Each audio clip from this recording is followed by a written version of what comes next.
Okay, everybody is muted, so I can't tell if my mic is working and my earphones are working. It's working. It's working. Thank you.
Let's see who's here. 1, 2, 3, 4.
There are 4 council members. Okay, let's get going, folks. The Welcome. time is 5:04. What? The time is 5:04.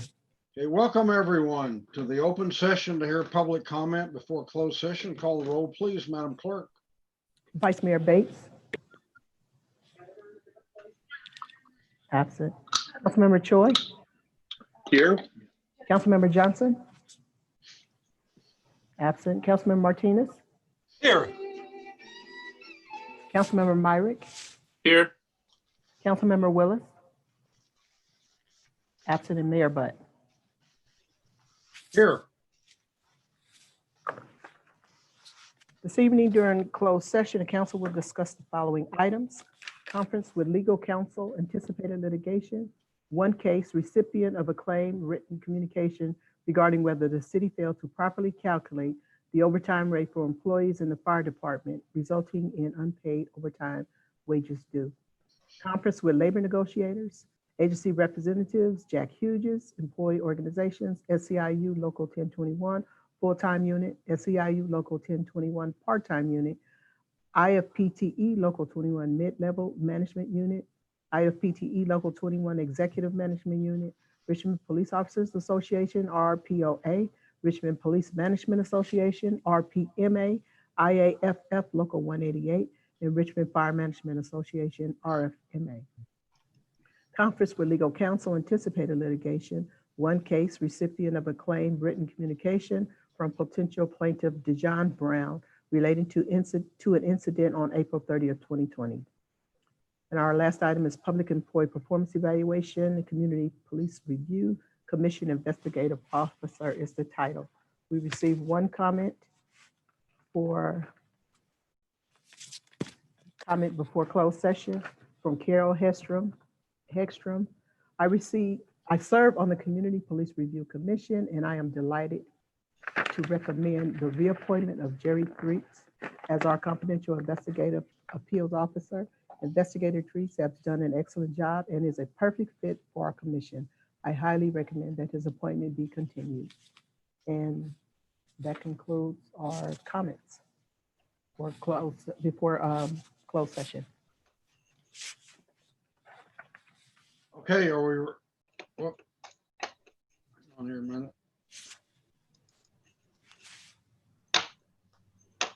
Are we ready to go to closed session?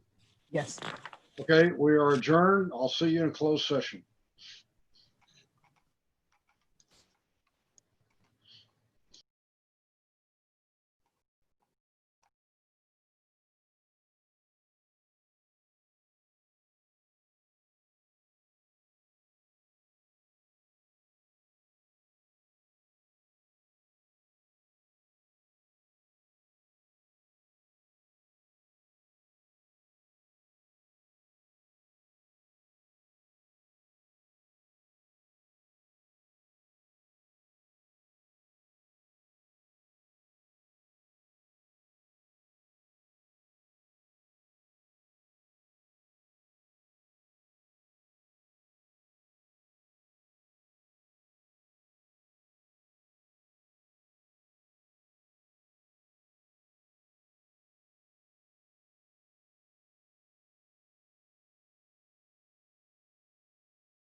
Madam Clerk, tell me when we're ready to start.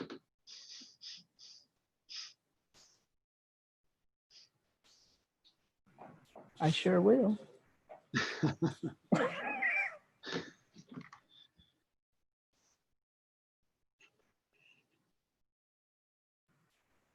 Richard Lee, are we ready? Are we ready? Richard? Okay, we will convene the regular meeting of the Richmond City Council at this point.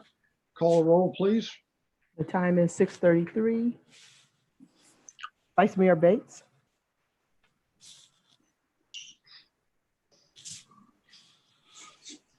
Vice Mayor Bates? Present. Councilmember Choi? I'm here. Councilmember Johnson? Present. Councilmember Martinez? Here. Councilmember Myrick? Present. Councilmember Willis? Aye. And Mayor Butt? Here,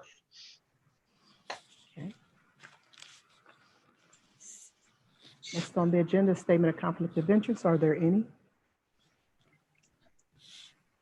Hearing none. Item C is agenda review, and we have a request from Vice Mayor Bates to remove items G12 and G21 from the consent calendar to be placed at the end of the agenda for discussion.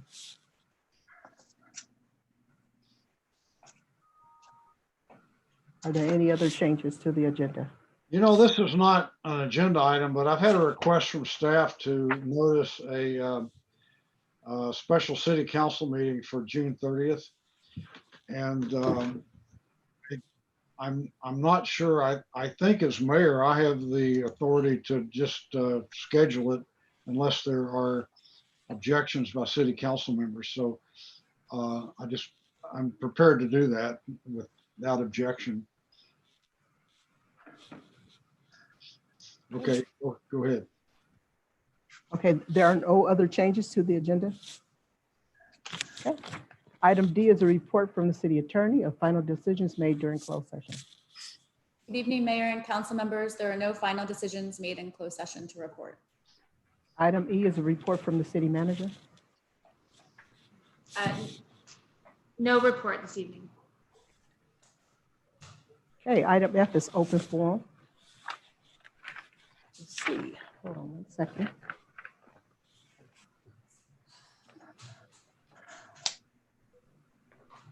And just for the record, all comments received before 3 p.m. were emailed to the council and posted to our website. Any comments received after 3 p.m. and before our 5 p.m. start time will also be posted to the city clerk's website. And these are a summary of the comments for open forum. We received one comment. The commenter stated that having street sweeping signs in the Panhandle and Richmond Annex is unacceptable and it is not good for taxpayers. She suggested that the city pay high school students $10 to $20 an hour to take pictures of street signs in various neighborhoods and to put it on flyers to remind the neighbors when they have to move their cars. And in regards to item G12, he is in favor of having an assistant police chief and in regards to the human resource director, he feels it would take a while to get to know Mrs. Picard. He also urged the city council to invite Andy Katz to a future council meeting to provide a presentation on the need for a hospital in West County. We received one comment. Is the city of Richmond planning on providing any type of assistance to landlords who haven't received rent for months now? There are so many protections for renters and none for landlords during this pandemic. You are making landlords pay for this out of their own pockets. The city of Richmond is collecting millions of dollars in fees from homeowners who rent out their properties. We deserve to have some support and attention during this crisis. They're pushing investors away from Richmond. We received one comment from an employee who has been with the city for 9 years and in public service for 29 years. This person says that they've never witnessed a council careless about their city staff and the community as a whole. How many of you can say you have personally walked the walk or even walked a road with any or all the city staff to fully understand what we do, from the janitor to sworn and non-sworn RPD staff? Come election, if I do not approve of who my union wants to endorse, learn this now. I don't stay quiet and people will follow my lead. We have one caller and we also have 3 additional comments to read into the record. Jess Ward, you want to take the caller first? Sure. They'll have 2 minutes to Okay. address the council. I have Tarnell Abbott on the line. Tarnell, you have 2 minutes to speak. You may go ahead. Thank you. Tarnell Abbott, Richmond resident. I want to see this city address the crisis brought upon this country by racism and the abuse of power. Systemic racism has always had the most profound impacts on African Americans. Decades ago, the civil rights movement brought this country somewhat closer to equal justice. But great as that struggle was, it was not enough. Now is the time we must make another push forward towards racial, social, and economic justice. Our priorities as a city must change. We must put more resources into nurturing life, supporting our most vulnerable populations, and sharing the economic devastation we are facing. We must examine what our services provide to help people through this terrible time. A pandemic, a rebellion against brutality and racism, an economic meltdown. Yes, it is time to reimagine public safety. We need a safety net. Thank you. Thank you. Okay, we have 3 comments to read into the record. Our first comment is. Are you muted? Our first comment is from DeWanda Joseph, formerly with Ceasefire Richmond, presently with Ceasefire East and Central Contra Costa County. I'm a mental health clinician and alcohol and other drugs counselor. I am also the founder of Nima Healing Circle in Richmond.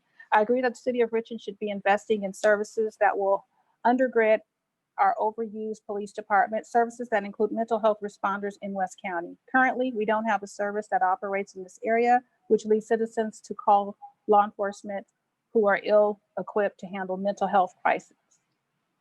I witnessed law enforcement to the scene of the mental health call, which resulted in the person in crisis sustaining black eyes and swollen jaw. She was only 5 feet, about 90 pounds, when 3 officers accosted her. Sad.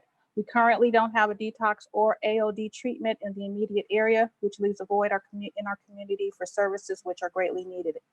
We created Nima due to lack of service and response time and limited access to our community around gun-related deaths. When monies are made available for these services, our law enforcement personnel will be free to handle crimes that are more serious and they have been trained to cover. Thank you. Our next comment is from Ashton Pulse. I'm a Richmond resident in support of defunding the police department. I support following San Francisco Governor London Breed's lead.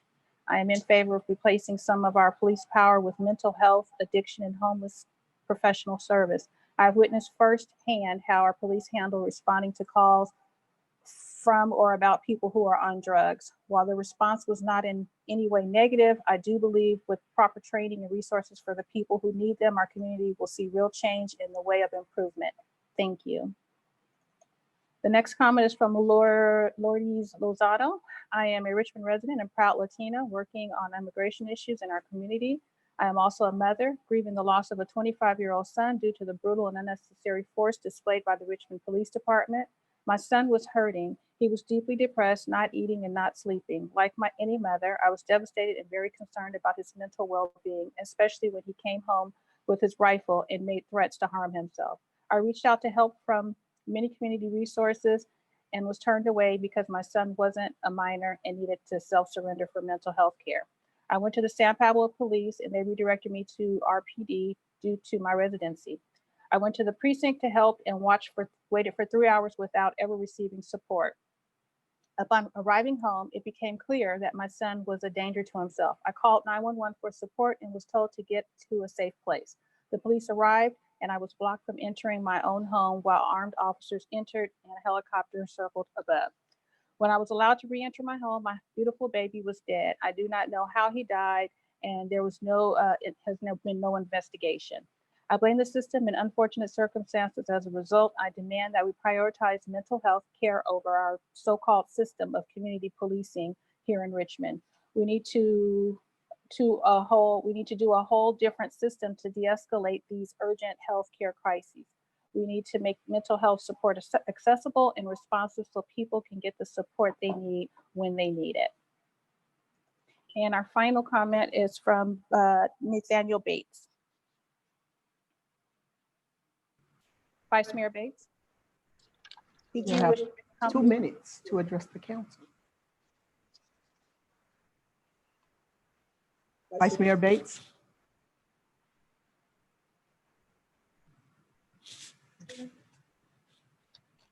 And just for the record, we received Got me? many. Here he comes. Okay, here you go. You have 2 minutes to address the council. You may start. Okay, thank you, Madam Clerk. Mr. Mayor and my city council colleagues and city, I go deeply into what has occurred during the past 3 weeks. I think it's been shocking and an unfortunate experience that 2 African-American young men were killed. So therefore, rather than rehashing what took place, tonight, I am recommending this city council immediately appoint a reform committee to evaluate and provide recommendations to the full council as it relates to how the police department and its staff operate in response to the history of our community.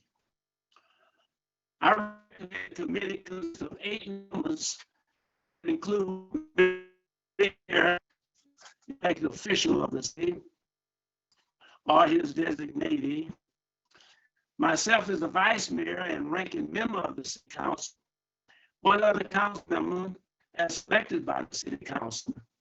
Others recommended are police is the president, chairperson of the Richmond Police Review Board,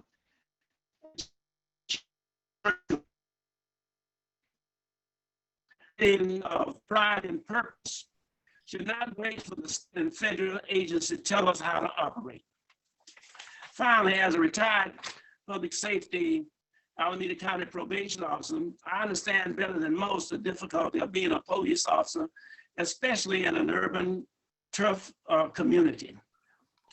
I have been personally involved with a number of men and women in blue, and from my perspective, I found most of them to be hardworking, conscientious, and respectful of the community. Therefore, please do not judge Richmond police in light of what one sees in other jurisdictions. In fact, it should be recognized that the Obama administration at one point recognized the city of Richmond as a model police department. Just like the COVID-19 and now the proposed police reform, we find ourselves in this thing together. However, working as a team, we can overcome, and I thank you, and I hope that you take this under serious consideration. Thank you kindly. Nat, I don't know about other people, but I didn't hear a lot of what you said. Can you maybe go back and summarize it, hit the high points? Well, It's a proposal. It's a proposal that we formulate ad hoc committee that include obviously you, myself, and 1 other council member, and 2 or 3 other people, the police chief, the police commission, and the youth commission members, and the RPOA, to sit down and work and come back with the council with a program and of how this city will respond. You know, we just had a little example. I don't want to go into the executive session, but we need to have a comprehensive manner in which our department will respond and respect all of the community, regardless of their race, ethnic, and sexual orientation. And we all in this together. And let's be respectful of each other and represent each other to the best of our ability. Okay, I got it. I'll be happy to make those appointments. I'm not going to do it right now, but council members, if you're interested in serving on that ad hoc committee, would you send me an email, let me know, and I'll select 3 people to do it. Okay, thank you. And just for the record, we received many comments, and the subject was labeled as item F for public comments, but as you open the emails, they were actually speaking about the budget. So don't get alarmed. The public do not get alarmed. Your comments were moved to the budget session. Okay, next on the agenda is approval of the consent calendar and items G12 and G21. That concludes open forum. Yes. Okay, all right, so go ahead. Next item. Next item is approval of the consent calendar. And as a reminder, items G12 and 21 were removed from the consent calendar. I think the staff asked to remove G12, didn't they? Didn't I get an email on that? I received an email from Councilmember Vice Mayor Bates. I believe, can somebody from staff respond to that? I believe I got an email from staff today asking to remove that. I mean, take it off the agenda. Mayor, this is the city manager, and I need help from our team in the control room to show my video. Anyway, we are, so yes, the item was asked to be removed by a council member, and we shared information with you. I won't do it. Okay. Oh, it was asked to be removed by a council member. Yes, and we did share some information with you. Okay, okay, I thought it was a staff request. Okay, all right, so G12 and G21 have been removed from the consent calendar, and we'll take a motion on the remainder. I'll move for approval of the remainder of the consent calendar. Motion by Mark and a second Second. by Willis. Vice Mayor Bates, Yes. Councilmember Choi, Yes. Councilmember Johnson, Yes. Councilmember Martinez, Yes. Councilmember Myrick, Yes. Councilmember Willis, Yes. and Mayor Butt. Yes, The vote is unanimous. Next item on the agenda, under public hearing, item H1. This item was continued from June 2nd meeting to adopt a resolution approving the engineer's report and ordering the levy and collection of assessments in the Hilltop Landscape Maintenance District for the fiscal year 2020 through 21, providing for a 3% increase in annual assessment. This is Jader Bermudez representing the city. This item is in regard to the district. I don't want to repeat everything, but this is the annual increase of 3% for the Hilltop district for their budget. are there any questions from council members? I mean, I don't see any. I will now open the public hearing. Do we have any public speakers? We do not have any public speakers. I will close the public hearing. Are there any further questions or comments? Do we have a motion? I'll move approval of the item. Okay, motion by Mark. Second. Who gave the second? Troy? Roy? Yeah. Yeah. Okay. Okay, roll call vote, please. Vice Mayor Bates, Yes. Councilmember Choi, Yes. Councilmember Johnson, Yes. Councilmember Martinez, Yes. Councilmember Myrick, Yes. Councilmember Willis, Yes. and Mayor Butt. Yes. The vote is unanimous. Okay, next item. Next item is item H2. This item was also continued from the June 2nd meeting to adopt a resolution approving the engineer's report and ordering the levy and collection of assessments in the Marina Bay Landscaping and Light Maintenance District for the fiscal year 2020 through 21, providing for a 3% increase in annual assessments. Staff report, go ahead, Yoder. Well, again, this is the second district in the city, and this is the other annual assessment, you know, in the amount of 3% for the fiscal year 2021. Any questions from council members? I will now open the public hearing. Are there any public speakers? There are no public speakers. Okay, the public hearing is now closed. Are there any further questions or comments from council members? Do we have a motion? I'll move approval. Motion by I'll Mark, second. second by Johnson. Johnson. Okay, roll call vote, please. Vice Mayor Bates, Yes. Councilmember Choi, Yes. Councilmember Johnson, Yes. Councilmember Martinez, Yes. Councilmember Myrick, Yes. Councilmember Willis, Yes. and Mayor Butt. Yes. The vote is unanimous. Next item under budget session, item I1 is to provide direction on implementing the recommended budget balancing proposal.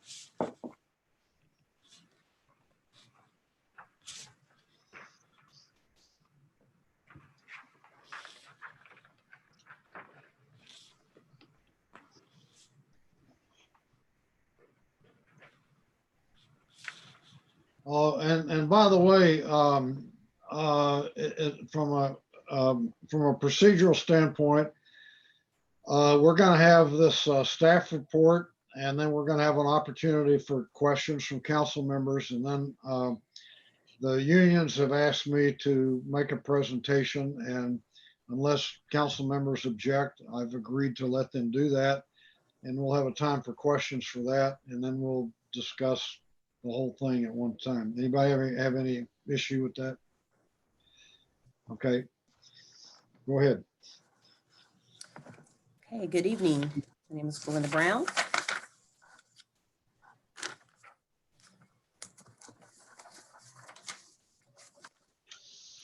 This evening, we're going to ask council to provide direction on implementation of one of the budget balancing proposals.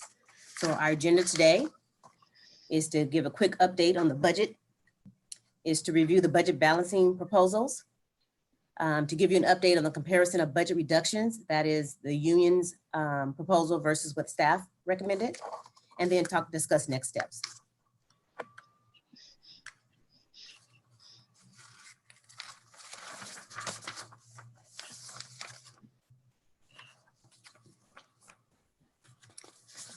Okay, so starting with council meeting in May on the 26th, we have been coming to council with updates to reduce the budget.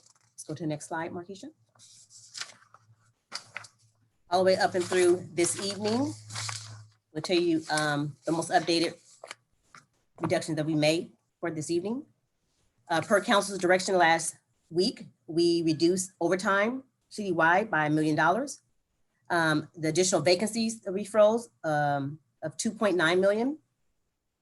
We're requesting that city council reduce their training and travel budget of $5,000. So we'll need to know if you're in agreement with that one. We reduced the compensation study by 50,000. We reduced the budget for the school resource officers by 900,000. So we know that the school district voted to cancel the contracts. We're not sure if it's going to be effective July 1 or not. However, we don't have an updated contract starting for next year. So we reduced the total budget of 900,000. We also had some reduction from the city manager's office. We had an increase from the garbage franchise fee. The rate went up to 17.5%. So it was at 10%. It went up an additional 7.5% effective January. So part of the offset that we're able to have for next year's budget is partially due to, or for salaries, reductions in salaries and benefits. And it also is for the purchase of a street sweeper. So that reduces the general fund budget by that amount. One of the vacancy reductions had to do with a parking enforcement officer.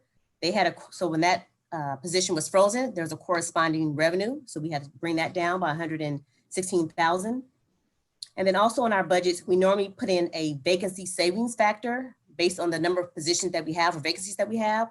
We budget a savings for that. Well, since we have reduced so many positions, we had to take that vacancy savings out. So with all of those changes, it brings our remaining deficit for this for next year to $6.5 million. For current year, we did receive some additional pass-through money from the Redevelopment Property Tax Trust Fund. So that has to do with the successor agency. When there are certain expenditures that they don't incur, that revenue or tax base that they have, it goes back to the taxing agencies, and the city's portion of that is 28%. So of that, we received an additional $680,000 for this current fiscal year. We had some city manager office reductions. Same thing on the franchise fees. We were able to take down 432, reduce the budget for the salaries and benefits for this year, bringing our deficit for this current fiscal year down to 700,000. So next, we're going to go into the budget balancing proposals. And I'm going to go ahead and turn it over to Markeisha and let her go through those really quickly for you.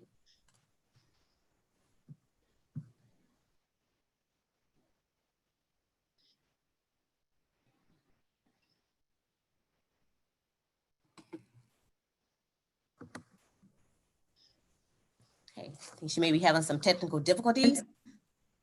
You there, Markeisha? Can you hear me now? Yes. Okay. Good evening, Markeisha Guillory, Finance Department. So we have introduced the budget balancing proposals a couple of council meetings ago, and we have updated those based on some additional savings that were realized. So our bucket 1 has increased to 23 million, which caused adjustments in all of the proposals. So this is a snapshot of the differences between the proposals. And as we can see from proposal A, with no accommodations from the bargaining units, we would estimate staff reductions of 53 for non-sworn staff. In proposal B, 13, and then in proposal C and D, no staff reductions, but the union accommodations increase between proposals B through D. It should be noted that the more accommodations that are given, the less staff reductions we may have to have. So the next few slides just shows the details for each of the proposals. So again, A has no accommodations. B has 4.9 million in accommodations, resulting in 13 estimated staff reductions. Proposal C, which includes the sworn furlough equivalencies of 8%, includes no staff reductions. And again, that's because bucket 1 here increased since the last report. And this proposal would also result in a surplus of 266,000. For proposal D, with 36 furlough days, and it includes sworn furlough equivalencies of 12.5%, it results in no staff reductions and a surplus of 3.4 million.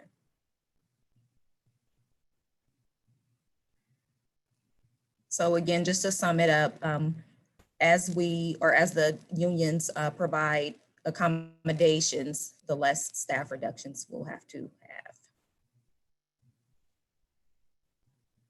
So next, going over to the comparisons of budget reductions, staff met with union representatives from several of the bargaining units, and the unions presented a report of proposed reductions, which totaled 9.8 million. And staff took those reductions and did a cross-check and comparative analysis to identify the cost savings that the city has already captured in the savings proposals that we've presented over the course of this process. What we found is that staff had already accounted for 6.2 million, leaving a variance of 3.5 million. The table below shows the key differences between the union's reductions and staff's reductions. And those include the vehicle replacement. We did reduce the vehicle replacement by 2.2 million, leaving a balance of 1.7 million. For technology replacement, which was a total cost of 4.3 million, we reduced it by 3.3, leaving $1 million for capital leasing. For police training and equipment, this is post-mandated training that is required on an annual basis. So we left that in. The compensation study is still in the budget at $200,000. Labor negotiations, which are ongoing, are still in the budget. And then fire training, they have some essential training that's done on an annual basis that is actually offset by the agreement with Chevron. And then the other citywide training and operating expenses were across the city in a number of areas, mostly in training. And most of those are essential trainings. And then some operating expenses such as computer hardware, software, furniture, and so on and so forth.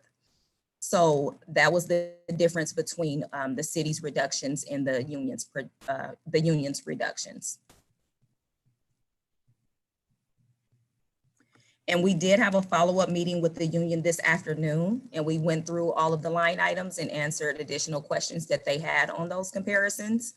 And we agreed with or both sides agreed with the results of the report.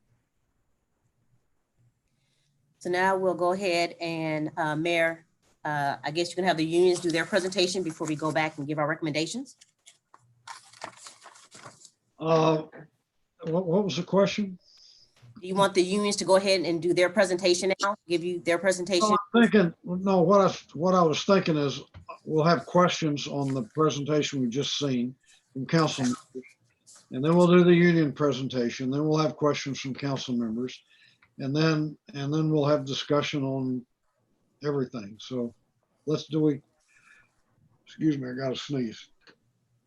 Do we have questions from council members on the presentation you've just seen? Point of order real quick, because I do have questions, but I want to make sure we all understand each other. It sounded like staff said their proposal wasn't done. Sounds like their presentation wasn't finished. My understanding is that they were saying their presentation wasn't finished, and they were asking if you wanted the union to go before they finish. It sounded like you said you want to do questions assuming they were finished. Yeah, are you not finished, staff? They're not. So we were going to go ahead and go through next steps. Do you want to go ahead and do that now? Yeah, go ahead and finish your presentation. Okay. So right now we're asking council to provide direction on which option you would like to implement from the 4 proposals. I'd like to ask the question on item 24, the council budget. And that is item 24. What are you suggesting, that the budget is reduced by $5,000? It was to eliminate the council travel and training budget of $25,000. Oh, it's the training budget. Yes. It doesn't include the meals and et cetera that is provided during the council meeting. No, it's only for the travel and training budget. That's your trip to China, Nat. That's okay. If I want to go, I'll pay for my own travel. Okay, that's fine. I got no problem with that. Okay, any other questions from council members? So are we done with the staff presentation then? So we're requesting council to give us an option or choose we're gonna come back to that. I'm just asking questions about the presentation. Okay. Okay, if it's ready to go ahead, Joe. Okay, if we are there. So the $1 million on the IT thing, obviously I know what we've done already is we saved, I think, about $3 million by saying that we're going to finance it instead of just doing it all at once right now. Obviously, I think the union's position is we could save another $1 million by just delaying it an entire year. I also heard that there may be a middle ground somewhere where maybe we don't update the entire system, but we just update the server, or we just update sort of certain things. I don't know. Obviously, that's an IT question in terms of whether that can be done, but I'm wondering if anybody can look into that, or anybody has looked into that, if there is a smaller type of upgrade that can be done that doesn't require doing the full thing. And then, of course, delaying the full thing for another fiscal year. Sue Hartman, are you on?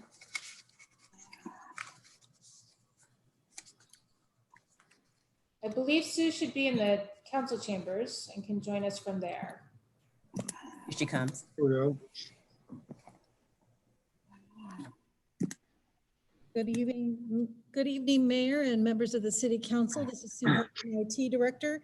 I think it's important to note because of the aging equipment that's up to aging of 15 years old, it doesn't allow for single one-on-one types of implementation. It is a full configuration. So we're going to be needing to implement the backbone of the network right away for communications. And from a staging standpoint, we can't install 800 desktops all at once. That will probably take several months to do.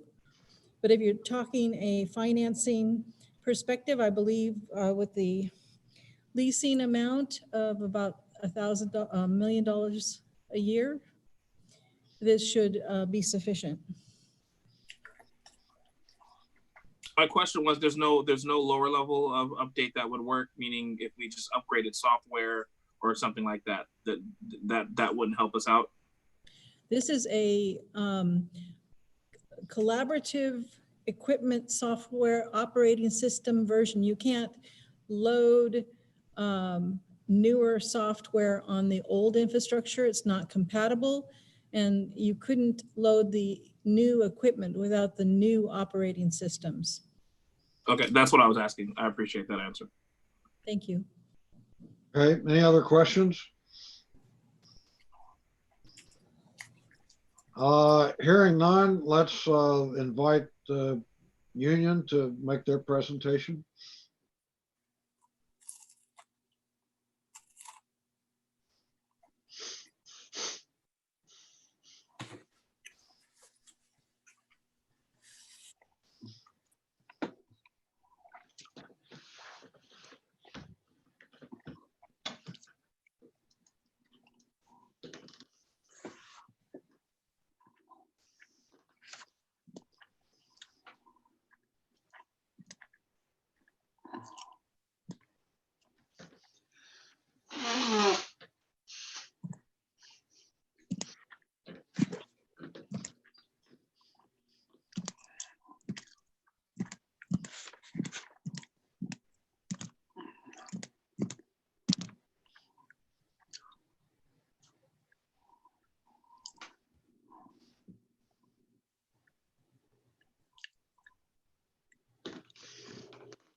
So Mayor, my understanding is that the union representative hasn't joined to be able to present. They didn't come in as expected, and I'm looking at the list of attendees.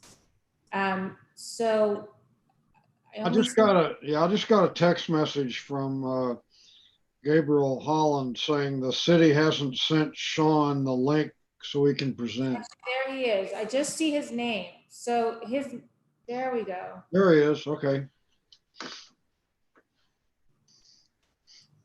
Sorry, everyone. I got the link kind of late. Thank you again for this opportunity to address the mayor and council.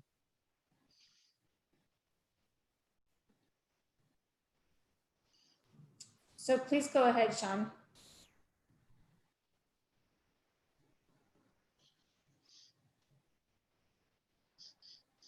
Go ahead, Sean, you're on. Okay, thanks, Tom. Yeah, I'm getting some feedback. Hold 1 second. Okay.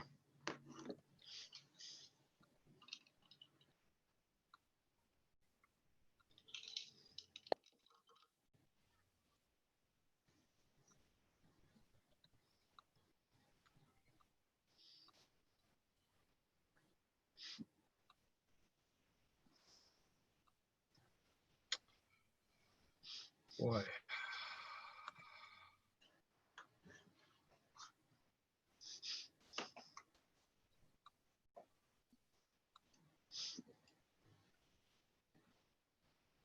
Okay. Sorry, everyone. Appreciate the opportunity to present our latest revised proposal to try to balance the budget shortfall for fiscal year 2021.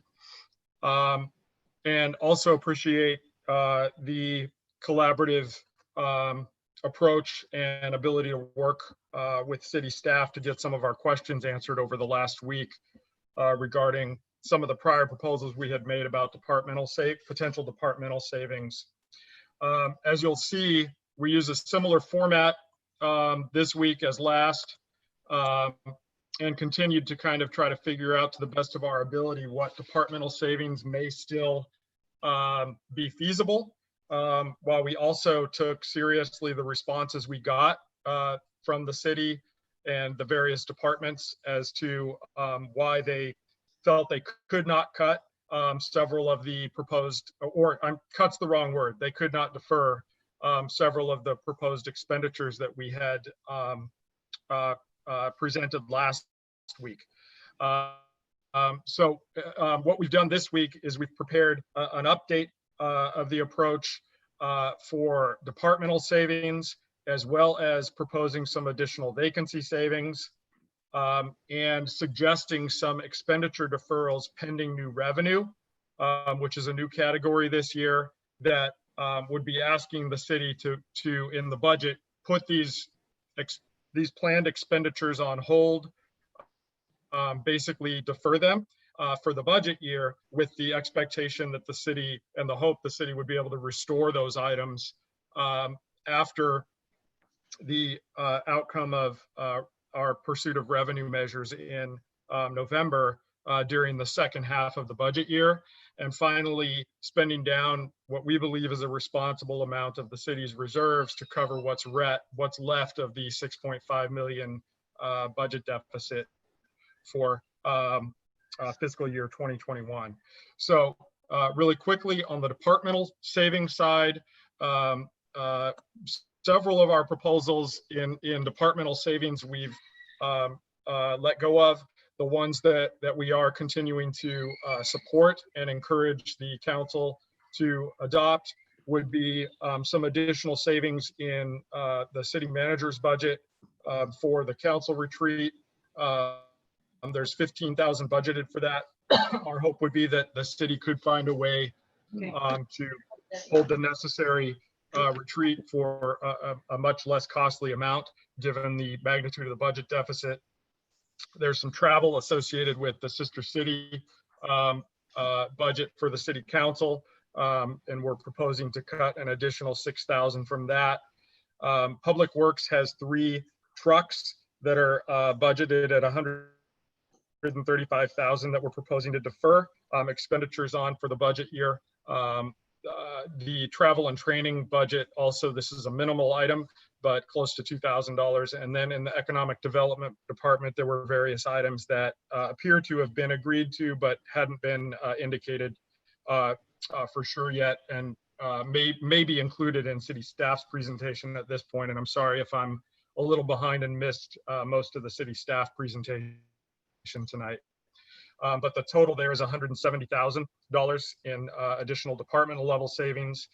On the vacancy side, as you know, we had been asking the city to seriously consider a hard hiring freeze across the city, given the magnitude of the problem, and help us, get through this budget deficit by our members agreeing to step up and continue to do more and try to and make things work for one budgetary year without filling vacancies, so that we could free up the budgeted vacancy money for some additional savings in the budget. What we're proposing this week is simply an offset. West Contra Costa Unified School District voted to remove SROs from excuse me from the schools, and we understand the impact that had on the budget. The budget gap, it actually increased it, because that means that the city's not going to be receiving those monies. But what we're suggesting is basically an even trade in terms of vacancies, 4 positions for 4 positions. The freeing up of those SROs means that those should be officer positions that are available for patrol, which we would ask the department to consider freezing the 4 vacant positions that remained for fiscal year 2021, given that to kind of even that out. There are 3 public works positions that, according to city staff, we should be able to achieve 50% savings in the budget because 50% of the funding will not be general fund, and that total was 183,000. So when you add up those additional vacancies that we're proposing, that would be an additional almost $2 million, 1.2 million in vacancy savings. And then for the expenditure deferrals pending new revenues, these are the items we would be asking the city to defer, the expenditure items, but then they would be obviously high priority items to restore after November, once we have a sense of how the revenue efforts went. In community services department, a small chunk, 25,000 for travel, computers and furniture. And human resources, the labor negotiations costs and some testing materials and recruitment costs totaling 115,000. The citywide compensation study that we've talked about, we understand the city's desire to get that done. We've been asking to get that done. We know it needs to be done. We're asking you to delay it, defer it, at least until after the elections. Let's find out if we can get that funded in the second half of the budget year. And if not, wait a year to do it. We need those results to be current. So we're also concerned about conducting that study at a time when the city's not going to be in a financial position to correct some of the serious problems that might be identified by the study. Internal services, very small amount. Neighborhood safety for computers, very small amount. And then the police department, some additional amounts of vehicle replacement we're proposing to defer just until after the election, and then have those replacements immediately restored to the budget, assuming that we can get some new revenue adopted in November. So the total subtotal suggested of expenditure deferrals pending new revenue is 1.2 million. And lastly, that would make it so that the remaining portion, we would be asking the city to use some general fund reserves to make up the difference. The amount left over would be roughly $3.9 million. If the city were to adopt this set of proposals to get the remaining 6.5 million of the budget gap closed and achieve a balanced budget, the city would have approximately 14.9 million still in reserves. That is 1.5 million higher than the 10-year average of general fund reserves for City of Richmond. And under the circumstances, given the magnitude of the problem, and in furtherance of the goal of trying to achieve a balanced budget that would not result in cuts to services to Richmond residents or damage to city workers that would set back services in other areas, we're asking the city to make this commitment of spending what we believe is a responsible portion of reserves to help balance the remaining part of the deficit for fiscal year 2021. And then in conclusion, just want to remind the mayor, council members, and city staff that our goal all along, has been a two-pronged process to help restore structural balance to City of Richmond's budget moving forward. That means we need to achieve a balanced budget for fiscal year 2021, and by doing so, buy time so that we can work on progressive revenue measures that we believe and that are in the process of being poll tested, that we believe will be very popular with small businesses and Richmond residents, and would ask the city's large businesses essentially, and those with means, to pay a slightly fairer share of the cost for Richmond services to help the city get through this difficult time. So the second stage is getting those revenues to help achieve structurally balanced budgets moving forward beyond this coming fiscal year. And we're asking for your help to keep working with us. We appreciate the work that's been done so far. to get a balanced budget this year so we can achieve the change that we need moving forward to get City of Richmond's budget back on the right track. Okay, thank you. Are there questions from council members on this presentation?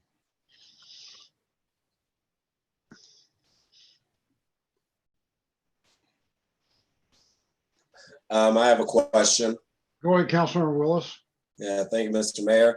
I guess the questions to staff is because I know the last time we heard the union's presentation, there were just a couple of issues in terms of the other savings that was already captured from staff's previous recommendations. And I know we already seen the flow chart of things that were the differences, but just to clarify, do we see any problem with the other, besides the vacancy freezes, do we see any other problem with the other expenditures to cut out in the union's presentations?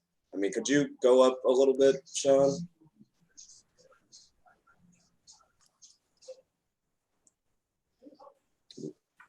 So council staff did not, this was not the version that that there were a number of meetings between staff and the bargaining groups over the course of the past week. The particular one that you're seeing tonight, staff hadn't actually seen.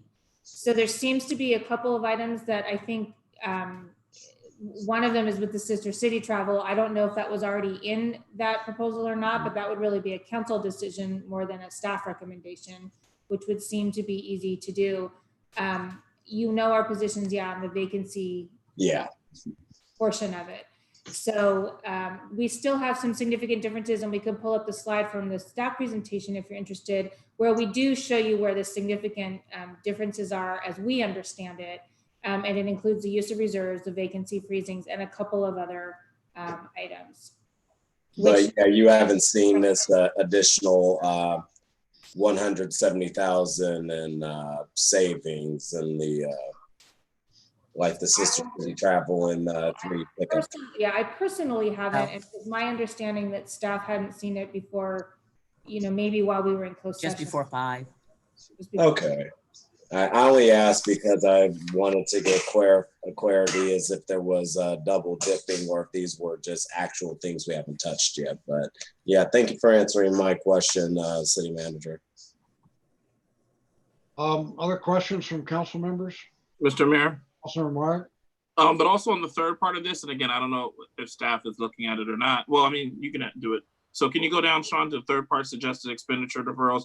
I heard the city manager say earlier that that number 2 on that list is something that we can't afford not to do. We obviously need a labor negotiator. Are there anything else, Madam City Manager, on this list that looks like a non-starter? So I would rather talk about where we likely have agreement. Okay. And I'm trying to see where we likely have agreement. So there's a $2,000 number for travel and training. We'd be happy to look at that. Again, there's some portions of some things that require mandatory training to maintain licenses and certifications and things like that. So if this doesn't affect that, that's probably something. We also could take a close look at the neighborhood safety, but I'm worried that there might be double counting in that because we have reduced the budget several different times for departmental savings in the city manager's department. And so we would just have to make sure that this wasn't double counted. And we also need to see how it fits in with the overall replacement program. And then I think that's where planning and building in terms of travel and training, we would have to make sure that this one is one that is in the general fund to be able to account for savings, because most of our planning department is 100% cost recovery. So absolutely, we'd be happy to take another close look at this and include anything that works. But I do think some of the larger dollar items are ones that again, for operations and to try and get the work done that the council is directing us to do over the next year, we still think there's some important things here. Well, specifically, I mean, the last one there you didn't mention is the police vehicle replacements. Looks like there's a 880,000. Can you just speak to that? What that will look like practically? Yeah, so I'll ask our public works director and our police chief to jump on with the specifics. I would want to point out about the millions of dollars that we have deferred already for the next budget, in addition to the fact that this is a frequent place, in addition to our capital maintenance budget and some things like that, where we do frequently try and defer in certain categories. And over time, we get to a point where our maintenance budgets would go up, their out of service time would go up. So we do need to make sure that we have some level of operating vehicles.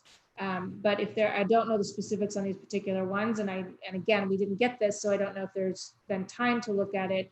But if our public works director or our police chief has anything to add now. Other questions? I think the police chief or public works director was going to answer. Okay. Oh, there you go. So for the police department, I know we deferred the purchase of vehicles for many years. We started to purchase them again in the last 2 years, so we're catching back up. But we still have a number of vehicles that are in our fleet that have 100,000+ miles on them and need to be replaced because we cannot get parts for them. The parts aren't even available anymore for these vehicles. And so I know that the public works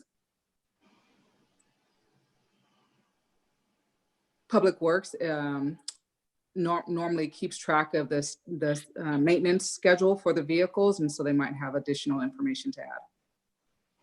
Well, the information that I have is that most of these replacement are the old Caprice that are not replacement. I mean, there are no parts in it now, and that's why this vehicle needs to be replaced as soon as possible because we can find a part for the Caprices. That's a serious decision for the police because if we don't have the part to keep the old fleet running, we can't guarantee, that they're going to have enough fleet to do their work.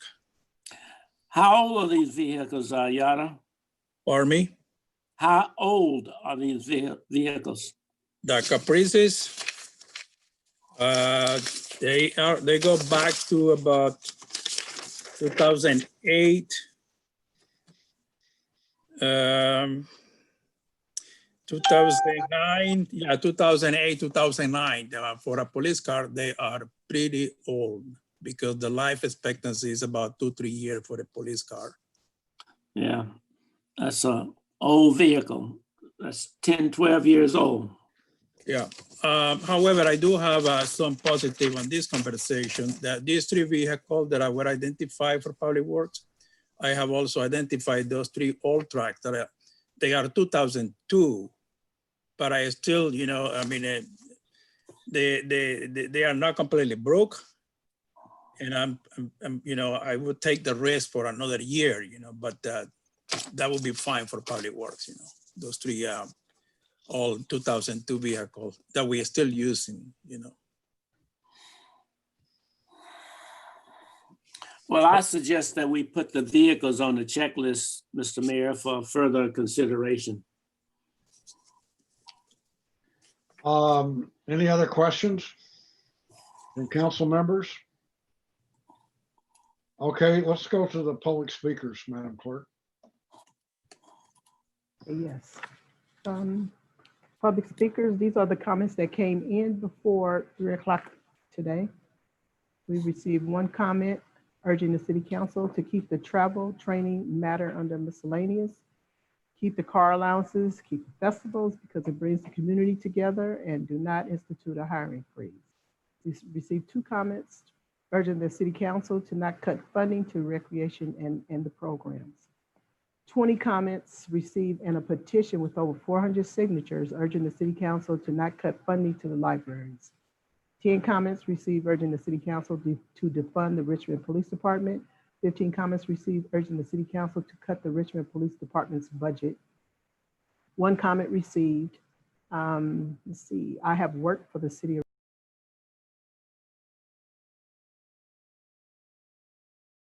Somehow you went mute. You're muted, Pamela. Okay, thank you. Okay, we received one comment. These are comments received before 3 o'clock today. Urging the city council to keep the travel training matter under miscellaneous, keep the car allowances, keep the festivals because it brings the community together, and do not institute a hiring freeze. We received 2 comments urging the city council to not cut funding to the recreation and its programs, recreation department and its programs. 20 comments received and a petition with over 400 signatures urging the city council to not cut funding to the libraries. 10 comments received during urging the city council to defund the Richmond Police Department. 15 comments received urging the city council to cut the Richmond Police Department's budget. 1 comment received stating that this person worked for the city of Richmond Police Department for 35 years. In regards to the comment made about defunding the police, I challenge each and every one on the city council to go on a ride along with officers during the weekend night shifts for a whole shift and see what challenges they go through daily before making any ludicrous decisions on defunding the police. We already do more with less. How about we defund the council? We have 35 comments to read. We have 64 callers. And we are going to start with our callers. And Jeswara, each caller will receive 2 minutes to address the council. Go ahead. Jeswara? Yeah, I have Tarnell Abbott on the line. Tarnell, you have 2 minutes to speak. You may go ahead. Okay, thank you.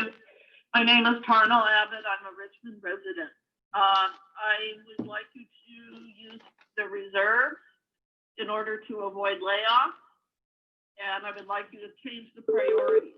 The library is 3% of the budget, 3. The police department is 40%.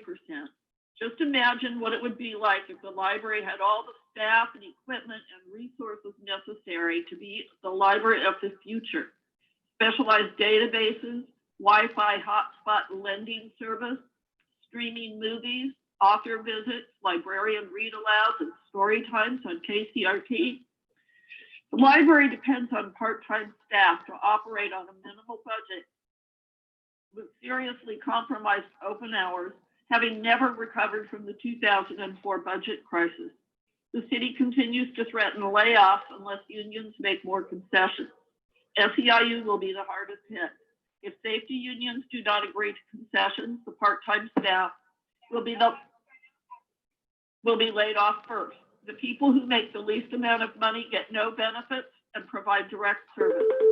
Some of them have worked for the city for decades, mostly in the library and recreation. Years of adding management and rewarding management favorites with higher salaries combined with raises for police and fire salaries has been at the cost of direct services in the library, recreation, parks, and infrastructure. Those who are least paid are again being asked to sacrifice the most, while the highest paid are proposing to give up 1%. I think leadership should lead by example. Proportional pay cuts. If you think we will not be able to get good people to work here if they don't get top salary, I think you are mistaken. Thank you very much. Thank you. Okay, Jeswara, let me just make one announcement. Okay. We have 64 callers. Now we have 63 callers. We're going to ask that when we call that the callers are ready to speak, and please turn off your cell phones or please turn off your TV so that we don't hear the background noise. Thank you. Go ahead. Okay, my next caller is Lizzie Lusterman. Lizzie, you have 2 minutes to speak. You may go ahead. Hi, my name is Lizzie. I'm a resident of Richmond. I was disappointed at the end of last week's meeting when Mayor Butt made that disingenuous and disrespectful motion. At a time when so many are rightfully demanding the defunding of the police and the refunding of vital community resources like the library, it's unfathomable to me that our mayor would mock the community he purports to serve. Mayor Butt, you still have the opportunity to try to take public comment seriously tonight. At this moment, it's more clear than ever that we need to expand and enhance the public services that lift up and educate our communities. I've listened to you discuss saving a few $1,000s on furniture, training, travel to a sister city, but there has yet to be any real discussion about making cuts to the millions of dollars spent on police. We need to maintain other essential public services. Public libraries are the heartbeat of our community. Please don't cut library funding, and please let the budget reflect the priorities of the community. Thank you. Thank you. My next speaker is Laura Mangles. Laura, are you ready to speak? Yes, I'm ready. Okay, you have 2 minutes. You may go ahead and start. You can go ahead and start. You have 2 minutes. May I begin? Yeah, go ahead. Thank you. Dear council members, my name is Dr. Laura Mangles, and I'm a sociologist, and I've been doing research and publishing on policing and systemic racism for almost 20 years now. I never thought I'd see a moment like this one in my lifetime, and I agree with our young leaders that the time is now to invest in our communities and our Black communities in particular, and to defund the police. I understand how community-based solutions to public safety are more effective, more equitable, and also cheaper and more efficient than having a bloated police force. Social workers cost the city a fraction of what police officers cost, and for every police position we eliminate, not just vacancy, but position, for every police position that we eliminate, we can add 2 social workers and still have money to spare to help balance the budget. The time is now to reinvest in Black communities. No more hiring police officers, no more flexible overtime for the police, no more capital improvements or equipment upgrades. Balancing the budget requires rebalancing the scales of justice. We are at a historical moment. We need services to replace the police, and we all have a chance to be a part of this history. Please support the youth leading this movement. Thank you. My next caller is Claire Battis. Claire, are you ready to speak? Claire? I'm gonna move on to my next caller. My next caller is Sarah Cantor. Sarah, are you ready to speak? Every police position that we eliminate, Sarah? we can add 2 social workers and still have money to spare. Move on to the next caller. My next caller is Elsa Stevens. Elsa, are you ready to speak? Elsa? Elsa Stevens right here. Go ahead, you have 2 minutes. Elsa? Hello?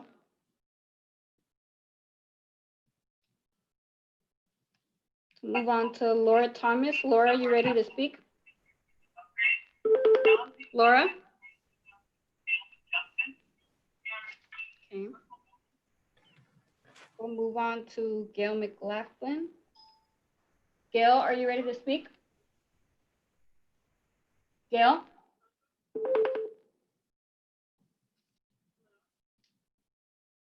I will move on to my next caller. I have Stacy Walker. Stacy, are you ready to speak? Stacy? Hello, Stacy? Hello? Yes, I am. Thank you. Okay, you have 2 minutes. You may go ahead and start. Yes, you have 2 minutes. You can go ahead and start. Thank you very much. Thank you. So tonight I'd like to make a point of clarification in the city's report for budget review. Under item 21, reduce citywide overtime by $1 million. At last week's city council meeting, council voted explicitly to reduce police department overtime by $1 million. And that needs to be corrected. It is not citywide, it is police department overtime budget reduction of $1 million. The second thing I'd like to say is that now that we have 4 police officers that can be folded back into patrolling Richmond's districts, since they will not be patrolling schools through the West Contra Costa Unified School District, we can now further reduce their overtime budget by at least $2.5 million, which would take off the table the furloughs, 24 furlough days for the lowest paid employees in the city of Richmond.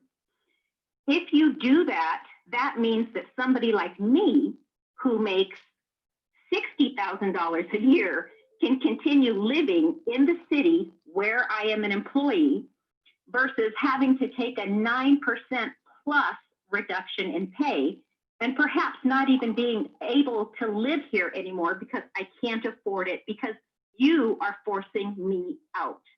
Executives aren't taking hits, middle management aren't taking hits.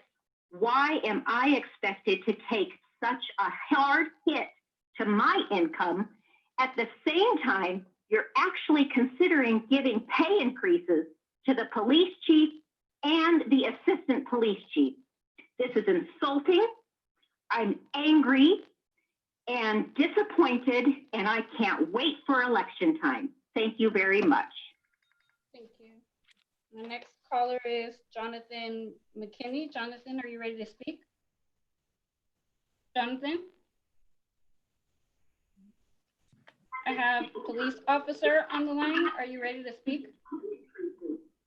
Hello? Yes. Yes, you have 2 minutes. You can go ahead and start.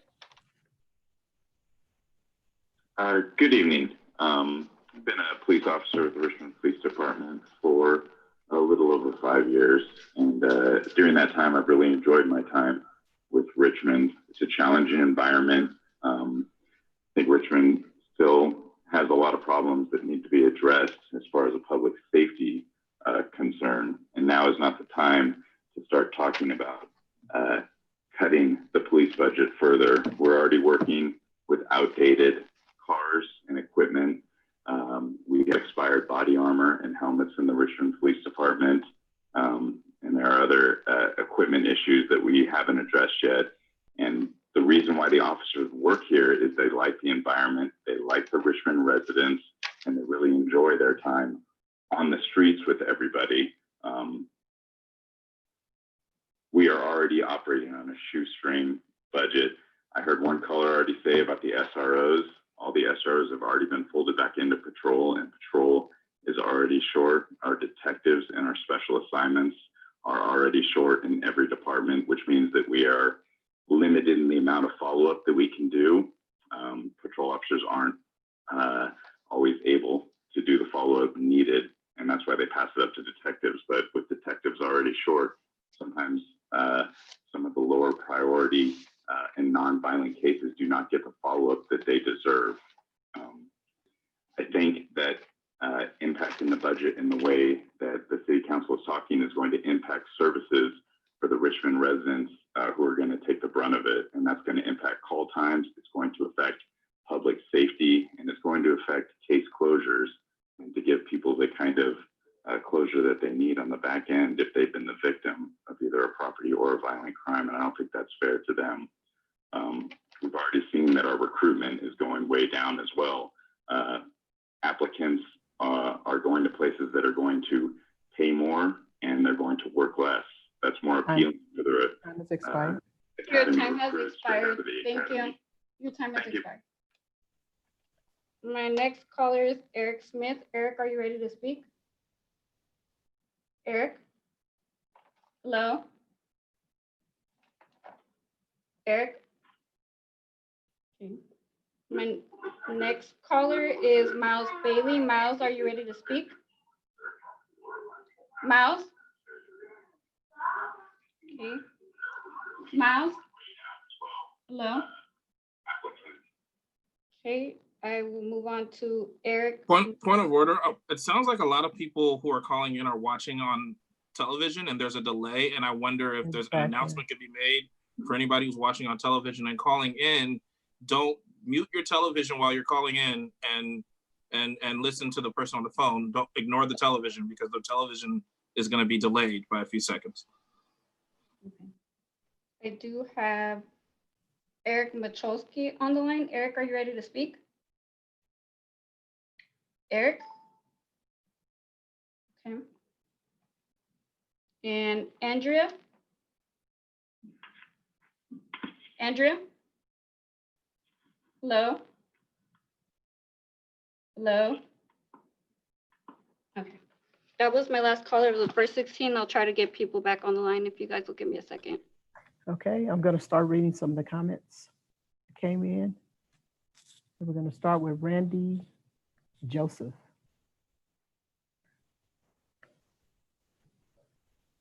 Hold on 1 second, sorry.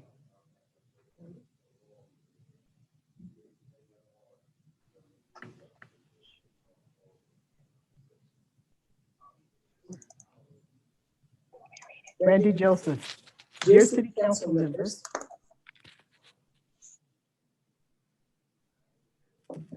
we, the undersigned, urge you today to take bold action to reimagine public safety and shift city resources towards restorative justice systems, mental health services, and support to the Black community in Richmond.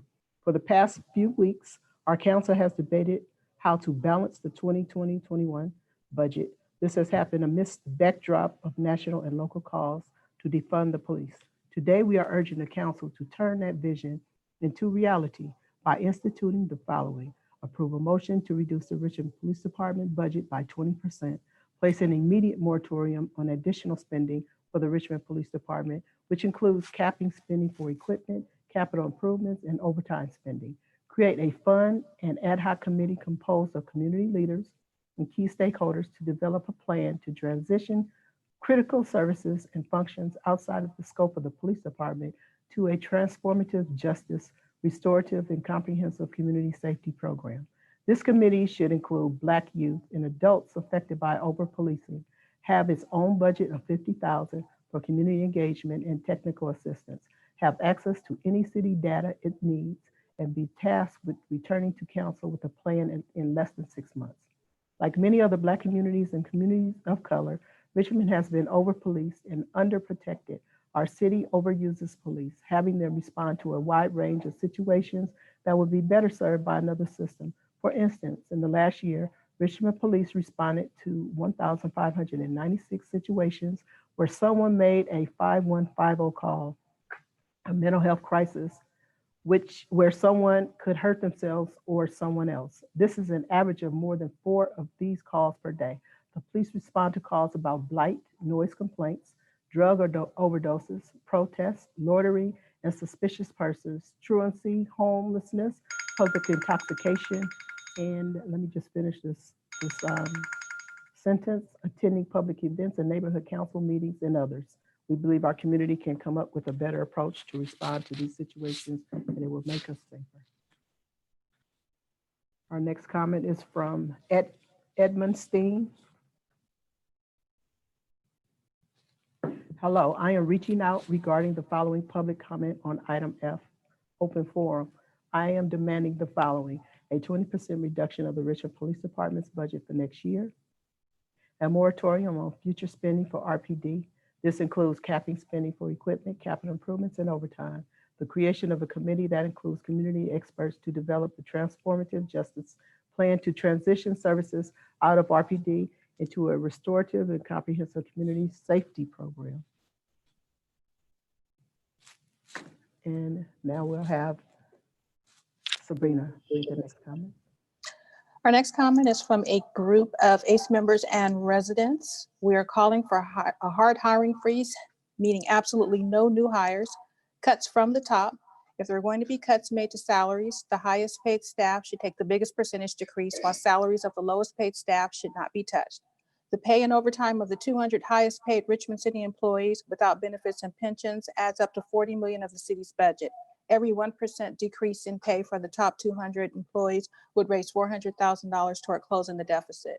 Protect funding for libraries and services. Instead of investing more in police, we should invest in services such as libraries, recreation, code enforcement, health services, and homeless programs. We're calling for a 20% reduction of the Richmond Police Department's budget for the next year.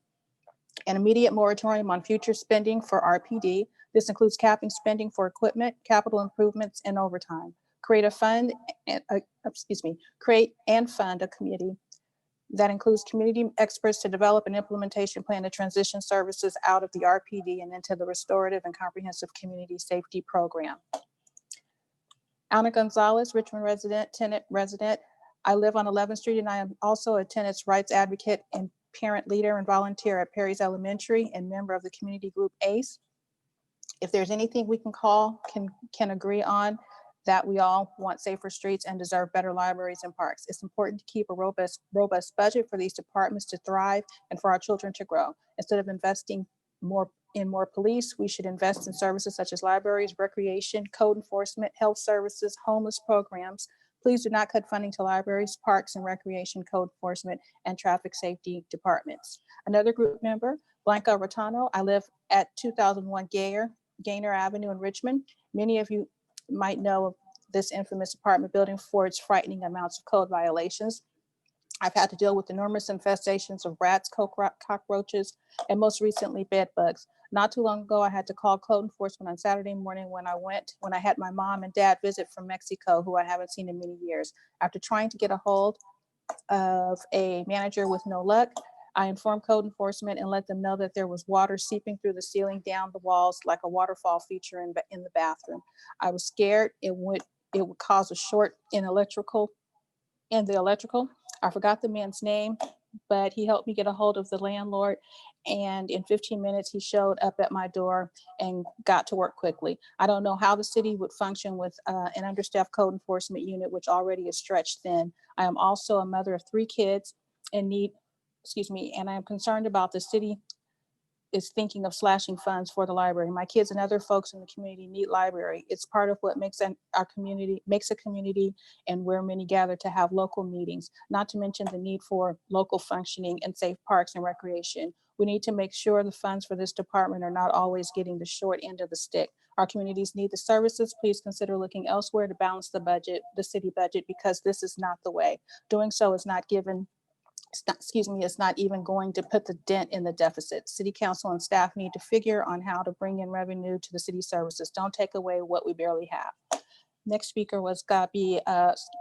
Next comment is from Gabby Mercado. Hello, members of the council. I don't agree with the idea of cutting the budget for libraries, parks and recreation, code enforcement, and traffic safety if there are other means of revenue to close the budget gap. Please find out what they are. There are vital public services that we depend on. I care about libraries and parks and recreation because I have a daughter who is 7 years old and is very active and academically driven. We need to all show that we care about our community with intent, but not touching a single penny from these departments. We need to preserve these now more than ever. My daughter and I would like to still have safe parks to go for walks at this time of COVID-19. There is nothing more sad than knowing that our representatives are okay with taking away many services that we need. It's really uncalled for and disgusting. I expect more from you because you make things happen for us and we rely on the decision-making that you all take. Please consider our demands. Next comment is from Sarah Rodriguez. I am an ACE member, a tenant. I would like to side with my comrades about the concern of the city budget. I think things are tight in this economy, and especially during the times where we live in even more pressure on all of us financially. I don't think that cutting city services is a good idea, especially because we are talking about essential work in the city and not to mention the staff workers. What will happen to them? The city should be doing everything possible to maintain its staff employed now more than ever. I like to add that I usually take a walk to the park nearby Kennedy. I live on Taft Avenue, and I would like to see that our parks are unkept, and I would like to see that our parks are upkept because I know people like to visit the parks there. It would be a shame if the council decided on taking these types of measures when other options exist. The next comment is from Christina Lorenzano. I am a tenant. I live on Barrett Avenue, and I have been an ACE member of the local Richmond chapter for a little over 4 years. In that time, I've been getting more and more involved in my city politics. So I come before this board today because I'm concerned about the potential budget cuts that are underway.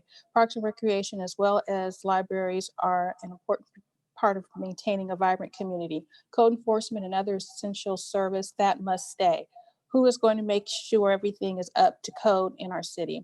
This proposal is not thought out very well. The next comment is from Juan Lozano. Thank you for the opportunity to share my thoughts. I am a Richmond resident and member of ACE. I disagree with the city's plan to slash funds from very important departments citywide. First of all, code enforcement is too much of an essential department to be messed with. Our city libraries need more funding, not less. We demand the following measures to balance the budget in favor of the community that you serve, that you bring in the highest value for the Richmond community. The next comment is from Angela Flores. I'm writing you today because I have heard some concerning news that has to do with the budget cut to some very important services that our community relies on. I have 3 kids. They like to read, and I am always making sure that they are always expanding their opportunities inside and out of their schooling. I don't like the idea that services like code enforcement, parks, and recreation, as well as libraries, are being forced to take a cut. This has almost become a routine that I believe it's because there is a lack of revenue to the city budget. Please do not take these services for granted because they are what keeps the city together. Thank you for your time, and I hope you'll consider the following approach with the city budget. The next comment is from Elizabeth Castro. I'm an ACE member and I live on Bissell Avenue, and I would like to express my concern to the city budget. I have 5 children now with my new board. I want you all to know that my children are avid volunteers for the City of Richmond events. Ever since they were very little, they have always liked to volunteer in anything that they liked. I have been more aware about what it means to stand up for the right to indefinitely during this time. I ask that this body consider other options to fix our city budget. You can't possibly go to bed at night knowing that you are doing away with vital services and we all need.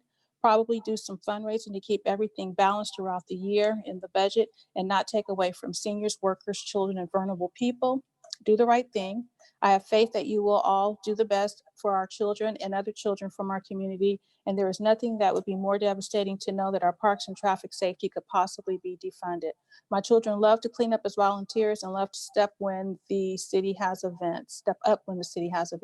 I know things are different because of COVID-19, but it's no excuse for taking funds. We need these funds to be there to go back to routine and once before COVID-19. Remember that you are putting jobs on the line. Please follow the recommendations that the community has put forth as suggestions to help balance the city budget. The next comment is from Martha Pastrano. Richmond tenant, I've lived on South 30th Street for over 15 years, but have been a Richmond resident for over 30 years. The conditions of our streets lack attention. Over the years of living on the street, the pavement has deteriorated and multiple potholes now decorate our narrow streets. The back street of Hoffman is notorious for having debris and illegal dumping. We need a budget for code enforcement and traffic safety in order to maintain our streets safe. The city needs to find other sources of revenue to fill the gap in the budget. Cutting our services like code enforcement and the traffic safety is not the way to do it. These resources need to stay in these departments to suit our community needs. Also, cutting library hours is not going to fill the gap. Again, not only will it take away from our community, this will negatively affect our city workers by having unnecessary layoffs. Please find the following measures as budget balancing options before making your decisions.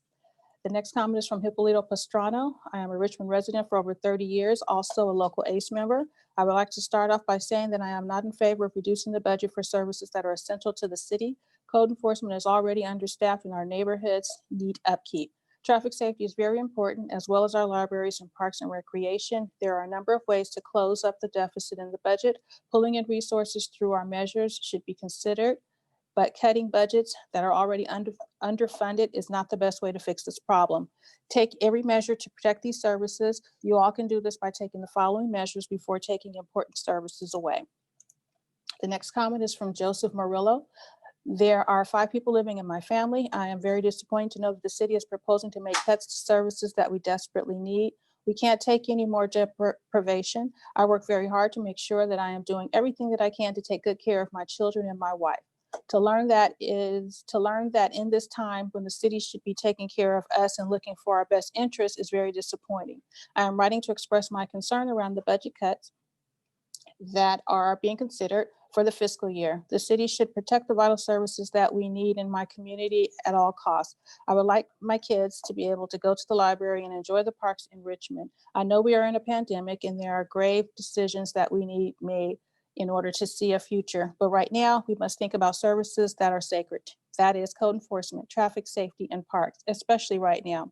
We need to take our kids for walks and relieve the stress that the quarantine is causing many people. So I'm calling on the city council to do the following for balancing the city budget to fix the deficit.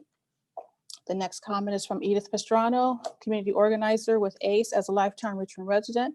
I have fond memories of going to the Richmond Library and having such a wonderful experience as a child, checking out books and finding a passion for learning new things. Over the years, I've seen our libraries, art programs, and other extracurricular activities constantly get shorthanded.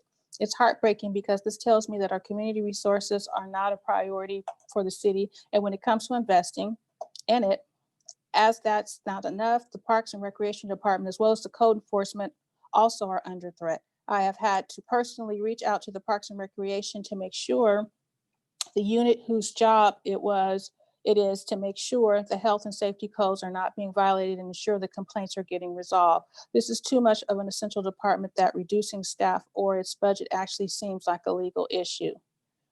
If the city can't handle the cases that we already have now, I can't even imagine what it would look like when the Richmond Code Enforcement Department can't even get the jobs done properly, or this will reflect if other governing bodies have to step in to pick up the slack. Others have also made a really good point about keeping the employees employed, which I will also agree with. In conclusion, I see no reason for these essential services to be tampered with. If anything, I suggest cutting the police department's budget and for city staff to take a pay cut. We all are taking punches. These are the budget balancing options that myself and members of the community are calling on you all to take if you want to close the deficit so bad. The next comment is from Veronica Medina Hernandez. I am an ACE member. I do not agree with the council to create budget cuts for our services. I have kids that look forward to going out and taking a walk at the park. We have never been more grateful to take joy in that until this quarantine. I like to have our libraries functioning so kids can benefit from them. When I heard that the other cuts could be made, like the traffic safety and city enforcement, I was sad because we need to make sure that our streets and buildings are being kept and that they are safe. We make sure everyone is keeping safe because we know we have to now. How can the city not take care of us and keep us well and safe? We all want the best of our families, so please do everything to maintain our services running smooth follow our demands. Thank you. The next comment is from Basidia Guzman. I live on Colinga Avenue in Richmond, and I'm an ACE member. I am not okay with the budget cuts to our libraries and vital services that depend on for the betterment and safety of our community. Please do whatever you can to avoid taking away from our kids, our seniors, our safety. Where there is a will, there's a way, and improve, you will all find another way. There is always another way, and I believe you all can and will do better. I have no doubt in my mind that this council can work to see if there is another way to fix discrepancies in the budget without having to slash essential services and firing city workers. I'm calling on you to follow the previous measures recommended. And the final comment from this group is from Ezekiel Chum, Richmond resident. I am an ACE member. Thank you for your time. I would like for you to all know that I have been more aware about what it means to stand up for the right, and definitely during this time. I ask that this body considers other options to fix the city budget. No to budget cuts to our services. I call on you to do the following to figure a different way that will align with the community's best interest at hand. Okay, we will read 3 more comments and then we'll go back to the phones. This comment is from Rosalind Welch. I am a lifelong resident of Richmond. 4 generations of my family live in Richmond. I would suggest 1, bring back the ONS, Office of Neighborhood Safety, give it a real and sustainable budget, let them work outside perimeters of Richmond Police, its own separate entity and program. 2, a 20% reduction of the Richmond Police Department budget for the next year and place that money in education programs, i.e. summer job programs and Richmond Scholar programs. A moratorium on future RPD spending. This includes no more funding militarized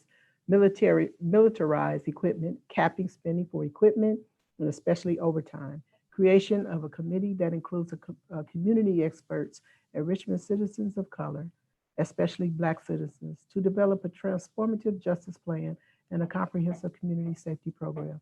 I ask you to hashtag reinvent the people. The next comment is from Tania Pulido. Good evening, council. My name is Tania Pulido. I am a longtime Richmond resident and live in Belding Woods neighborhood. I stand in solidarity with the Black Lives Matter movement in Richmond and support the following demands. We are collectively pushing a 20% reduction in the police budget, a moratorium on future spending for the police, and 3, the creation of a community committee to develop a timeline and action plan to transition services out of the Richmond Police Department. Our youth have spoken, and it's time for us to listen and support the future we all deserve, a future where we all are treated with dignity and respect.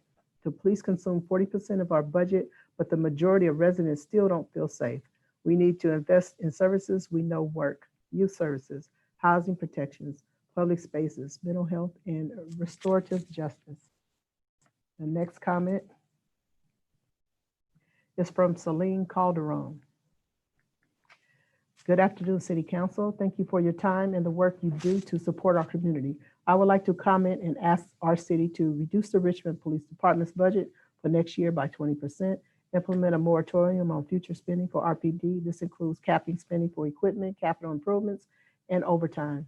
The creation of a committee that includes and is led by community experts to develop a transformative justice plan to transition services out of RPD and into a restorative and comprehensive community safety program.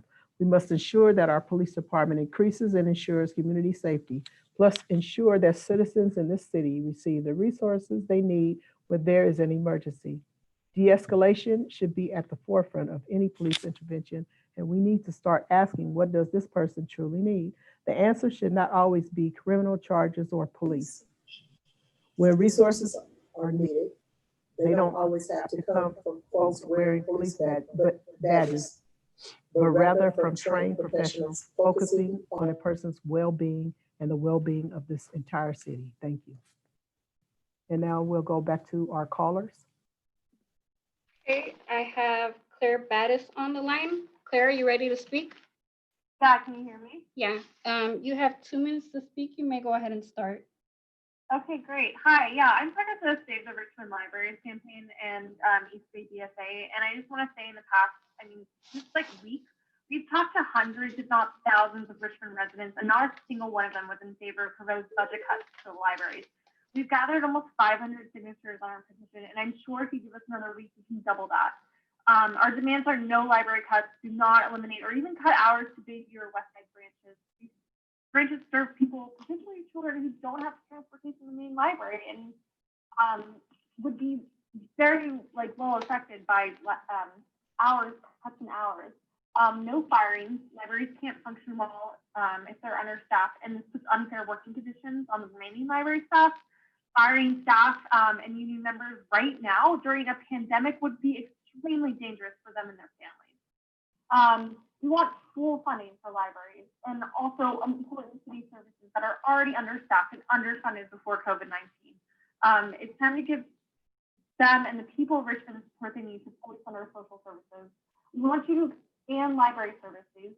Libraries around the country are important to helping local residents, even if their doors aren't open while Richmond is totally shut down. You know, you have such a protected budget for the police. Libraries, investing in communities, that is public safety within itself. You know, work with library staff design programs to support Richmond residents during the pandemic. They already have ideas. Just listen to them. Listen to the people. It's astonishing to look at how much is invested in policing over vital community and education programs. And I mean, what does it tell you about a city with a majority of residents of color who don't have access to basic resources? What does it tell you about a city where 80 to 94% of the high school students are from socioeconomically disadvantaged backgrounds and can't even get books in their schools? So I just want to share a quote from Lavana Bovo, who is a Richmond student, former library worker, and organizer of the Black Youth Led Rally and marched to Richmond PD last weekend.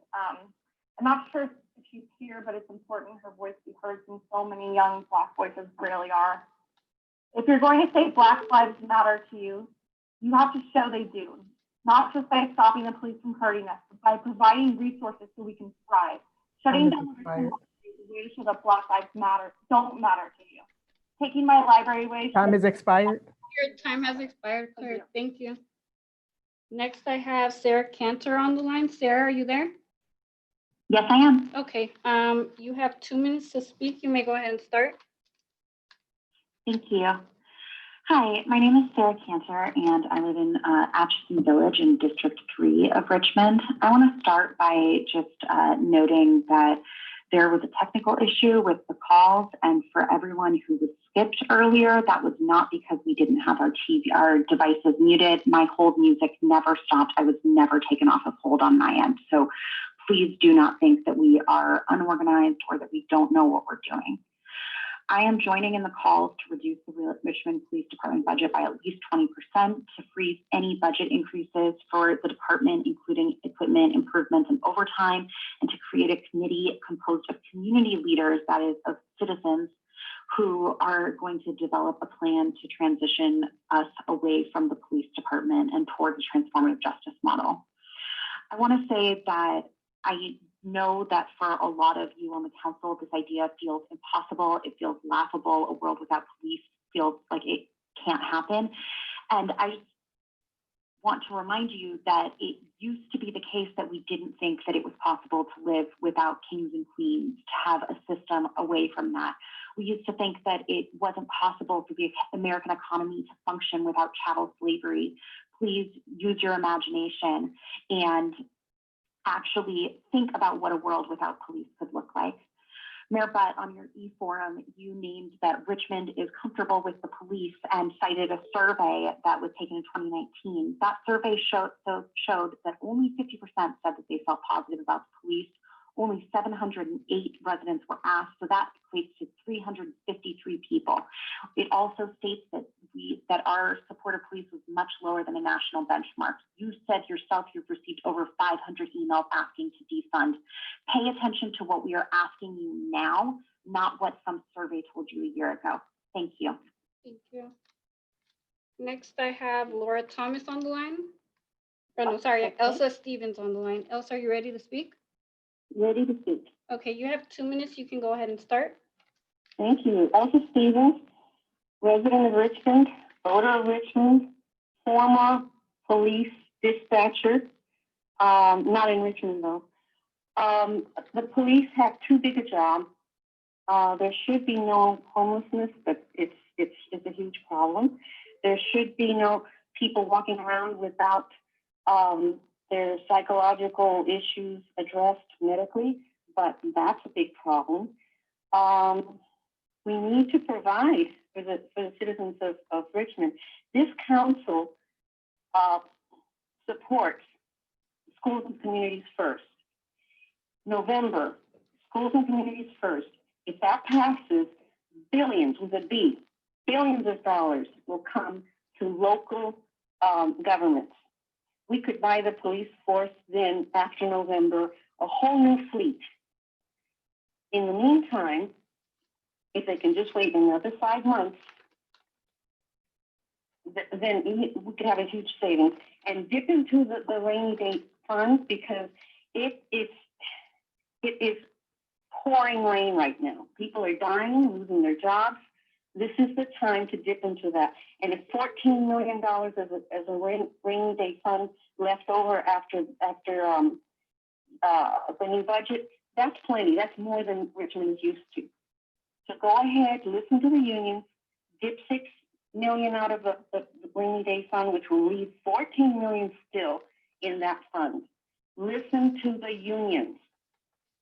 That's it. Okay, thank you. Next, I have Laura Thomas on the line. Laura, are you ready to speak? Yes, I am. Okay, you have 2 minutes. You can go ahead and start. Thank you. My name is Laura Thomas. I am a Richmond resident. I'm working to check some extreme frustration for how horrible the call-in experience has been. It really, truly feels like a blocker to democracy at a time when people are actually motivated to speak up.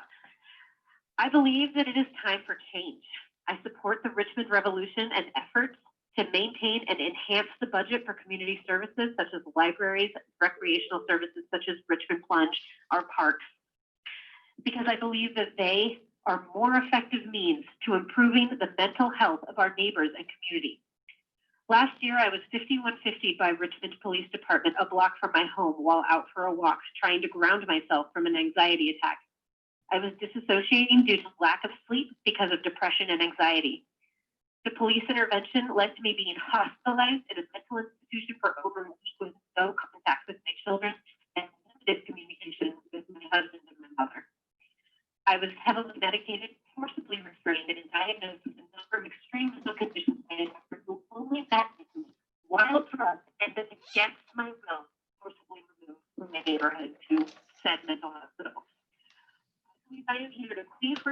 and priorities of our budget because of my privilege. While our current tactic of community policing is undoubtedly better than other cities, it is so completely insufficient to provide mental health responses that de-escalate rather than exacerbate urgent situations. I want funds routed for police to the community, not to hinder them, but to relieve them of duties they are equipped to handle. We need to reduce the responsibility of police officers to protect them from the trauma that has been baked into their job descriptions by virtue of having to respond to people in crisis when they have no resources. Give the resources and we will not have all of the need for police intervention. We need to fund community services and build bridges, not bombs, between communities and police. Thank you for your time. Thank you. Next, I have Gail McLaughlin. Gail, are you there? Gail? Hello? Okay. So I have Glenn Moniz. Glenn, are you ready to speak? Glenn? Hello? Okay. I'll try Jonathan McKinney. Jonathan, are you there? Jonathan? Hello? Try my next caller. Claudia, are you ready to speak? Claudia? Glenn? Hello? Hello. Yes, Claudia, are you ready to speak? Hello? Try Jonathan McKinney. Jonathan, are you Claudia? Okay, I will try my next caller. Eric? Hello? Hello? Hi, Eric. You have 2 minutes to speak. You may go ahead. Hello? Eric?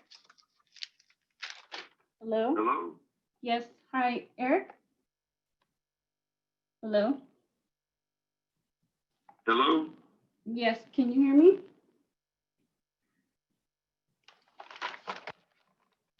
Eric? Yes. Are you ready to speak? Hello? Okay. Move on to my next call. I have Miles Bailey on the line. Miles, are you ready to speak? Hello? Okay, I think I need to try to get in contact with them. Give me a second. Yes. Okay, so we're going to go to some more comments to read. This comment is from Eddie Chacon.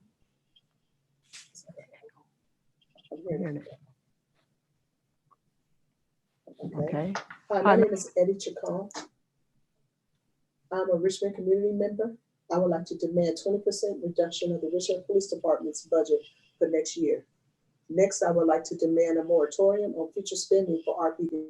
This includes capping spending for equipment, capital improvements, and overtime. Also in demand, the creation of a committee that includes community experts to develop a transformative justice plan to transition services out of Richmond Police Department into restorative and comprehensive community safety program. Thank you for your time and consideration. The next comment is from Valerie Jameson. Hi, my name is Valerie Jameson, and I am a Richmond resident. Today, I'm calling on you to take bold action to reimagine public safety. For the past few weeks, our council has debated how to balance the 2020-2021 budget. This has happened amidst the backdrop of national and local calls to defund the police. Today, I am urging the council to turn the vision into reality by instituting the following. Approve a motion to reduce the Richmond Police Department's budget by 20%. Place an immediate moratorium on additional spending for the Richmond Police Department, which includes capping spending for equipment, capital improvements, and overtime spending.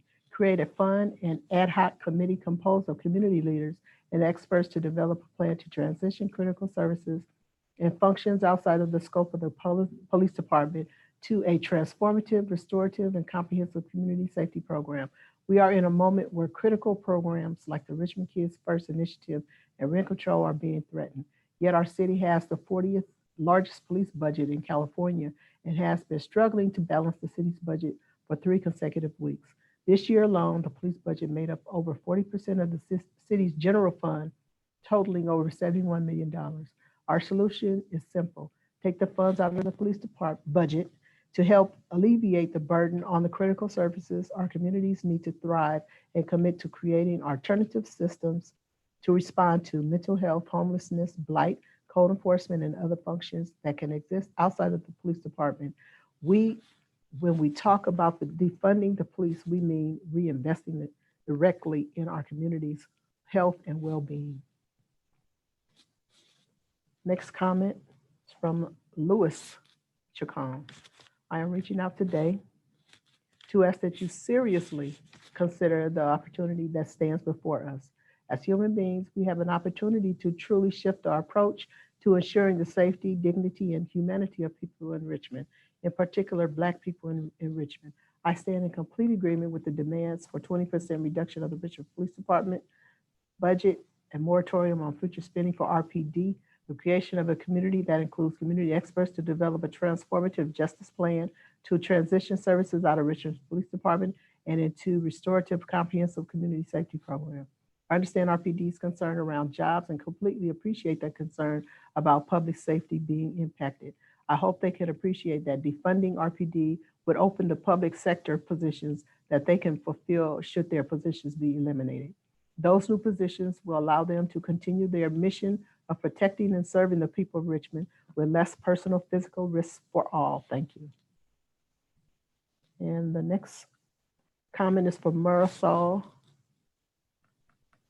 Laura. My name is Marisol Laura, and I am a resident of Richmond. RPD has been a waste of our resources. Last year, the RPD budget was $74,990,406, the majority of which comes from the Richmond General Fund. While we've been spending extraordinary amount on policing, we have not seen improvements to safety, homelessness, mental health, or affordability in our city. Instead, we see wasteful and harmful actions of our police. This isn't just happening in our city. This is happening in many cities across the country, and we demand a change in our city for the sake of the future generations to come. I am, and as many other Richmond residents, demand a 20% reduction of the Richmond Police Department's budget for next year, a moratorium on future spending of RPD, the creation of a committee that includes community experts to develop transformative justice plan. I call on you to meaningfully restrict the RPD budget and instead use those extraordinary resources towards solving homelessness, which is felt most by our Black neighbors and veterans. Social programs and educating generally have been shown to be much more effective at promoting safety and social equality than policing and incarceration. We can be a beacon for other cities to follow if only we have the courage to change. We need these beneficial social service programs, not temporarily, but consequently, to better the lives and futures of the people in Richmond. Sincerely, Marisol Laura. And now we'll go back to see if we have callers on the line. I do. I have Gail McLaughlin on the line. Gail, you have 2 minutes to speak. You may go ahead. Yes, I see that Pam is still speaking though. Do you want me to go ahead right now? Yes, that would, the feed on the TV is delayed. Okay. Good evening, everyone. My name is Gail McLaughlin, and I'm a Richmond resident and the former mayor of Richmond. In examining the budget at this point in time, I can't help but recall how in 2004, when I ran my first campaign for city council, the city was experiencing a $35 million deficit. During that year, many of us watched in horror as city services were slashed and hundreds of city employees were laid off to balance the budget. In 2005, once I was sworn in as a council member, I saw how the council that was involved in those decisions to cut services and lay off employees patted themselves on the back continuously for making the hard decisions to balance the budget, regardless of the cost to people's lives. As if leaving community without services and people without jobs was something to be proud of. Today, we are experiencing a triple crisis, dealing with the pandemic and economic crisis and unrest on our streets due to systemic racism and police brutality. In Richmond, our police budget takes up 40% of the overall general fund, and we are 40th in police spending out of 495 cities in California. This is outrageous. The way we have been funding police must stop. As a society driven by corporate greed, social problems have grown exponentially. Rather than address these problems with policies that actually help people, we have left it to the police to handle matters that they are not equipped to handle, such as mental health, homelessness, drug abuse, domestic violence, racism, etc., etc. Instead of having police respond to these issues, we need social workers, psychologists, sociologists, medical personnel, and citizens task forces to be put into place. We already have a homeless task force that I initiated when I was on the council. We can set up additional task forces, making sure there are professional caseworkers from the county as Time well has expired. Your time has expired, Gail. Thank you. Thank you very much. Next, I have Glenn Muniz on the line. Glenn, are you ready to speak? Yes, I am. You have 2 minutes. You may go ahead and start. Yes, I'm Glenn, 40-year resident of Richmond, a member of ACE, and I'm urging the council to keep all of the libraries open, to maintain as many of the essential city services and personnel as possible, and to look for ways to reduce the fire and police budget without reducing the personnel, and to use that money for better causes in the city. Thank you very much. Thank you. Next, I have Jonathan McKinney on the line. Jonathan, are you ready to speak? Yes. Yes, you have 2 minutes. You can go ahead and start. Sure. I'm a police officer. I wanted to be a police officer in the city of Richmond to help people. I think that's very similar to all of the council members who wanted to join the city council to help the citizens of Richmond. I think if you were to look at the high volume of calls for service that we received at the police department, you would see that obviously the citizens need our assistance. So I think that any talk about defunding the police department would be doing the opposite of helping the citizens. It would be irresponsible, and it would leave all the citizens in great danger. So therefore, I think that we really need to think about what we're doing when we're talking about defunding the police department. Thank you. You're welcome. Next, I have Claudia Jimenez on the line. Claudia, are you ready to speak? Claudia? Yeah. You have 2 minutes to speak. You may go ahead and start. Okay. Good evening, City Council members and Mayor. My name is Claudia Jimenez, a Richmond resident. As we continue to see how young students, particularly young Black Richmond residents, are organizing to make their voice heard, we need a government that responds to this movement with authentic institutional change. There is too much at stake with the pain that we are feeling because another precious Black life was taken from us. Too much at stake when people, and particularly Black young people, are organizing to bring about justice that is long overdue. We need elected leaders who will be accountable to their communities and stand for bold policies that benefit those who are most deeply affected by the COVID-19 pandemic, as well as the pandemic of poverty and racism. All of us who have been working toward racial justice see a historic opportunity to divest dollars from harmful systems and we invest in essential services that make Richmond stronger for all.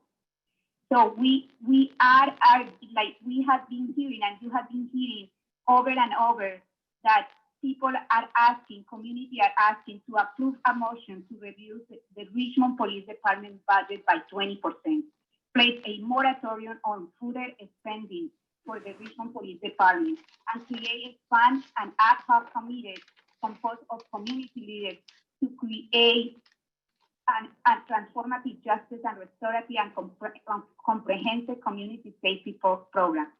Our solution is simple. Take the funds out of the police budget and create alternative systems to respond to mental health, homelessness, blight, co-enforcement, and more.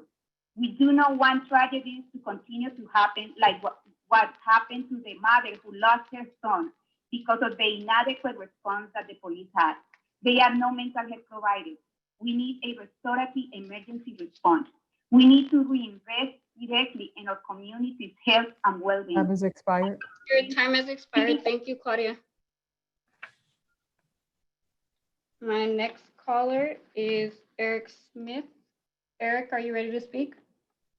Yes, Yes, you have 2 minutes. You can go ahead and start. thank you. Good evening, Mayor Butt and members of the council. My name is Eric Smith, a member of the Police Management Association.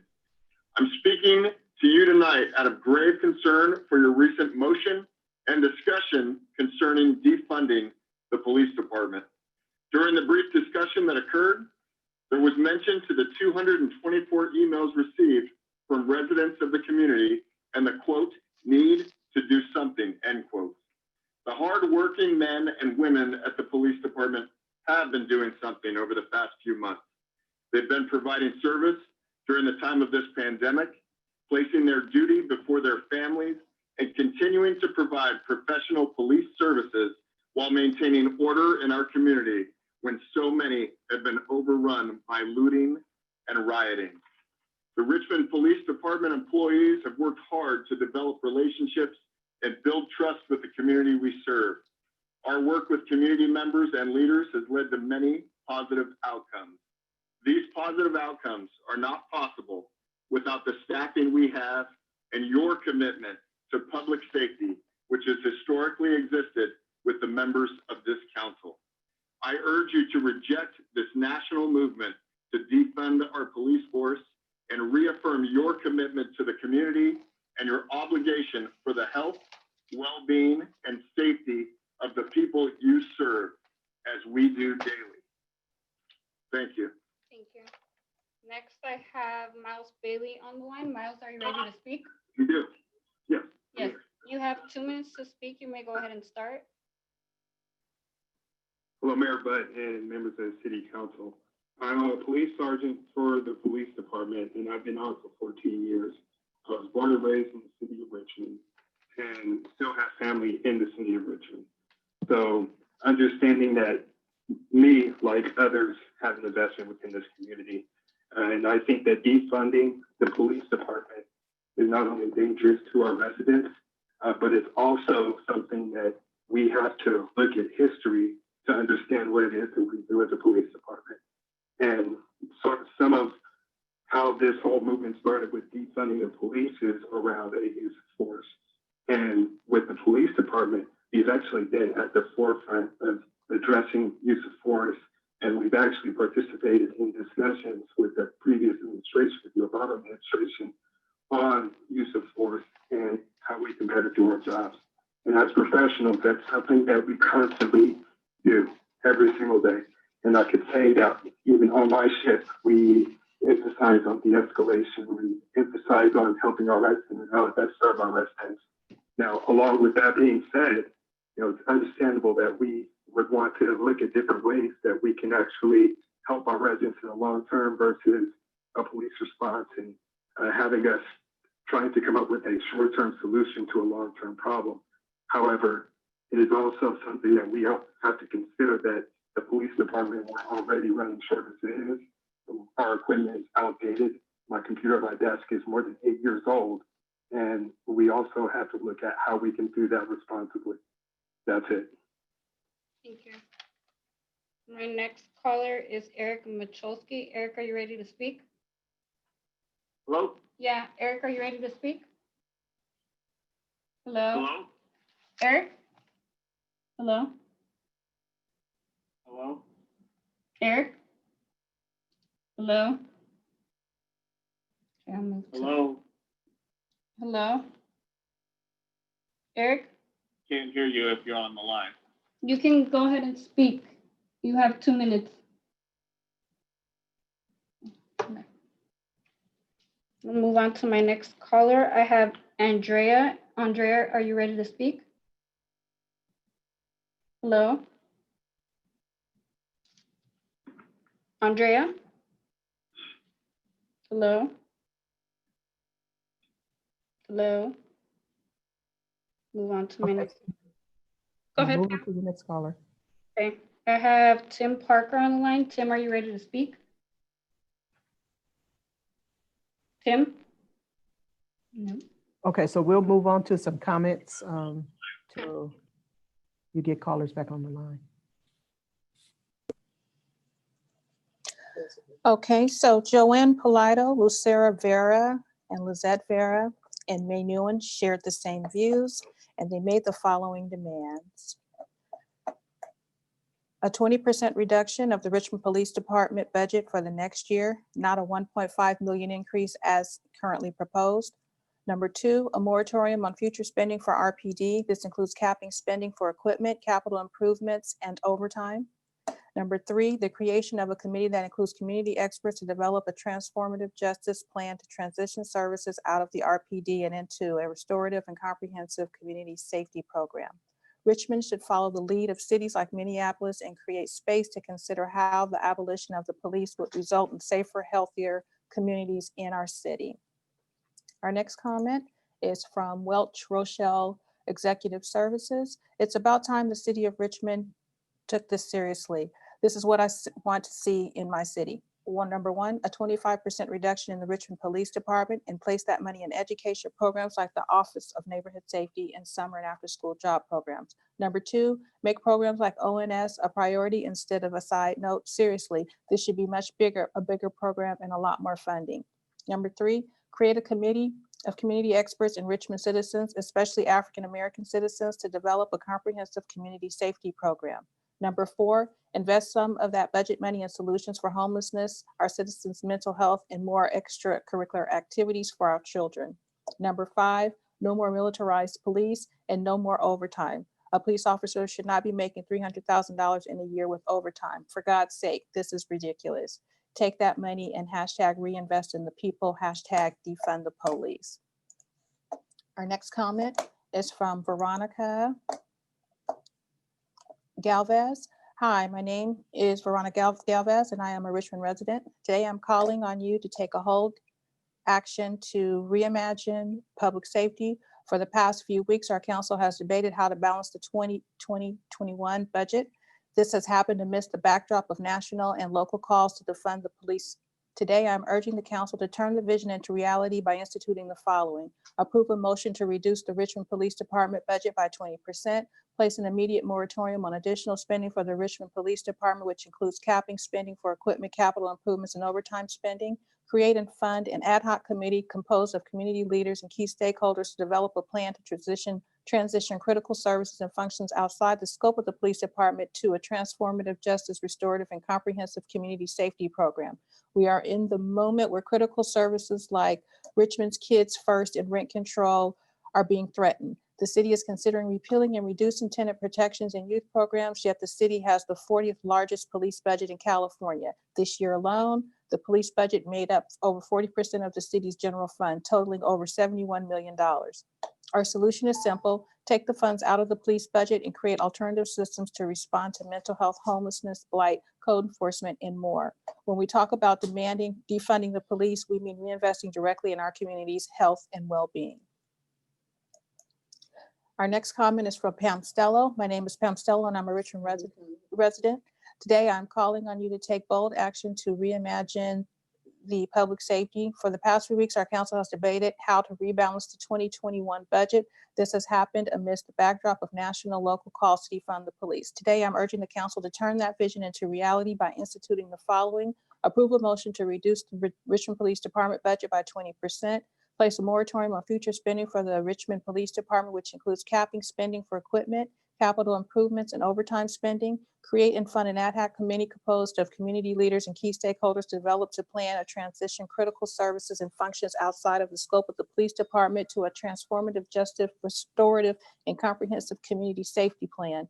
We are in a moment where critical services like libraries are being threatened. The city has considered reducing tenant protections and youth programs, yet our city has the 40th largest police budget in California. This year alone, the police budget made up 40% of the city's general fund, totaling over $71 million. Our solution is simple. Take the funds out of the police budget and create alternative systems to respond to mental health, homelessness, blight, code enforcement, and more. When we talk about defunding the police, we mean reinvesting directly in our communities' health and well-being. Thank you for your support of this incredibly important opportunity to make a difference for the people and youth of Richmond and youth generations. Okay, so we're gonna go to the phones. And we're gonna go back to the phones.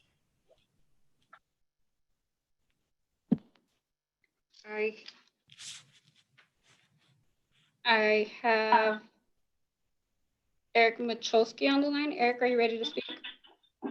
Yes. Okay, you have 2 minutes to speak. You may go ahead. Okay, thank you for this time and allowing me to address the comments that the mayor made at the last council meeting regarding defunding the police department. I feel that those comments are very irresponsible and only contribute to or erode the relationship between the police department and the community further. Richmond is a city where we have a good relationship with the citizens. In many cases, we are citizens of Richmond. I come from a family that is multi-generational in the city, and I'm proud to police the city that I've lived in and my family came from. Taking away money from the police department takes away our ability to build further relationships with the citizens and the children of the community. You take away money from the police department, you take away opportunities for us to interact in positive ways with the community, such as Juneteenth, at Christmas time, shop with a cop, participating in kids' graduations. There's many positive ways we can influence the community, and by taking away money, you take away the opportunity for us to be a part of those times. Citizens and children of this community need to not learn what a police officer is like by what they see on CNN or in movies. They need to know who we are as people, as humans, and get to know us as people so that there's a trust there, that they know that we're not the same person that they see recklessly policing in Minneapolis. Those actions are not their police department. That's some rogue officer in a different city. I ask that you strongly consider not even entertaining the idea of defunding the police department. We need to build better relationships, not take money away, which would have drastic long-term consequences. Time has expired. Your time has expired. Thank you. Next, I have Andrea President on the line. Andrea, are you ready to speak? Yes, I am. Okay, you have 2 minutes. You may go ahead and start. Okay. First of all, I want to say thank you for taking time to listen to me. I am a Richmond police officer. I'm also a Richmond resident. I became a police officer because actually a police officer saved my life. Myself, my brother, and my mother. We grew up in a household where domestic violence was a thing, and where a police officer would come so often, I didn't know who they were. And then it wasn't until I got a little older, I'm like, oh, this is somebody who, when they came, Dad would act right, you know, and just growing up and seeing that and the different things that happened to my mother, like getting her jaw broken, tied down to the bed, butt naked with chemicals sprayed on her. You know, those are the things that officer came and intervened and helped. And she told my mother one day, hey, if you stay, you're going to die. And those words sunk in. And my mother literally one night, she pulled my brother and myself aside and she said, you guys want to go? And we said, yes. And we left and we went to a shelter. And yeah, life wasn't easy. We were homeless, but we made it through. And it wasn't because if that officer didn't give my mother some type of direction and some type of hope, I wouldn't be alive today. And because of that, that made me want to become a police officer. And I've made a promise to myself to do things in my life that would be able to give back to a little girl or to a child or to a family that can't think clearly for themselves because they're in that circumstance. And I'm doing that within the city of Richmond. And I want to be able to continue to do that and to hear that my boss, my mayor, not only as a resident here, tell me that, no, I want to defund your department, is telling me that, no, I don't want you to go out there because you're taking away from my department. That can take my Time job. has expired. And I Your can't time fulfill has that desire expired. and that dream that I Thank want. you. Sorry, your time has expired. Next, I have Tim Parker on the line. Tim, are you ready to speak? Tim? Yes, ma'am. Okay, you have 2 minutes. You may go ahead and start. First off, I'll start by saying my name is Officer Parker. I've been with Richmond Sworn for almost 1 year now. I actually followed after my father-in-law, who served 23 years in the city of Richmond. I have to say that out of all the departments I've looked at, all the departments I've talked to people that I know that work at, Richmond handles things in a higher standard. There's plenty of situations that we deal with on a daily basis in Richmond that are very dangerous for not only the citizens of Richmond, but the first responders who choose to give their life every day on the line. There's not one person that serves the community of Richmond that wouldn't put themselves in harm's way for the citizen of Richmond, whether it's man, woman, doesn't matter of race, child. And that I value. The fact that it seems like the leaders of the city are seeming to lose faith and aren't really appreciating what we do as first responders is disheartening, and it's honestly sad. I don't know what would happen to the citizens of Richmond if people weren't there that were willing to put themselves on the line, but I don't think that that's something that they should ever have to find out. And I think that's really all I need to say. Okay, thank you. Next, I have Kayla Finney on the line. Kayla, are you ready to speak? Hi, yes, I am. Okay, you have 2 minutes. You may go ahead and start.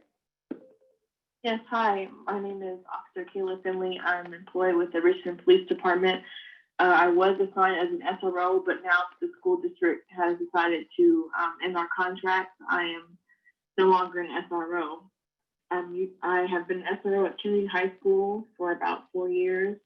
And over those 4 years, I have built positive relationships with the students. Just 2 weeks ago, I ran into a couple of students who were out on the street while I was on patrol. And they asked, well, are you coming back to Kennedy? I hope that you're coming back to the school. And I told them, I wasn't certain, being that the word was that people wanted us to be out of the school. So that just goes to show that a lot of the students do actually appreciate us being there, and the community relationships that we're losing being out of the schools. In my opinion, losing officers, as far as being defunded, if we lose officers, it would create longer response times to calls for service. Without the police department, businesses wouldn't survive, families would be in more danger, in my opinion. Also, there will be no consequences for crimes committed. I believe that there has to be some form of government to ensure that the safety of the public and the safety of businesses. And if every officer decides to leave the police department, it's just a matter of what will people do? Do they have the training to protect themselves and their families? So those are my thoughts on defunding the police department. I just believe that the police department is definitely needed, especially in our community. I'm actually from Richmond, and I have a lot of family from Richmond, and I believe that the work that we've done so far, especially in the last few years, especially since I've been there, have made an impact to our community. But that's all that I have to say, and thank you for your time. Thank you. Next, I have Luis Padilla on the line. Luis, are you ready to speak? I am ready to speak. Okay, you have 2 minutes. You may go ahead and start. Okay, good evening, everyone. Luis Padilla, President, Richmond Firefighters Local 188. Tonight, I'd like to speak in support of our police officers, the men and women in blue that protect us and risk their lives every day. Do not defund the police department. We should not let bad cops ruin the trust and integrity that 99% of the police officers in the country have earned. Every job has bad employees. There's not only bad cops, but bad fire chiefs, bad doctors, even bad city leaders. Police officers are human beings, just like the rest of us, trying to do a job they've been entrusted to do the best they can. Work with your police officers. Do not defund them. It wasn't that long ago when Richmond led the state in murders. We don't want to go back to that. Thank you very much. Thank you. Next, I have Jason Flom on the line. Jason, are you ready to speak? Yes. Jason, you have 2 minutes. You can go ahead and start. Good evening. My name is Jason Flau. I'm representing Richmond firefighters. I am speaking to support our brothers and sisters in the police department. My experience with Richmond PD over the past 23 years has been largely positive. I work with several different police agencies each day, and the Richmond officers are by far the most calm and professional. They have a very difficult job, and they try to do their best. The officers are eager to continue to build trust with the residents of Richmond. Thank you. Thank you. Those are all the callers I have for right now. I'll try to get hold of a few more people. Okay, we're going to go to some comments.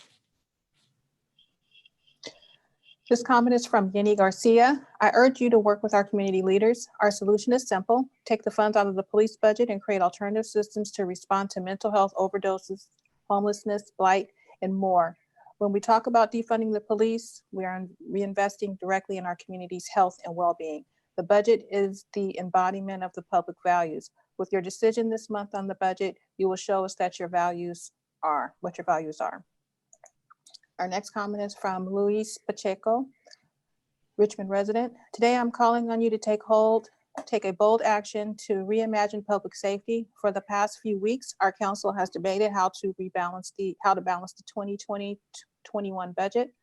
This has happened amidst the backdrop of national and local calls to defund the police. Today, I'm urging the council to turn that vision into reality by instituting the following. Approve a motion to reduce the Richmond Police Department budget by 20%, place an immediate moratorium on additional spending for the Richmond Police Department, which includes capping spending for equipment, capital improvements, and overtime spending, create and fund an ad hoc committee composed of community leaders and key stakeholders to develop a plan to transition critical services and functions outside of the scope of the police department to a transformative justice, restorative, and comprehensive community safety program. We are in a moment where critical services like Richmond Kids First and tenant control are being threatened. The city has considered repealing and reducing tenant protections and youth programs. Yet our city has the 40th largest police budget in California. This year alone, the police budget made up 40% of the city's general fund, totaling over $71 million. Our solution is simple. Take the funds out of the police budget and create an alternative systems to respond to mental health, homelessness, blight, code enforcement, and more. When we talk about defunding the police, we mean reinvesting directly in our community's health and well-being. Our next comment is from Dulce Galicia. He says, tonight I right to speak out in opposition to item K2 and K3. The cost of policing is exacted first and foremost in the damage to Black lives, and second in an enormous drain on public resources. Every dollar spent on police is a dollar not spent on schools and city services. Richmond Police Department receives 41% of the city's budget, and those are funds that can best be invested in critical community needs. I am asking that you budget for a 20% reduction to the Richmond Police Department's budget for next year. In addition, capping spending on equipment and capital improvements. We need to prioritize funding, health, housing, schools, jobs, families, and futures. Our next comment is from Lucy O'Reilly. I would like to see the police department protect and serve taxpayers like me who need peace officers in our neighborhoods to keep the peace. I do not want my county real estate tax dollars used to fund police brutality and mentally ill community members. We need psychiatric professionals trained in de-escalation to perform those duties. I do not wish to see my city tax dollars used to fund police harassment of Black neighbors who are exercising their First Amendment rights to speak out against 4.5 centuries of state-sponsored terrorism at the hands of the historical lineage of plantation owner slave patrols. I do not want my state tax dollars funding military-style police equipment in my streets. Furthermore, I demand that the city budget fund community services with proven track records to improve the lives of the least fortunate amongst our community. Specifically, I want to see a 20% reduction in the RPD budget for the fiscal year, a moratorium on future spending for RPD. This includes a cap on spending for capital improvements, overtime, and equipment, the creation, a moratorium on the future, the final thing is the creation of a committee that includes community experts to develop a transformative justice plan to transition services out of the RPD and into a restorative and comprehensive community safety program. Let's get it right in Richmond. Our next comment is from a group of ACE members. There's more. Okay, all right. So it says, dear members of the City Council, as the pandemic is still hitting the most vulnerable in our city, we are not in place to withstand the potential of losing our housing landlord and mayor. Tom Butt's plan to dismantle tenant protections is cruel and a clear view of where our priorities lie when it comes to our community. We call on the council to move not forward with the drafting of this. It is unnecessary and will be confusing to the voters. Members of ACE.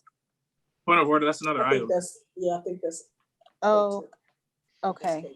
Okay, I'm sorry. They had I1 on the subject line. Mike Parker's next. Okay.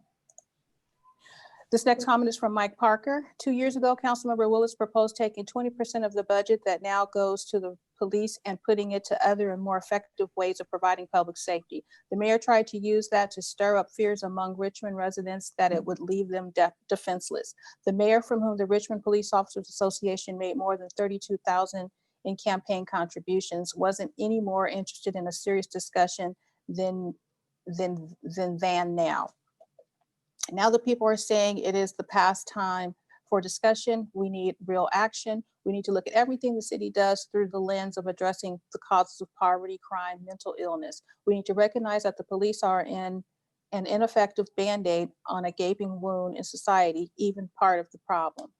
We can start today by reducing the police budget by 20% so that we have the money tomorrow to immediately start programs that provide alternative ways to dealing with 911 calls for mental illness, neighbor problems, and traffic control. It's a budget, the broad sweep of our overall plan for now. We can start filling in the details with actions over the next month. Without action, you are only pretending to be listening. Our next comment is from Sarihi Gonzalez. As a Richmond resident living here for 20 years, I've noticed that there needs to be a lot of reform with the way our budget is managed. I am calling for the following: 20% reduction of the Richmond Police Department's budget for the next year, a moratorium on future spending for RPD. This includes capping spending for equipment and capital improvements and overtime, the creation of the committee that includes community experts to develop transformative justice plan to transition services out of the Richmond Police Department and into a restorative and comprehensive community safety program. Our next comment is from Desashe K. I am a Richmond resident and psychologist. Today, I'm calling on you to take a bold action to reimagine public safety. For the past few weeks, our council has debated how to balance the 2020-21 budget. This has happened amidst the backdrop of national and local calls to defund the police. Today, I am urging the council to turn that vision into reality by instituting the following: approve a motion to reduce the Richmond Police Department budget by 20%, place a moratorium on future spending of the Richmond Police Department, which includes capping spending for equipment, capital improvements, and overtime spending, create and fund an ad hoc committee composed of community leaders and key stakeholders to develop a plan to transition critical services and functions outside of the scope of the police department to a transformative, justice, restorative, and comprehensive community safety program. We are in a moment where critical services like the library and school funding are being threatened. The city is considering repealing and reducing tenant protections and youth programs, yet our city has the 40th largest police budget in California. This year alone, the police budget made up 40% of the city's general fund, totaling over $71 million. Our solution is simple: take the funds out of the police budget and create alternative systems to respond mental health, drug addiction, homelessness, blight, code enforcement, and more. When we talk about defunding the police, we mean reinvesting directly in our community's health and well-being. Okay, we're gonna go to some callers. Okay, we're going to go to our callers again. Jeswar, do we have callers? Okay, we'll read some comments. And this comment is from Soji.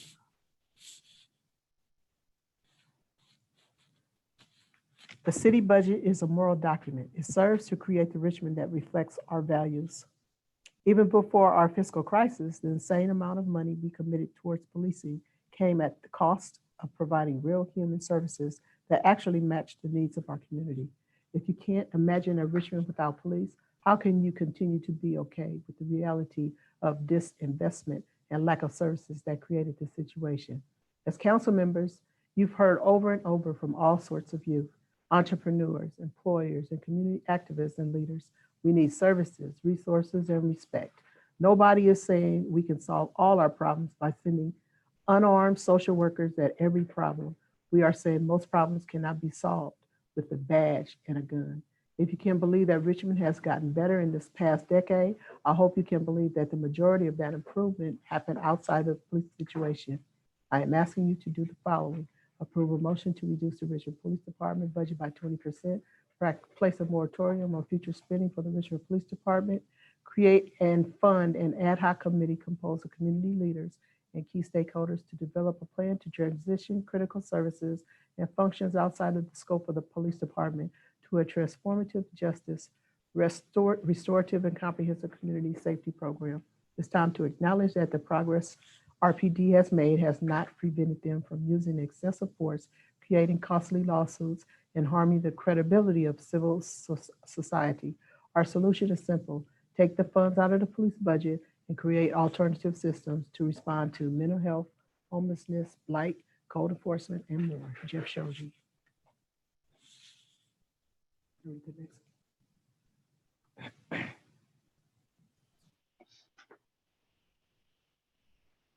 You're muted, Pam.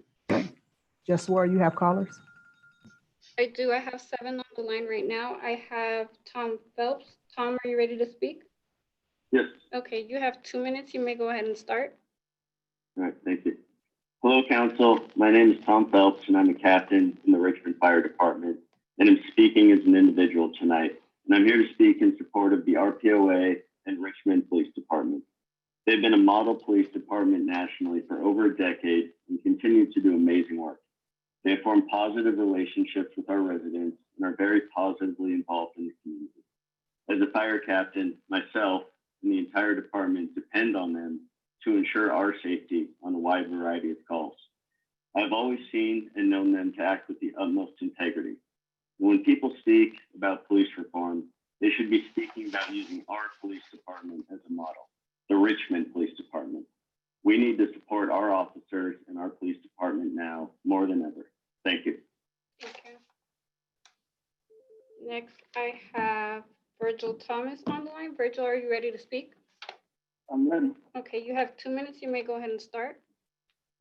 Okay. Good evening, Mayor Butt and esteemed members of the City Council. My name is Virgil Thomas, and I've been employed by the City of Richmond as a police officer for 24 years.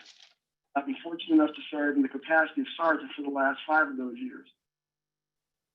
I am also the president of the Guardians of Justice, an organization poised in bringing to light the issues that affect people of color, both inside and outside of our department. With that said, I was tuned into the live stream of the City Council meeting last week and was completely taken aback upon hearing the suggestion of defunding the police department and saving the city $70 million. While the suggestion may be part of some type of political ploy to make it appear to be in step with the political times of demonizing police officers, I'm here representing not only myself, but many fine police officers who take a lot of pride in wearing the uniform with the City of Richmond's patch on it. While the idea of defunding the police department may appear to be amusing folly to those who are attempting to capitalize on the political hot button issue of the time, as a City of Richmond employee, I do not take kindly to having my livelihood or the safety of the citizenry of this city threatened in a public forum. Obviously, there has been little, if any, thought of the ramifications of eliminating the police department. For whatever reason, the police department has been singled out as the ill that plagues our society and has been the reason for the breakdown of societal systems. I beg to differ. In the 24 years that I've worked here, I've seen the difference in the community. I spend most of my waking hours. I've seen the strides taken by the department to build a more inclusive and diverse department. I've seen the steps taken to garner a better relationship with the community. I've seen our homicide and violent crime rates dive from being among the nation's highest to more respectable numbers for a city this size.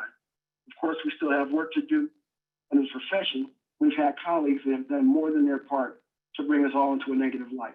For those individuals, I have nothing but disdain. I will be the first to call for their removal. However, the men and women of the Richmond Police Department work hard to make the city of Richmond an environment suitable for the fine citizens that work, play, and call Richmond home. Time has expired. Your time has expired. Thank you. My next caller is Jamise Terrell. Jamise, are you ready to speak? Yes. Okay, you have 2 minutes. You may go ahead. Hello, my name is Jamise Terrell. I'm an officer with the city of Richmond. Defunding the police department is a huge disservice to the Richmond community. Richmond PD officers strive to make this city better every day, and our PD is a model for community policing and has been acknowledged as such. Before you judge the Richmond Police Department, do your research, make positive contact with police officers, come on ride-alongs and attend our Citizens Academy. Our PD is so much more progressive and has mental health and homeless programs already in place. Defunding the police department would only hurt the community and these outreach programs. Thank you. Thank you.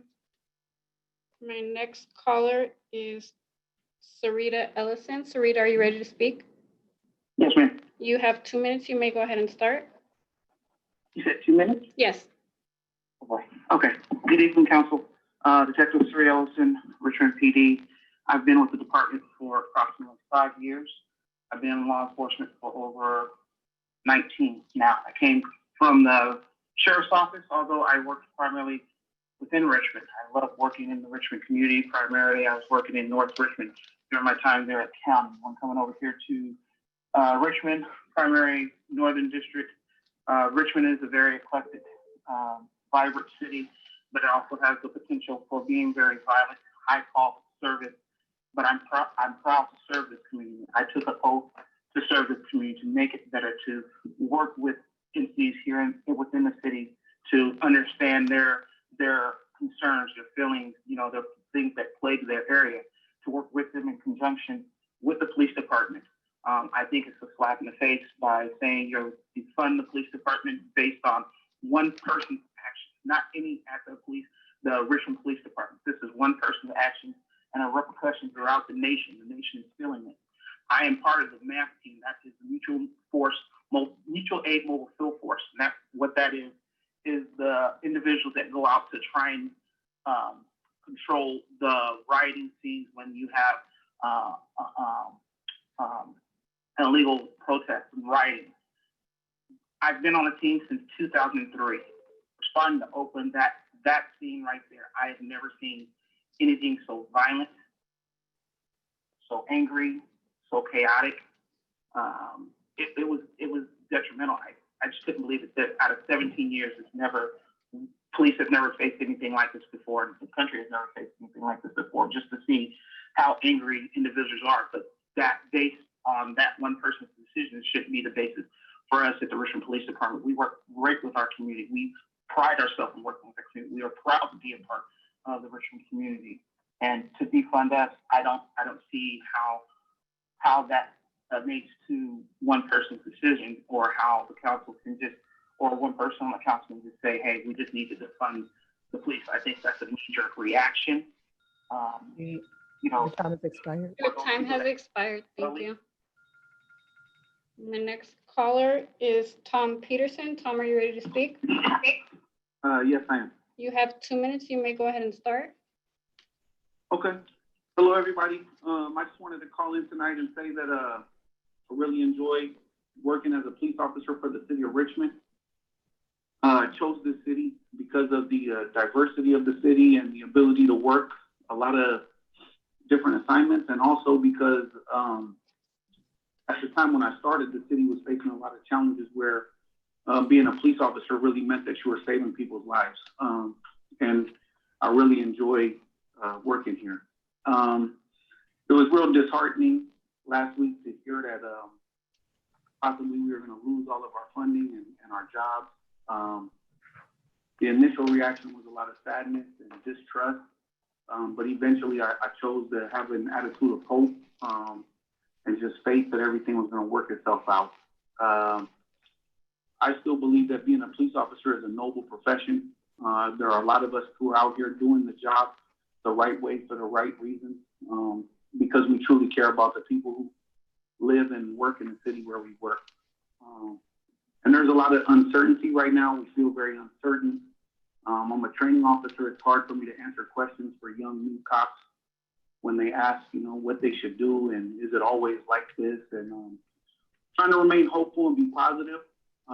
But there's just a lot of uncertainty and just hoping that things will work out for the good of both the police department and the city.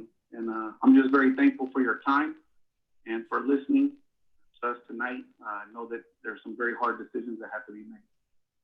And that's pretty much all I want to say. Thank you. My next caller is Joe Darion. Joe, are you ready to speak? Yes, I am. Okay, you have 2 minutes. You can go ahead and start. Thank you. I'm Joe Dorian. I've been a city employee, a police officer with the city of Richmond for over 15 years now. Thanks for your time. I want to let everyone know that this is very important to me. It's my distinct honor to serve the people of Richmond. It's a good city. I believe there's a lot of good people here. It's a rough city, but there are a lot of good folks here and they deserve good service. And it's my belief that if you start removing services or removing funding for said services, you don't just take them away from the police officers and those that have to try and help people, but you take them away from the public themselves. You're depriving them of good service and good professionals that know how to apply the service very well. We're not perfect, but we're better than most, I believe. And it would be nice that if every now and then people backed us and said, you know what, we do have good people here and we should probably help other agencies build off of what we have. In the past, the city has come to us and we have voted to not take our raises or defer our raises. We've gone without when the city's needed it. Whether financial problems were real or they were manufactured, we did our best to help. And lately, it hasn't felt that way, that we don't get that in return when the time comes. That's disheartening. So I would urge you people, think hard. Defunding the police department is probably not the best idea. It doesn't help the populace as a whole. It just feeds into the panic at the time, and it's not very rational. So thanks for your time. I appreciate it. I won't take up any more of yours. Thank you. Care. Next, Go over there. I have Jeff on the line. Jeff, are you ready to speak? Yes, I am. Okay, you have 2 minutes. You may go ahead and start. Okay, my name is Jeff. I'm a resident of the Marina Bay section of Richmond. I live here with my wife and my teenage son, who I'm happy to say is graduated from John Henry Charter High School and is college bound. Not quite sure what direction to take this conversation in, but my family and I choose to live in Richmond. We are, for what it's worth, and nor that it's here or there, we are African-American family. And we love Richmond and we want to see it prosper and continue to grow. And I love the opportunity to voice my opinion. So with that, I'm going to defer. Thank you for giving me an opportunity to talk. But we are strong supporters of Richmond and we will do anything we can to help support our community. With that, I bid everyone good evening. Thank you. And I have a few people to reach out to, and I will go ahead and do so now. And then we'll go back to comments. Our next comment is from Alex Mazowit. I am a Richmond resident and property owner. Now is the time to reimagine public safety. For the past few weeks, our council has debated how to balance the 2021 budget. This has happened amidst the backdrop of national and local calls to defund the police. Today, I'm urging the council to turn that vision into reality by instituting the following: approve a motion to reduce the Richmond Police Department budget by 20%, place a moratorium on future spending of the Richmond Police Department, which includes capping spending for equipment, capital improvements, and overtime spending, create and fund an ad hoc committee composed of community leaders and key stakeholders to develop a plan to transition critical services and functions outside of the scope of the police department to a transformative justice restorative and comprehensive community safety program. Ensure that there is accountability. Richmond Police Department must be held accountable for the actions and their spending. We're in a moment where critical services for our schools, libraries, and youth programs, parks and recreation, housing are being threatened, yet our city has the 40th largest police budget in California. This year alone, the police budget made up over 40,000% of the city's general fund, totaling over $71 million. Our solution is simple: take the funds out of the police budget and strengthen or create alternative programs and systems to respond to housing that people can afford, homelessness, blight, code enforcement, accountability, technological upgrades. When we talk about defunding the police, I do not mean defunding for the sake of defunding. I mean that we need to allocate the money where it is truly needed, where it makes sense, where it will truly make a difference in public safety. Money lost in police spending is a total loss. Investing directly in our communities' health and well-being will increase public safety. Our next comment is from Dave Saveri, and I am writing to demand protection for the Richmond Public Libraries. It is appalling that the City Council is considering cuts to already underfunded but vital community resources while increasing police salaries amid an already extensively funded police budget. The average salary for FTE in the police department is twice that of a library employee. Budget cuts and layoffs will only exacerbate the financial struggle of our community. At this moment in our community, in our country, it is more clear than ever that we need to enhance public services that lift up and educate our communities. The Richmond Libraries provide my 3-year-old daughter with resources that are essential to her education and development. Taking away the opportunity for her to explore new reading and material and participate in story times in the name of fiscal austerity sets a dangerous precedent for our city. We need to be investing in our community in these spaces, not reducing staff and services. If we defund the services that people of color depend on and disproportionately fund police services, what does that say about the priorities of our community? Now more than ever, budgets should be seen as moral documents. I urge you as leaders to uphold the values of our city by supporting an increase in the library funding. Our next comment is from Laura Thomas. Good evening. My name is Laura Thomas, a Richmond resident who has been unemployed since 2019. In that time, we have collected help from what might be considered a government ball-out program, such as Medicaid, unemployment insurance, SNAP benefits, food stamps, free lunches from Caliber, Beta Academy, paid family leave insurance for months. I spent rearranging our lives to help my grandma pass from this world to the next one, all amidst trying to survive and stay mentally sane during a global pandemic where I was sheltering in place with people whom I love dearly, my husband and 2 kids. What was missing in this time was easy access to tools that help keep me sane, such as accessing food of household supplies in an easy, affordable, or timely manner and without risk to my health due to coronavirus. I have also been missing in-person access to my extended family, friends, and the community I rely on to keep me sane in the easiest of times, which I think we can all agree these haven't been, despite our very real privilege. I haven't had access to my favorite hiking trails, so my health and exercise routine has taken a big hit at a time where our new hobbies include baking. Eek. My reflection and my 42-year-old joints are definitely letting me know things are a wee bit out of balance. Happily, I was able to pivot and adapt quickly to, as everyone in the Bay Area bubble has learned to do if they didn't already know how. I've had so much support from loving community that have supported me and my family through this very hard time while asking for little or nothing in return, and that I'm grateful. My privileges is real, and my life has been incredibly hard over the last several years. Still, my whiteness is not the reason for my struggles. My mental health, my gender, my socioeconomic standing, my weight, my age, my family of origin, and my experiences. Those are more played a huge part, not my whiteness. My resourcefulness and survival skills come at a high personal cost to myself and my family, even as we have weathered the latest storm on a fairly safe ship. I'm gonna check on phone.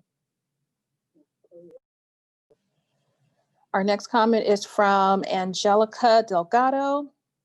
I am a fourth generation resident. As someone whose roots in Richmond trace back to the late 1960s, I know firsthand the many ways policing and systematic racism impacts the physical health and mental well-being of my community. However, my knowledge around this issue does not only come from personal experience. During my time as an undergraduate student at Santa Clara University, I conducted research and wrote a paper on police brutality and its impacts on Black and brown lives and communities. I received a university award for that paper and it was published online, currently holding over 17,800 downloads since June 2016, making it the .4 research paper being read internationally. A link to the paper can be found here, https://scollarcommons.scu.edu/MEIER_award/1/. Richmond has been spending extraordinary amounts of policing, but it's not yet seen improvements around safety, education, homeownership, employment, mental health, and true engagement of youth resident leaders in upstream policy and funding decision-making processes. It is imperative that we take action and create an alternative budget that meaningfully restricts Richmond Police Department funds and reallocates those funds towards investing in social services, community-based preventive programs, and trauma-informed responses to emergencies, which have been shown to be much more effective at prompting safety and social equity than policing and incarceration. We need a budget that prioritizes and places focus on racial and health equity. In order to begin that process, I urge that you implement the following: a 20% reduction of the Richmond Police Department's budget for the next fiscal year, a moratorium on future spending of the Richmond Police Department that includes capping spending for equipment, capital improvements, and overtime, the creation of a committee that includes community experts to develop a transformative justice plan to transition services out of the Richmond Police Department and into a restorative and comprehensive community safety program. Change begins with policy and funding. I hope that you embody the courage, pride, and purpose of this community and those to dismantle racial inequities in Richmond. Okay, we're gonna take some phone calls. Okay, I have Michael on the line. Michael, are you ready to speak? Yes, I am. Okay, you have 2 minutes. You may go ahead and start. As a lifelong resident of the city of Richmond, I am requesting that you do not even consider defunding the police department in any way. Richmond Police has a good reputation and record. The department was touted by the Obama administration for lowering the crime rate. The city council should grow a spine and invite other agencies to come and see how Richmond PD performs. Don't paint us all with the same broad brush for an individual's failure. Virtually every Democrat administration in bigger cities and states proclaim to be progressives, and they propose tolerance and reform. Many of those cities are now burning because of your Democrat failed ideas. They continually fail. Our public schools have failed. We lost a local hospital here due to Democrat failure. Tom Butt has his fingers all over that. We lost Ford. We lost the possibility of Volkswagen. We lost Apple Computer possibly coming here. Pixar, you chased out of the city because of your Democrat ideals. Our retail centers are gone. So, how many single parent homes are there? That's a failure. Whatever happened to personal responsibility? You blame others for your own failings, and your standard answer is to throw money at a problem and it will magically go away. Remember bread and circuses?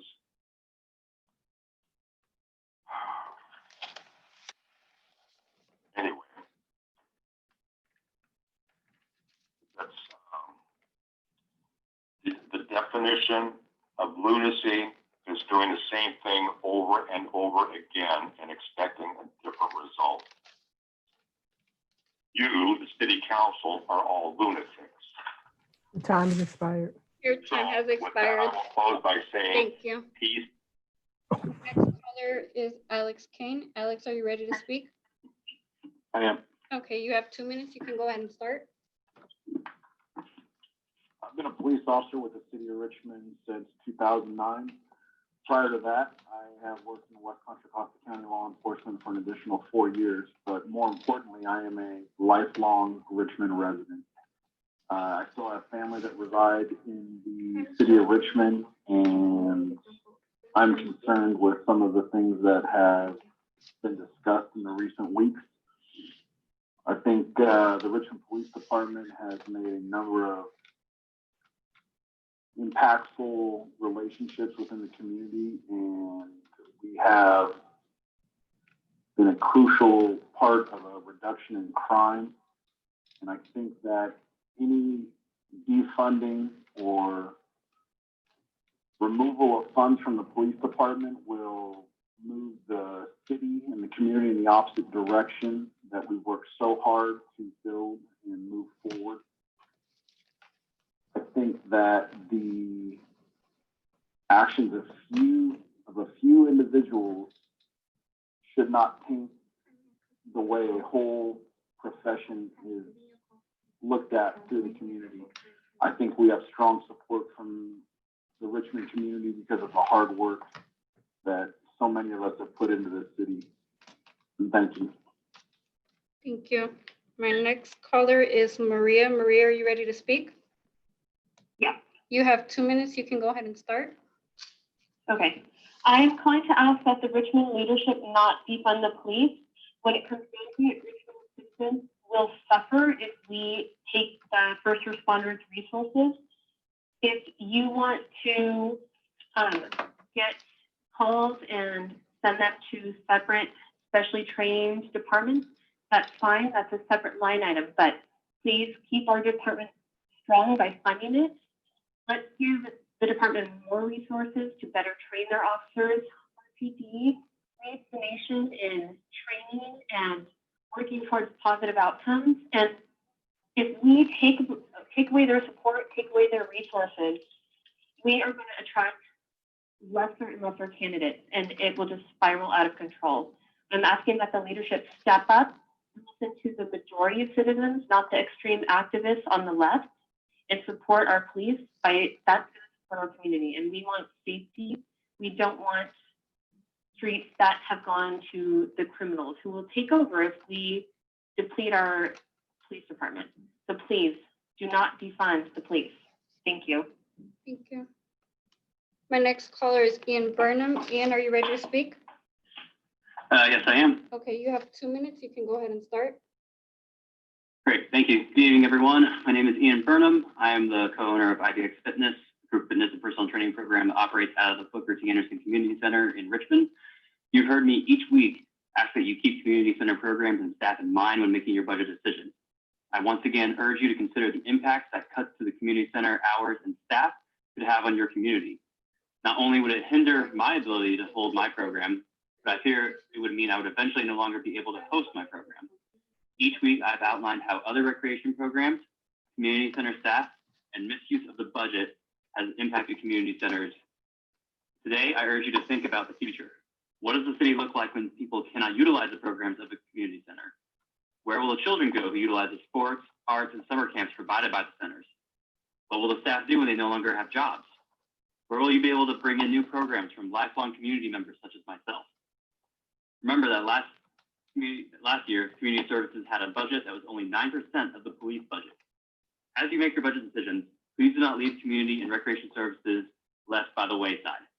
Give these centers, programs, and staff the budget they need to provide healthy, creative, morale-boosting outlets to our children and adults in turbulent times where these services are desperately needed. Thank you. My next caller is Enric Melgoza. Enric, are you ready to speak? I am. You have 2 minutes to speak. You may go ahead and start. All right, first of all, thank you for taking my call this evening. I was taught the importance of public service at a very young age. I was raised in a middle-class working family. I come from a family of Mexican immigrants, and I watched my mother and father dedicate their lives to public service in America as public school teachers. The service to others is what led me to policing. I serve the people of Richmond proudly, and I know that I make a difference in the lives of those who live here. My job and profession are important, and not just to me. The police are a vital part of the success of Richmond, the safety of Richmond residents and businesses. We define the uniform. The uniform does not define us.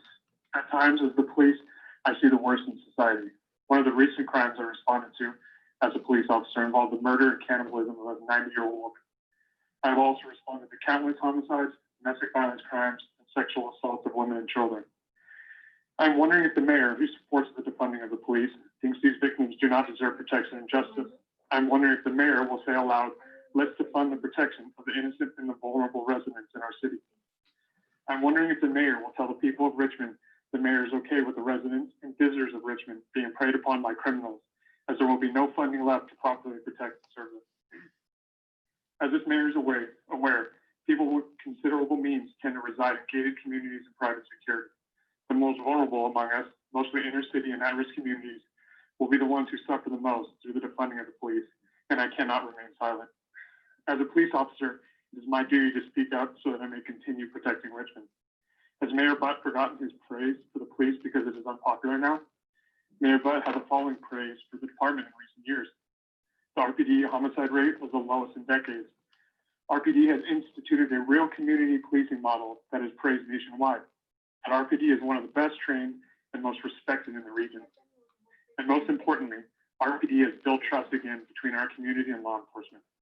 I'm proud of the progress RPD and the community has made, and it is sad that Mayor Butt no longer sees it that way.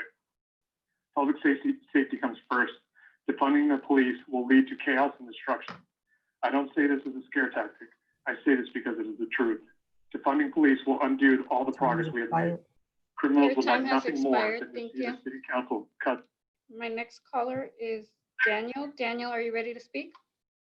Yes, I am. Okay, you have 2 minutes. You can go ahead and start. Thank you. Good evening. My name is Daniel Reyna. I'm a police sergeant with the city of Richmond. I worked for the city for nearly 15 years. I enjoy working in this community because of its diversity. It reminds me of the city I grew up in as a child in Southern California. I got into police work to help be there for people in need.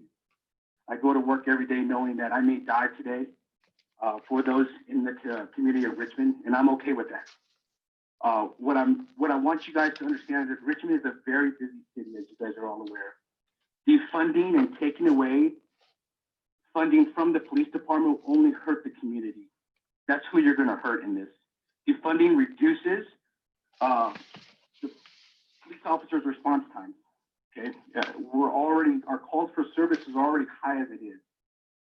Officers are already overwhelmed responding to calls for services. Defunding and reducing even by 20% is going to limit those on the street. So what I'm asking you guys is to remember this. The community and the city council need to come on a ride along. Okay, see what we go through every day. Look at what we're dealing with. Understand what we're seeing on a daily basis. Okay, I encourage you guys to do that. This department is trained professionals. We are above the curve. We already are practicing de-escalation tactics. Even Vice Mayor Bates has already noted that the Obama administrator has pointed out that the police department is at the forefront of policing. Recognize that, please. We are on the right track. Now is not the time to defund and take away important training that is necessary. Okay? I want to leave you with one last thing. When you're calling 911, when the community calls 911 because there is an emergency at their place, someone is breaking in their home, it's the police officers that's coming there to help them, not the librarians. When someone calls 911 because of domestic violence or gang shooting in their community, it's the police officers that are going to be there first to make sure everyone is safe and okay. Time's expired. Your time has expired. Thank you. My next caller is Elizabeth Basha. Elizabeth, are you ready to speak? Yes, I am. Okay, you have 2 minutes. You can go ahead and start. Thank you for having me. Good evening, everybody. I'm Sergeant Bashan, and I've been a police officer for 16 years. I've been with the city of Richmond since 2011, and before that, I served in the Army. My adult life has been about service and commitment to making my community better than I left it. The movement to defund the police department is a short-sighted idea. We are not the enemy. We are your neighbors. We are your friends and your family. And we also have the same goals as you, to live and work in a safer community. Every day, police officers around the country respond to calls for service of all types that we are able to peacefully resolve. In Richmond, we respond to many calls involving violence and armed suspects. On rare occasions, it's necessary for us to use force. On these unfortunate encounters, it has been my experience that Richmond officers have responded professionally and within policy and the law. Less police officers lead to an increase in violence. Violence destabilizes our residents, particularly our youth, our schools, and our businesses. The well-being of our community relies on our ability to protect the public safety. Nearly every shift, one or more of our patrol officers takes an illegal firearm off the street and out of the hands of a criminal. Not only that, but more often than not, they accomplish this without using any force, only their skill and command presence. When people think of police departments, they generally think of patrol, which is the most visible component.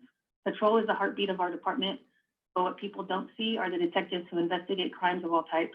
Defunding the police department would mean homicides, robberies, sexual assaults, and crimes against children would go uninvestigated and uncharged.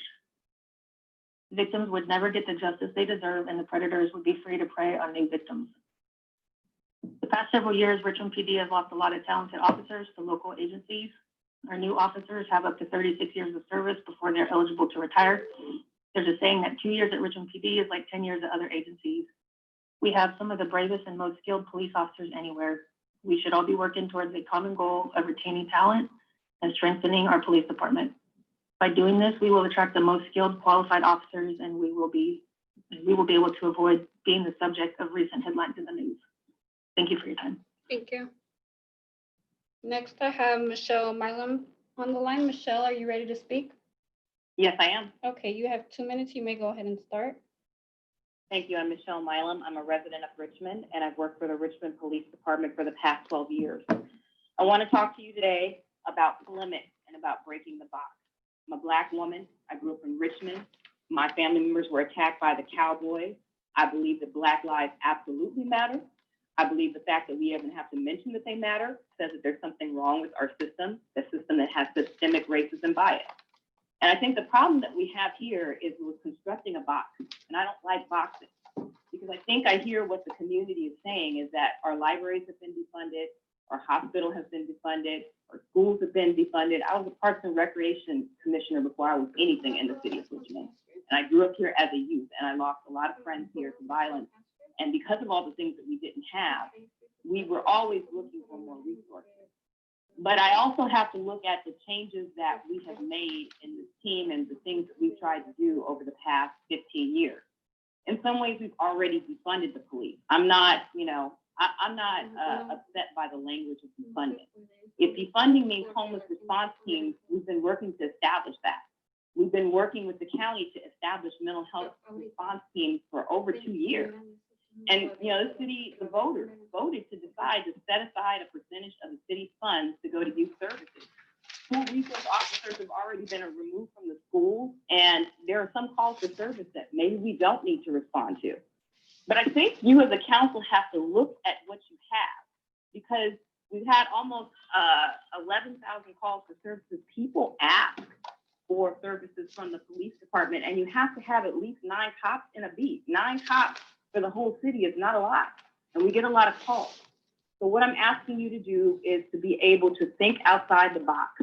We can look at how we can increase services and maybe remove some of the services that police officers don't have the resources and don't need to be doing from the department, but it takes a scalpel, not a hammer to do that. And we need to do that while maintaining basic services and look at ways that we can start to fund these things that we know we need.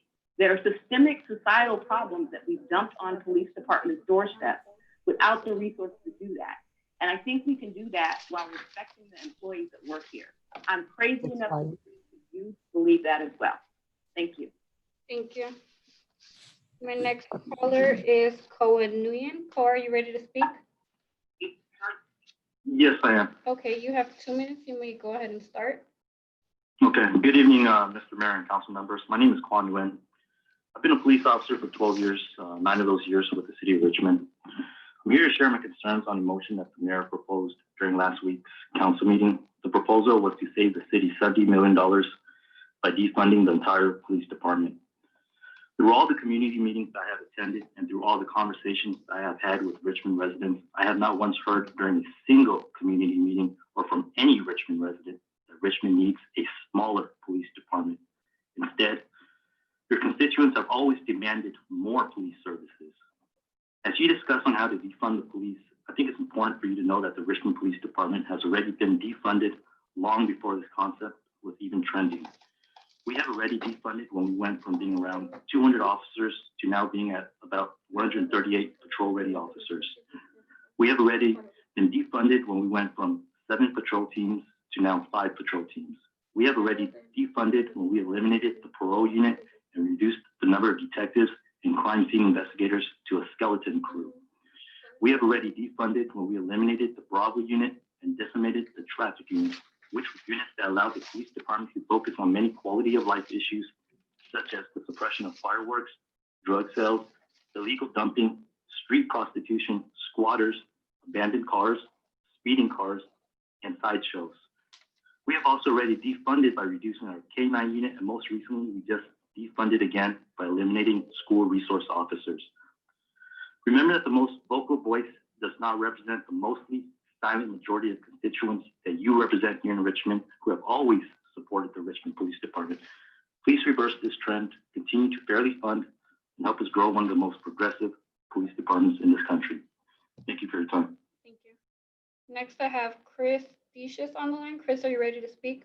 Yes, ma'am. Okay, you have 2 minutes. You may go ahead and start. Thank you. My name is Chris. I've been a police officer for over 25 years. The majority of it has been in Richmond. I'm a little bit confused about parts of this movement of defunding police. The words seem to be used interchangeably, whether it's a defund police, decrease funding for the police, or even abolish the police. Many people tonight seem to have had some similar talking points about reducing the budget for next year of the police department up to for 20%. The last week when the mayor spoke, and he talked about defunding an amount of $70 million, which to the best of my knowledge is our entire budget. So I'd like for him at some point to explain if that's what he meant, or if he was talking more of the along the 20% line that other people were talking. In my 25 plus years of doing this, the umbrella that our job is under has gotten so big that we've gone from crime fighters to social workers, homeless outreach, counselors, psychologists, parents, etc. And now people want those other occupations to handle some of those calls, and most of us would not disagree with that. The problem is when you introduce any element of danger to those calls, then it's going to require a police response anyway. And when we were tasked with these other responsibilities over however many years it's been that the umbrella's grown, we weren't given extra funding for those new tasks. We were doing basically more with less. And by taking money from the department now to get rid of that, we could get back to just crime fighting, but all of those same responses that people don't want us to go to and would prefer a psychologist, counselor, et cetera, to go to would still require us as soon as something went what we would consider bad. So that's all I have to say. It doesn't make sense to me to defund. Don't put the Time has expired. Your time has expired. Thank you. My next caller is Peggy Chu. Peggy, you have 2 minutes to speak. You can go ahead. Thank you. My name is Peggy. I am a Richmond police officer. I began a career in public safety 6 years ago with the city of Richmond. I chose this city because I had researched it to be at the forefront of community policing. With time, I grew to value the city of Richmond for its diversity, its sense of community, and its progressive approach in the face of challenges and change. For 6 years, I have worn my uniform with pride. I'm grateful every day for the community relationships that have been forged during my tenure, and I am honored to serve our community alongside the hardworking men and women of the Richmond Police Department. However, with all due respect, Mayor Butt, the radical comment you made last week to defund the police department to save $70 million has shaken me to my core. Despite the civil unrest that has taken place in communities around the nation, ours included, and despite the global pandemic that has thrown this world for a loop, for the first time, your comment made me question my career choice in this city. For the very first time, I felt undervalued and unappreciated by an individual who I had believed to support our common goal for public safety. Fully defunding the police department undermines the core values for which I had joined Richmond PD. We entered the field of law enforcement because we want to protect, we want to serve, and we want to contribute to our community. City Council members, please consider the ramifications of last week's narrow-minded comments. The City of Richmond has been and still is a model community for progress and change. Public safety is a necessity to continue that growth. Thank you. Thank you. Next caller is Orlando Guzman. Orlando, are you ready to speak? Orlando? Okay, move on to my next caller. I have Ben on the line. Ben, are you ready to speak? Yes, I am. Okay, you have 2 minutes. You can go ahead and start. Okay. Ben Terrio, President of Richmond POA, Richmond resident. Honorable Mayor Tom Budd, last Tuesday, June 8th, the close of last week's City Council meeting on the city budget. I don't know if you meant to, but you disparaged your own police department and police officers. Your police officers don't know if you were grandstanding or if you were serious, but your motion to defund the entire police department to save $70 million was simply a slap in the face to the working cops and general employees of RPD and our interim police chief. Your RPD employees have worked diligently over the past decade to be at the forefront of 21st century progressive policing. President Obama's own Attorney General, Loretta Lynch, visited the PD, and the Obama Justice Department specifically mentioned the Richmond Police Department as being the model of community police reform. Last week, you mentioned receiving hundreds of emails by the 8 Can't Wait campaign. The irony is that that campaign specifically lists Richmond, California, our city, as one of the agencies described to be. Think about that for impact. More importantly, think about your unclarified comments and how hurtful they are to the men and women who put their lives on the line every day for Richmond residents. People listen to what you say. I asked tonight for a small amount of officers to call in and speak from the heart, not from a flyer from a political organization put together at the last minute. This POA and the men and women we represent the best in community policing. We are not Minneapolis, we are not Baltimore, we are not Chicago. We are Richmond police officers and sergeants, and we have been at the forefront of this positive police change that you've seen in the city. Defunding is the wrong frame and term for changing what police officers do. Reshaping is a better term and exactly what is needed for the long term. And you might be surprised to learn that we agree on numerous points brought up locally and nationally on changing what police officers do and what we respond to, like mental health, drug addiction, and homelessness. And all these types of crimes, they really affect these types of calls, they affect our ability to deal with crime. The reality, though, is our PD has been defunded by 30 positions in the past 5 years. So that's already happening here. And I can't imagine how quickly people forget what it was like 10 years ago when I started here with 40 plus homicides and hundreds of shootings every year. Luckily, you have a great group of men and women who, despite being asked to do the impossible, have put the city on their back and continue to work tirelessly for Richmond residents. We ask that you do not make cuts to city services and employees, freeze positions if you have to, but no labor cuts for our workforce here. But we cannot protect life and liberty and property. Finish your comment. Policing services. Your time has expired. Thank you. Thank you. And we'll go back to Orlando. Orlando, are you there? Yes. Okay, you have 2 minutes to speak. You may go ahead and start. Hi, my name is Orlando Guzman. I'm a police officer with the Richmond Police Department. I've been a police officer for 6 years, but I've been an explorer volunteer since I was 14 years old. I joined Richmond because I love to help mentor and serve the community I've lived in for my entire life. Richmond officers have helped me as a team, mentored me, taught me the importance of helping others, of helping my community, and developed me into the officer I am today. When I heard the mayor comment about defunding the police department, it was pretty disheartening. The police officers that made this city the city that it is today don't seem to matter. When I was young, I couldn't walk through the city without fearing something would happen to me. My friends would never go out to parks because it was too dangerous. And now when I patrol my community, I see crowds of kids walking the streets, using their bikes throughout various neighborhoods, and using the parks because they feel safe. Officers put their lives on the line on a daily basis to help the community, help people in the community grow, and give the community a voice that lets them know that when something bad happens, they have men and women who they know will do everything they can to resolve their problem and make them feel safe. By the mayor telling the community that he wants to remove the same people that protect them is reckless.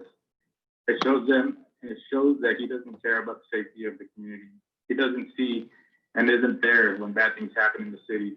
He didn't see what I saw and wasn't there when I needed help as a young kid. The people that were there were the officers of the Richmond Police Department. I love my city, and I saw it grow to what it is today. Without the officers in this department, who I know for a fact truly care about this community, the city would not be as safe as it is today. Thanks for your time. Thank you. And next I have a group of callers that need translation. So I have Edith Pastrana on the line. Edith, are you there? Edith? If you guys will give me just a second to reach back out to her. We'll read a few more of the comments that we have. This comment is from Andrea Malarkey, a Richmond resident and SEIU 1021 member and library worker. I ask you to please fully fund and fully staff the Richmond Public Library in this budget. This is a time when our communities need more public services. We need educational supports and social supports and a safe, welcoming haven from the systematic violence and inequality of our world. We need a community place to bring our inquiry and our weariness and our loneliness and our thirst for knowledge that can lead to action. In short, we need libraries. And I do not just mean we need library buildings and shelves with books on them. No, we also need the library workers who are part of the community that they serve, who know the patrons, understand the collections, and are driven by a passion for service and learning and growth, both individual and collective. As you deliberate on how to close the budget gap, consider dipping into the reserves. Economic conditions like these are exactly the reason we have reserves, but I urge you not to cut staff, neither full or part-time, and not in any classification. Workers make city services more than buildings and things. They live in them, so they become part of the lives and development of residents. Thank you. Our next comment is from Eli Moore. I don't think it makes sense to send men and women with guns trained as police to respond to mental health crises, to noise complaints, disputes between neighbors, and other situations where people need help but don't need policing. Too often these situations escalate and someone loses their life and ends up with a criminal record or worse. We can do better. We don't have real safety and equity until we do. We have to recognize that we build up policing and imprisonment as a political project. As Richard Nixon's aide later admitted, we knew we couldn't make it illegal to be either against the war or Black people, but by getting the public to associate the hippies with marijuana and Blacks and heroin, and the criminalizing both heavenly, we could disrupt those communities, unquote. Creating a scapegoat and disrupting communities was the goal. Then over the last 4 decades, billions of dollars went into policing in prisons in Black communities and other low-income communities of color. As white people, we are told this would make us safer, but we are usually offered a different system, one with assumptions of innocence, second chances, and opportunities to make things right without having our future or our lives taken. It is the way of the past time to make things right. Thankfully, we may be a historic moment. We may be in the moment when the devastating social experiment of mass incarceration and over-policing is finally dismissed. Middle-class and wealthy communities are safe not because they have a ton of police. They don't. They're safe people. They're safe because they have what they need, because they're a steady investment in physical and mental health, education, stable housing, arts and culture, and more. The nation is waking up, and the City Council has the opportunity to show it is too. Please move resources from the police budget and invest them in mental health, youth programs, non-law enforcement, emergency response, and support to the Black community. Thank you. Okay, just word, you have your callers. I do. This group of callers needs translation, so I have Edith Pastrano on the line, and my first caller is Alma González. Alma va a tener 2 minutos para hablar. Ya puede comenzar si quiere. Sí, yo estoy hablando porque quisiera que no hicieran recortes en los salarios de las personas que ganan menos dinero, y también que no desviaran los fondos de las escuelas, de las escuelas, de los hospitales, de los parques y todo el dinero que hay, que no lo desvíen para otras cosas, que sea utilizado para la ciudad.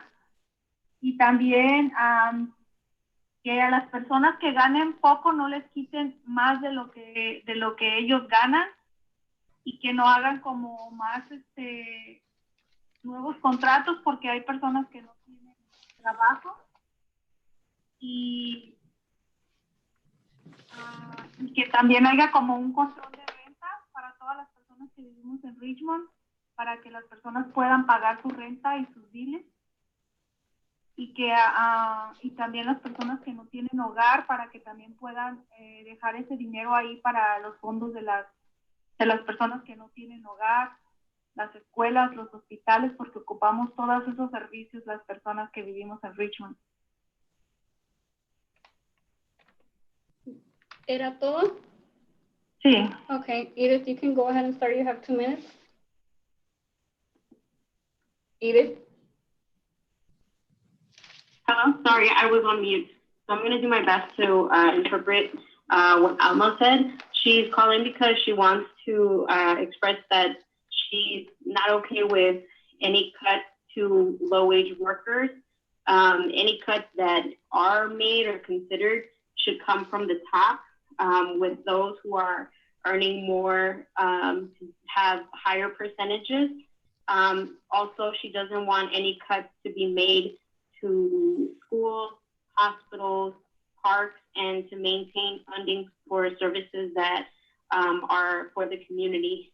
Also, that she says that another way to maintain a balance would be to not hire or not take on any new contracts. She also mentioned that she wants rent control to still be active so that people have protections and can pay their rent. And also connected to the homelessness, to have resources and funds set aside for homeless services. And we need all of these services in Richmond. Okay, thank you. We'll move on to the next caller. The next caller is Flora Bach. Flora, ¿está ahí? Sí. Ok, va a tener 2 minutos para hablar si quiere comenzar. Sí. Sí, yo estoy apoyando a que cancelen los de el sueldo como de policías, porque la verdad eso no nos ayuda para, o sea, no nos ayuda para nada, porque a veces tenemos una emergencia o algo, llamamos a la policía nunca viene. Entonces yo estaría de acuerdo a que apoyemos mejor como las bibliotecas. Si por ejemplo yo tengo mis 2 niñas, ellos necesitamos de la biblioteca, como los hospitales y los otros centros, pero la policía la verdad, ellos como que no hacen un buen trabajo, porque hemos tenido emergencia, hemos tenido que llamar a la policía y la policía nunca llega. ¿Ya terminó? Sí. Okay. Edith, you have 2 minutes. You can go ahead and start. Okay. Hello, can you hear me? Yeah, go ahead. Okay. So Flora Bach says that she supports canceling any new contracts with police officers, that it doesn't work. We call them, but they never come. So I agree that funds need to stay in the libraries, in hospitals. She has 2 kids, and she sees a better investment in those things. Again, she reiterated that cops don't do a really good job because they never attend to the phone calls that are being made.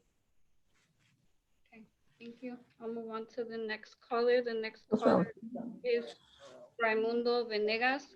Raimundo, ¿está ahí? Raimundo. Bueno. Okay, we'll move on to Raúl. Raúl Vázquez, ¿está ahí? Sí, aquí doy. Ok, va a tener 2 minutos para hablar si quiere comenzar. Ok.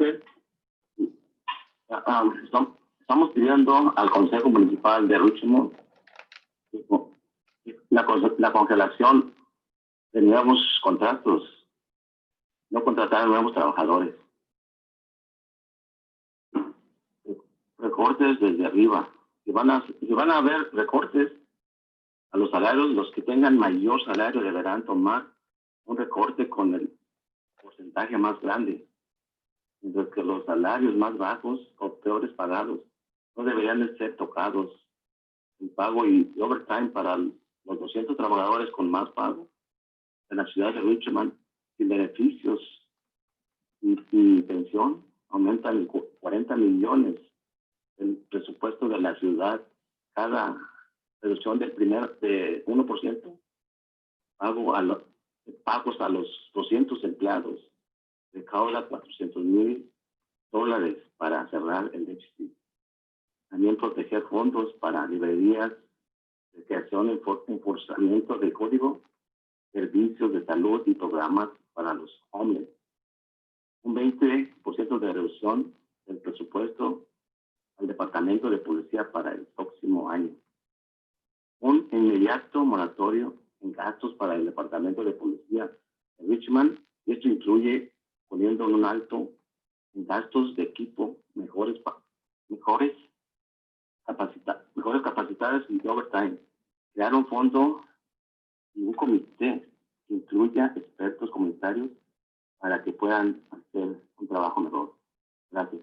Gracias. Edith, you have 2 minutes. You can go ahead and start. Okay, I'm gonna do my best.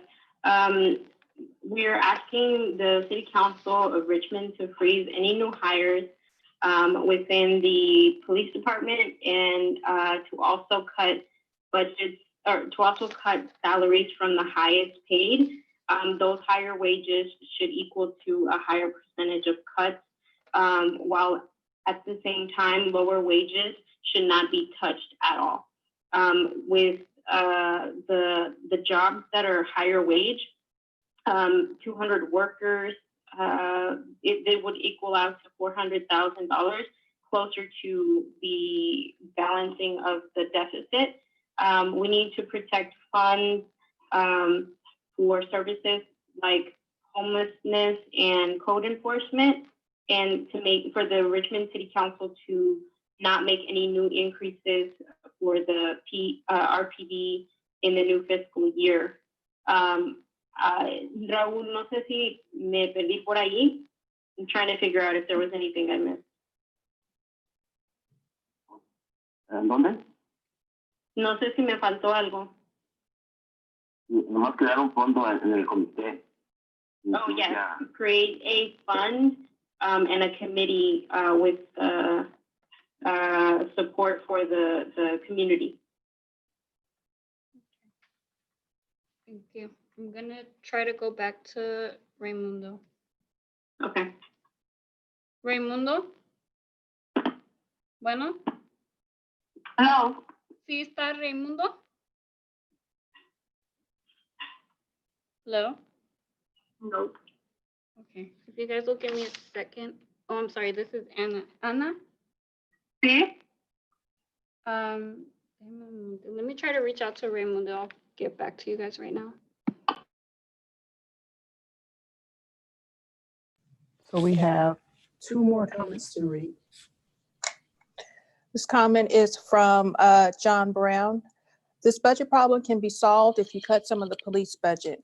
I'm not saying you should cut it all or make a huge cut, but $70 million budget when the police are bullies with guns is too much. I just read in the news and watched a video of the cops beating up and tasing Black people for smoking weed. Is this what we are paying them for? We have murderers and violent crimes in Richmond. We have murders and violent crimes in Richmond, and yet here are these cops beating up people for smoking weed. And on top of that, people who were beat up and tased are suing Richmond. We don't have the money for that. You are giving these people $70 million and they are costing you more than $70 million. Please reduce their budget. Our next comment is from Teresa Kearns. Good evening, council members and staff. My name is Maria Teresa Kearns. I'm a mother, I volunteer with the West County Regional Group sponsored by First Five Contra Costa, and a mother of 2 young daughters. Today, I'm writing you to request that you don't make any budget cuts to the libraries or recreation department. These services are vital services for our community. That's where our children receive tutoring, do homework, meet with friends, and learn. The children are the ones that benefit the most from the library, but they're not only the ones. The library also offers other services for adults like citizenship classes, printing services, resume help, voting registration, etc. People print their resumes there to be able to go to look for work. They check their emails, print important documents, and it also is just a calm and safe place where to sit down and just read a book. Personally, I am a mother of an autistic child, and I know she would be severely impacted if the library was to reduce its services. The library is a place where she can actually focus. Before the pandemic, we were constantly using the study rooms, tutoring, reading time, and other classes offered. Imagine how hard it would be for a child, especially an autistic child, to be excited about getting their routine back once the shelter in place is over, and then realize many of those normal things are gone. It would be heartbreaking and yet another trauma for them. So please do not make any budget cuts to our libraries or recreation department. Where will children with no computers and no internet go for homework help if not their local community centers or libraries? Not everyone is privileged enough to have internet, a computer, and a printer at home. I ask you to please look for a budget cut somewhere else where our children will not be severely impacted. Thank you. That was our final written comment. So that's all the phone comments and all of the. You still have phone comments. I have You one still- last one. One last phone comment. Okay. I have Ana González on the line. Ana va a tener 2 minutos para hablar si quiere comenzar. Okay. Ya puede comenzar. Okay. Hola, buenas noches a todos. Mi nombre es Ana González, soy miembro de ACE y vivo aquí en Richmond, California. Hello, my name is Anna. I'm a Richmond resident and I am a member of ACE. Y mi comentario es de que he oído decir de que van a cerrar librerías y eso me preocupa a mí y por eso estoy acá en la llamada porque quiero pedir de que nos ayuden a no cerrar las bibliotecas, la librería y que también ayuden a lo que es la ayuda a los parques, que también esos dineros que van a haber, están habiendo más en la policía, que van a darle a los policías que lo inviertan en lo que es en los parques, la librería, que eso ayuda a los niños y a los jóvenes.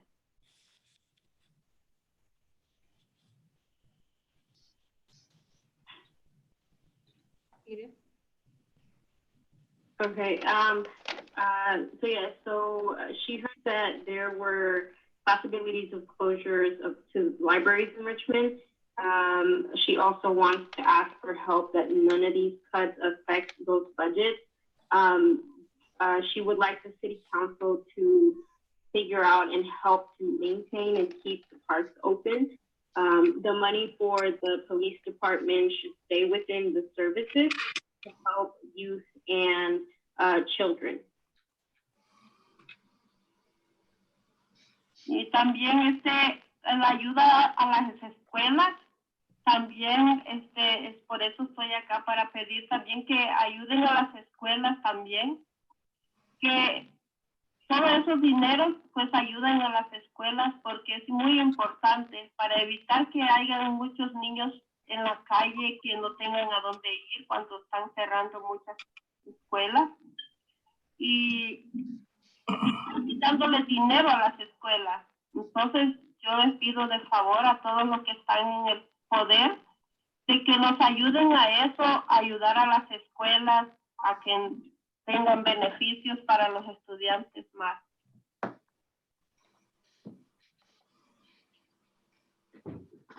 So she was mentioning also that we need help for our schools. Putting funds into the schools and programs is really important, especially to prevent kids and youth ending up on the streets up to no good. Please, those of you on the city council that have decision-making power, help get these benefits for all of us, for our children. Y también a los programas el programa de Contra Costa Care, también necesitamos que ese dinero también ayuden a ese programa. Also, the program Contra Costa Cares definitely can use funding. This is a healthcare program. Y pues eso es todo de que yo les pido a ellos, a todos los que sí, yo sé que son buenas personas y ellos se nos van a escuchar lo que estamos pidiendo. Y de antemano ya les doy las gracias, pues espero que los escuchen y que sí los apoyen con lo que estamos pidiendo, porque sí lo necesitamos con toda la juventud que tenemos aquí en la comunidad, en la ciudad de Richmond. Pues yo tengo 4 niños que van para adolescentes y yo quiero que sea una mejor ciudad para todos los jóvenes de aquí, de esta ciudad de Richmond. Y se los pido de corazón. Yo, mi nombre es Ana González y les agradezco mucho porque hacen esas cosas y sí, ustedes tienen todo el poder de hacerlo.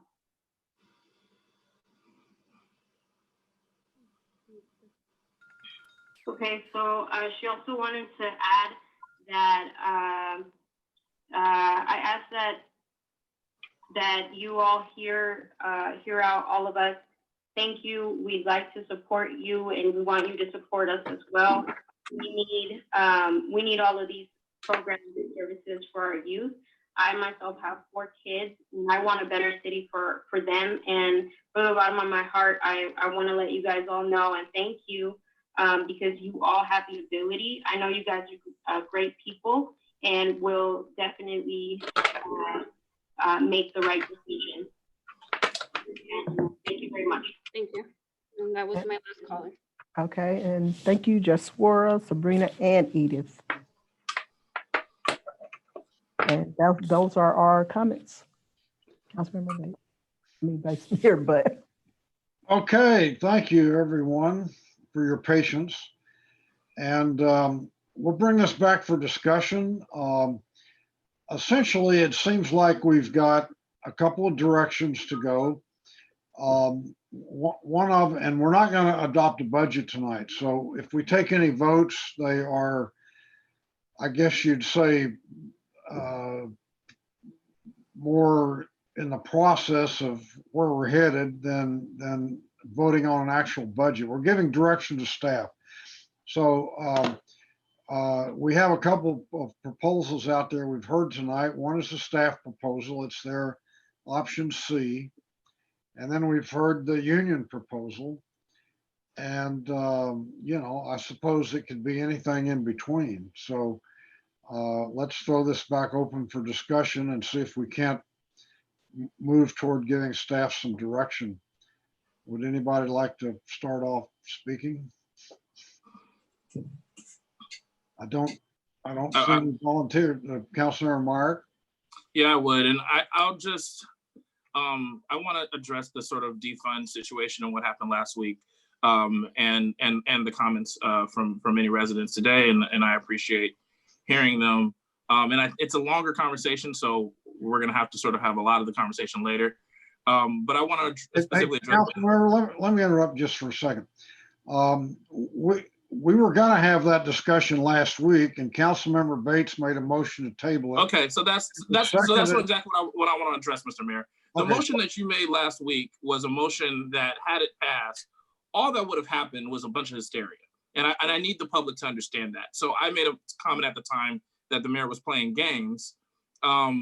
And what I meant by that wasn't that it was funny, because other people made comments about funny. It wasn't funny. It was games, because I know that the mayor knows what would have happened if that motion passed. What would have happened is not that the Richmond Police Department would have been abolished. So let's be clear what the language of that motion was. It was defund the police department, save $70 million. So what that would have triggered was, first of all, obviously there's all sorts of MOUs and contracts that govern that. What it would have triggered was that the RPOA would have gone into fight mode on all the things that we're bargaining with them on right now to try to actually get real savings from the police department. It also would have triggered a hysteria in the community, and we all would have been inundated with phone calls and emails about how we're gonna and it would have killed off any long-term Point conversation. of But order, you're right. Myrick has the I don't want to floor. get into that. Let I me- don't let want me to get just- into that right let me now. just- You're right. It's a broader conversation for later. I know, but if somebody wants to discuss defunding the police department, they need to make a motion to take it off the table. No, they don't. We need to make a motion to do the specific things. I mean, yes, if we want to make a motion to abolish the Richmond Police Department overnight, which we all know is not going to happen, that would be. But anyway, I won't go into that because you're right. We should talk about that. Let's talk about that later. Let's deal with the chunks that are in front of us right now. But I do think that is an important conversation for the long term, and it's a conversation that involves discussing criminalization. It's a conversation that involves discussing the fact that we've already kind of had a 20% cut, because when I came on the council, we had 196 cops. Now we have 150. So, if we go down another 20%, that's 110 doing the work of 196. So we have to address criminalization first, but that's a longer conversation. For what's ahead of it in front of us tonight, I am prepared to support and make a motion to do this, to freeze the remaining positions that labor actually is suggesting, including the ones in the police department for that $1.1 million, as well as accept the savings for the additional department level cuts, the 170,000 there. And also, I'm gonna say the third bucket that labor had is one that I think was a little more complicated. So the only one I'm gonna take out of there is the citywide compensation study, which labor has already pointed out, and we all know cannot happen. I mean, even if it happens, we wouldn't be able to sort of do anything with, so we might as well delay that. So I'm gonna make a motion that we save $1.1 million with all those vacancy freezes, and $170,000 from the additional department level cuts, and then $200,000 from delaying the citywide compensation study. And I'll second that. And I also agree with the previous statement that Councilmember Myrick had made in regards to the last council meeting, in the motion that the mayor made. But formally, I second the motion as well. Okay, Councilmember Willis and then Choi. Look, honestly, I'm not going to get too much into it because it's clear you're not allow people to speak on this issue. But because this has been a longstanding issue that has been going on for years, and I knew that this was going to be an issue that comes ahead. And Mr. Mayor, you're the maker of this problem coming to an head because of that motion you made last week. So I could go into greater detail about this later, but I'm going to make a substitute motion that we take 20% from the police budget, which is about from the previous police budget that was adopted, which was an estimated $14.4 million, just to round up. And that money would be going to start a community planning process to have a budget about $50,000 so they can have a task force to look at alternative models, such as looking into mental health, creating a community planning process, and also youth programs and services as indicated in Richmond Kids First. And I am aware that the County Mental Health Department and Office of Neighborhood Safety is interested in participating in this conversation on an alternative model that goes towards public safety that isn't just policing. And that will be my motion, my substitute motion. Is there a second? I don't hear a second. Councilor Martinez, are you seconding it? I second. Okay. Is there any further discussion on this before we vote on it? Yes, Mr. Mayor. I'm not gonna vote for this substitute motion, but I want to be clear about why. This is a very big conversation, and it's frankly an exciting one. We're sort of meeting two different long-term things are happening at the same time. We have to long-term figure out how we restructure our budget just for financial reasons. There's interim things we need to do to balance this budget. Then there's a long-term thing. And then similarly on the policing side, we're having a conversation that, many of us have wanted to have for a long time about should policing priorities, should we be prioritizing police the way that we do in public safety. However, a drastic 20% cut on top of the 20% cut we've already had over the past 7 years, because we've gone down from 196 to 150 or lower.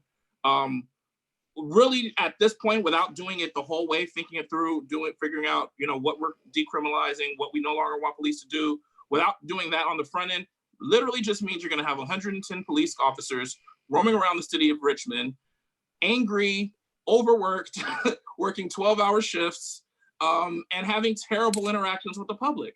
So we can do this. We can actually do what the goal of the defund movement is in a responsible way, and we can actually achieve the goals. And then Richmond can once again be a city that people point to as the place to do this and to do it right.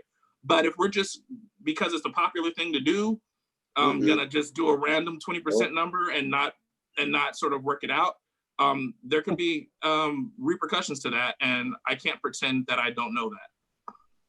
Yeah, and I won't say that this is because it's a popular thing to do. It's not, that's not why I'm doing this. I mean, in all honesty, people have had a contentious relationship around how much of the budget goes to the police for years. And I'm not sitting here trying to say anything about being anti-police or just trying to go with a popular trend.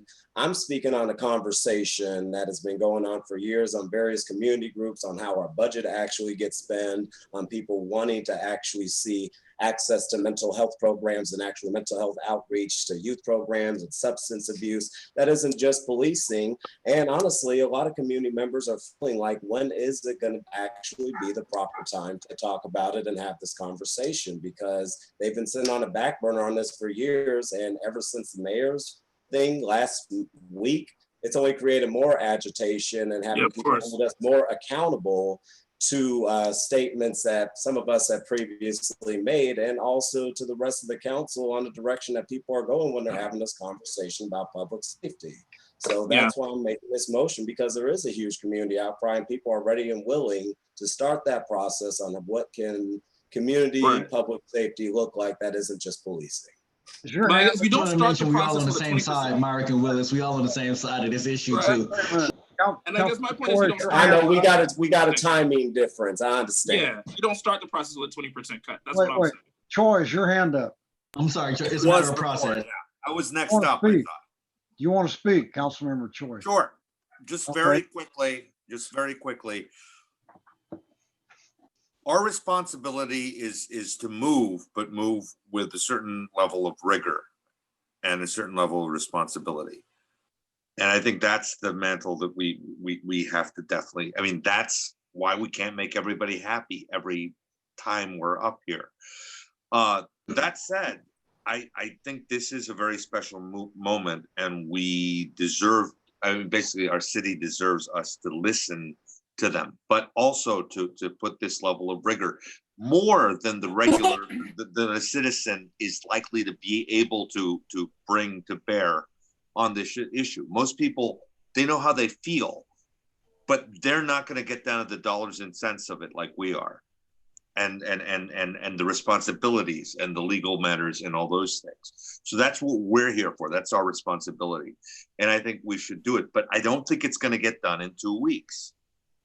This discussion is too big to put on a last minute. We got 1 week to do it, and then we got to get it all done by the end of the month.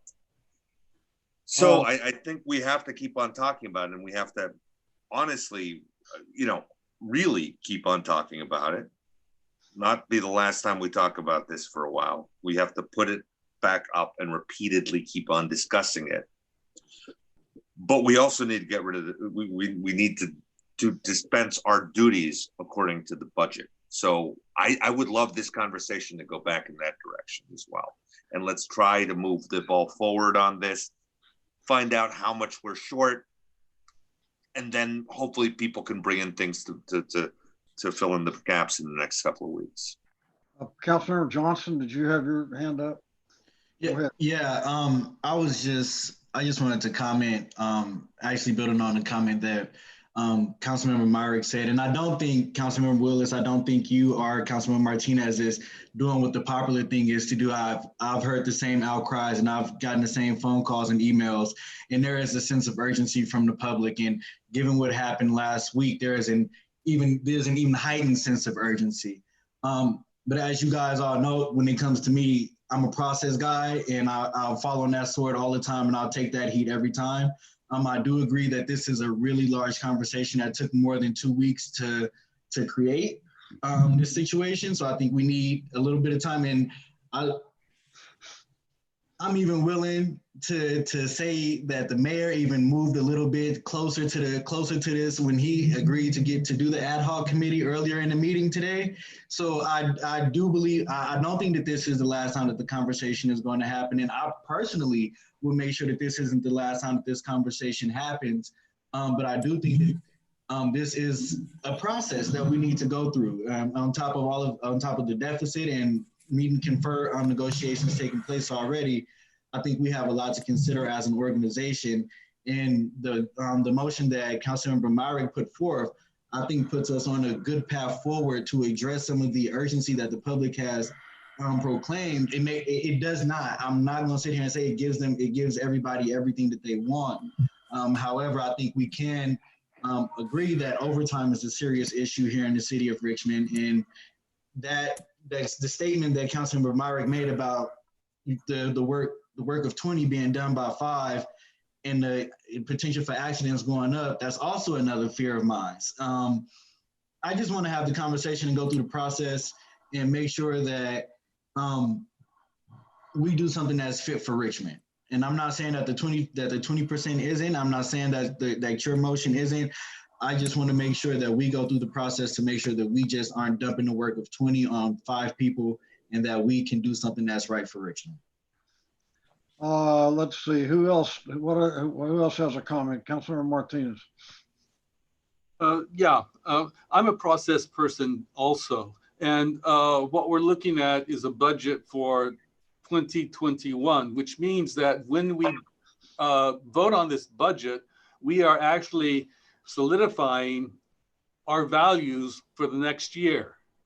And if we don't do 20%, or if we don't get a more equitable budget, what we're saying is that it's a problem, but it's something that we can wait a year on. I don't believe it's something that we I can't hear a word is being said. Excuse me, I'm speaking. So I'm doing this because it's the right thing to do. Our values, our beliefs are reflected in our budget. This budget says that we as a city believe that our residents are not deserving of culture or education, but instead are in need of policing. This budget that spends 41% on police, 3% on library and cultural services, and 9% on infrastructure and maintenance is a budget that allows the city to fall into disrepair and the residents to fend for themselves while the police make sure their desperation does not cross the lines of the law. What I'm hearing from police is that defunding is the same as not appreciating what they do. To all the police who work respectfully with the public, I want to tell you that I do appreciate what you do. I've been on rides. I see what you do. But in Richmond, the issue is not a matter of respect. It's a matter of cost.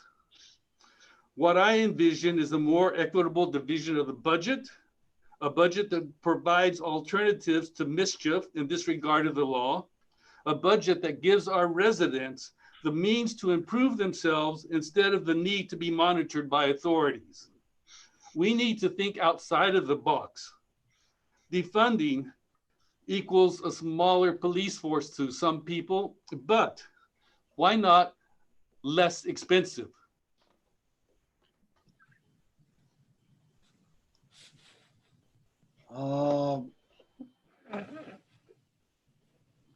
I can't see everybody now. There we go. Okay. Any other comments on this? Councilmember Bates, are you with us? Or okay, well, there are no more comments, so let's take a vote. Roll call vote, Madam Clerk. What are we voting on? We're voting on the motion, Phyllis's motion to reduce police funding by 20%. Right? Yes. Yeah, the motion is to reduce police funding by 20% to close out the remainder of our $6.5 million deficit, to creating a community task force with a budget of $50K to carry out a visioning process on what public safety looks like. Also working with the county health department, Office of Neighborhood Safety to figure out alternative ways of public safety to address substance abuse, mental health, low-level domestic disputes, and things that don't have any violent actions around it, and also funding the things that are described in the Kids First initiative. Okay, you got that, Madam Clerk? Yes. Okay, roll call vote, please. Vice Mayor Bates. Vice Mayor Bates, your vote.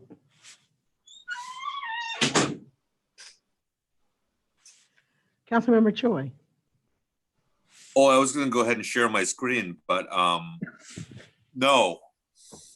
Councilmember Johnson. I'm going to abstain.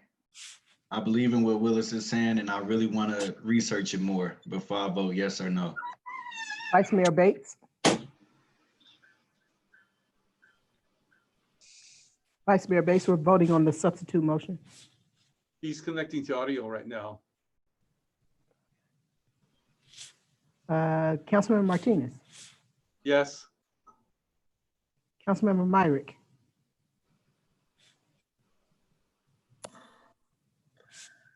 Well, I haven't heard a word for the last 20 minutes, which is not a bad idea. So what's the motion?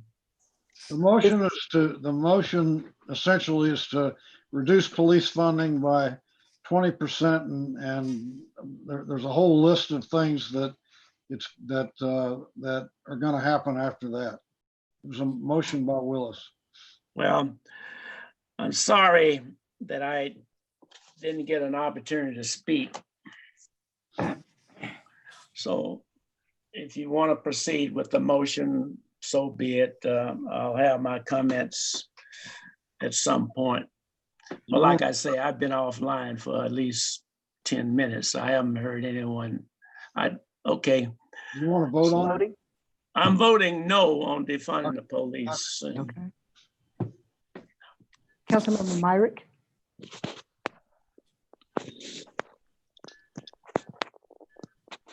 I'll abstain.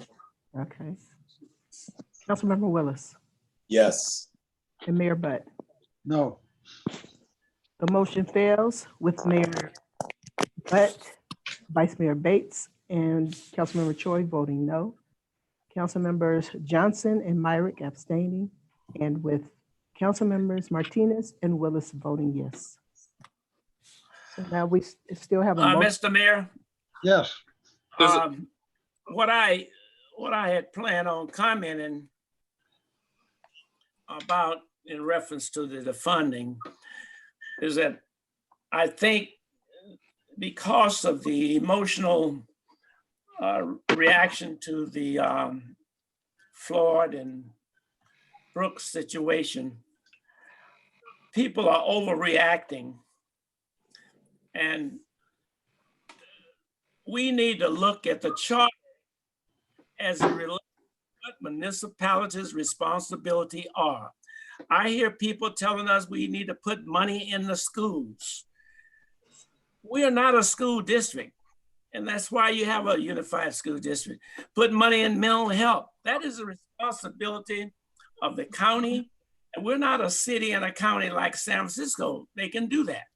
We are a municipality that has limited resources and also limited responsibilities.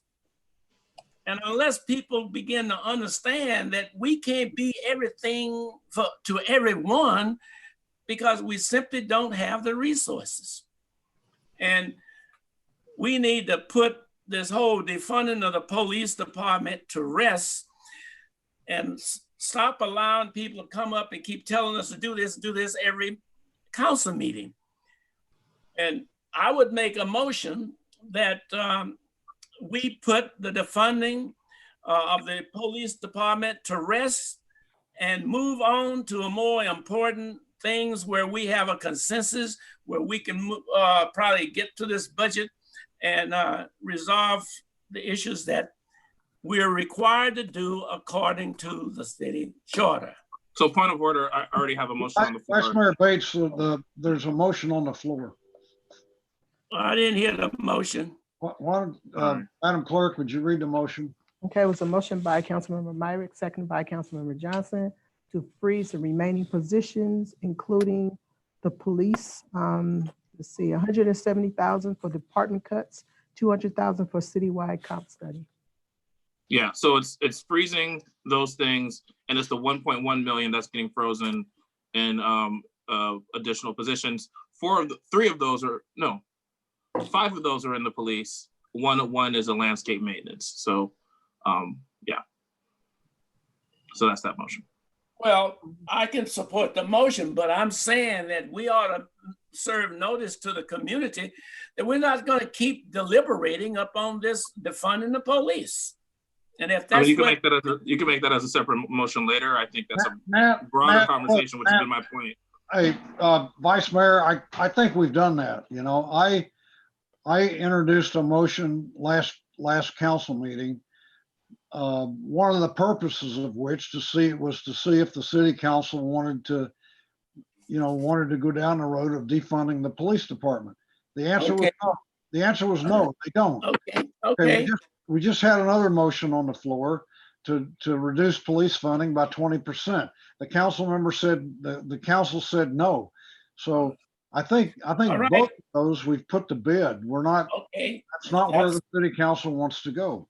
Okay, if that's the consensus, let's move forward. Okay, so we do have a motion on the floor, and I think before we vote on it, I would like to ask somebody from staff, the city manager or the finance director, to address these items, because my recollection is that they don't recommend them, and I think before we vote, they should go tell us why they don't recommend those. I assume they're still not recommending them right now. That's correct, Mayor. So again, we have not had time to look at what you all are voting on tonight. And so it seems to put us in a significant disadvantage to be able to comment adequately on it. I believe one of the components in there is referencing a labor negotiator. So we would have absolutely. That's not part of this motion. That wasn't in the departmental. That's not part of the motion. The only thing that I took from that portion of it was the comp study.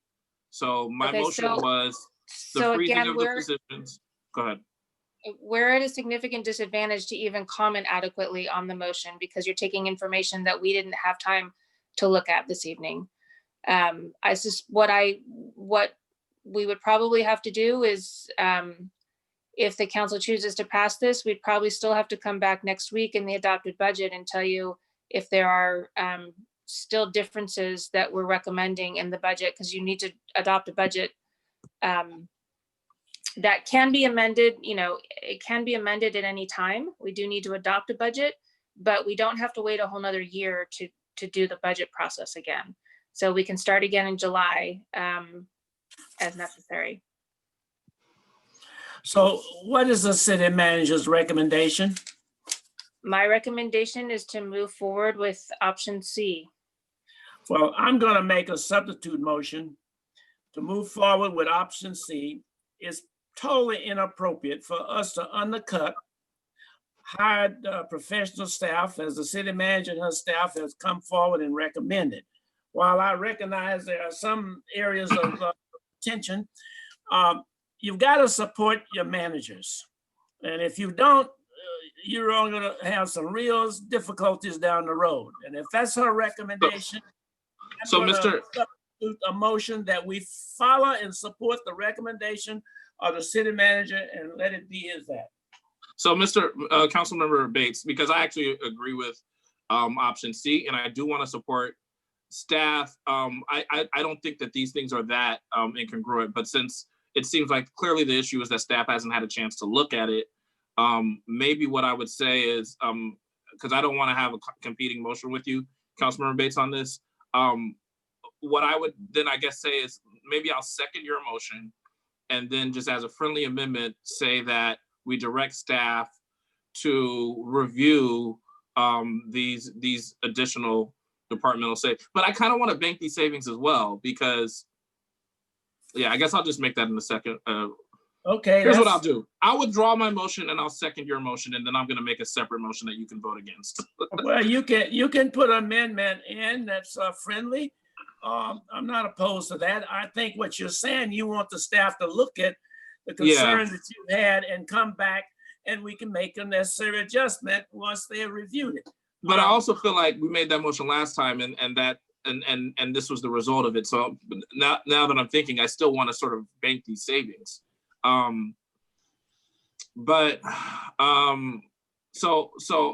I don't know. Again, I get what staff is saying, that they don't have this exact document. Though it was in the presentation that we all just watched. So I don't know what to do with that. But I guess what I'll do is I'll withdraw my motion right now, and I'll just second your motion, because I do agree with option C. Okay. I do want to remind folks, option C has 0 layoffs. It just requires us to be able to be successful in this bargaining process. Okay, we do have a motion and a second. Is there any further discussion on the motion here before us? I don't see any. Councilmember Choi? Yeah, I'm actually a little torn. I mean, I'm not sure. I feel like those numbers were actually pretty close to what was shared. Well, first of all, it was shared earlier today, and it's pretty close to what was discussed at the ad hoc committee meeting. So I'm actually a little confused at how to address this. I mean, we're just trying to move the ball forward, and I think if we vote on alternative C, I mean, I'm not sure if that's as much forward or sideways, because it's just going to become it's just going to trigger the meet and confer, and I'm not sure if I want to go in that direction right now. Well, anyway, I'm just speaking out loud so someone else can. Okay, any other discussion? Let's take a roll call vote. Vice Mayor Bates, Yes. Councilmember Choi, No.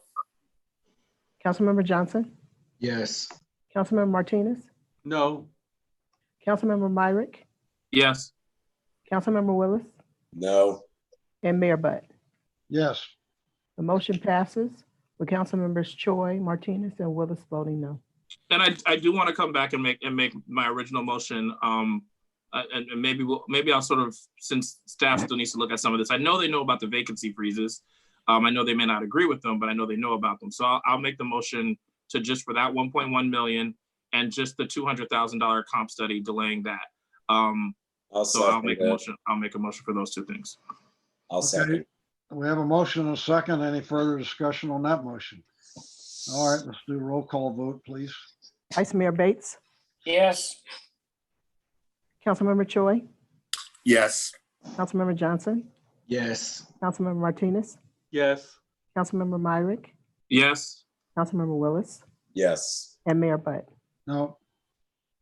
The And then I motion have passes with Mayor Butt voting no. one last motion, at least from me.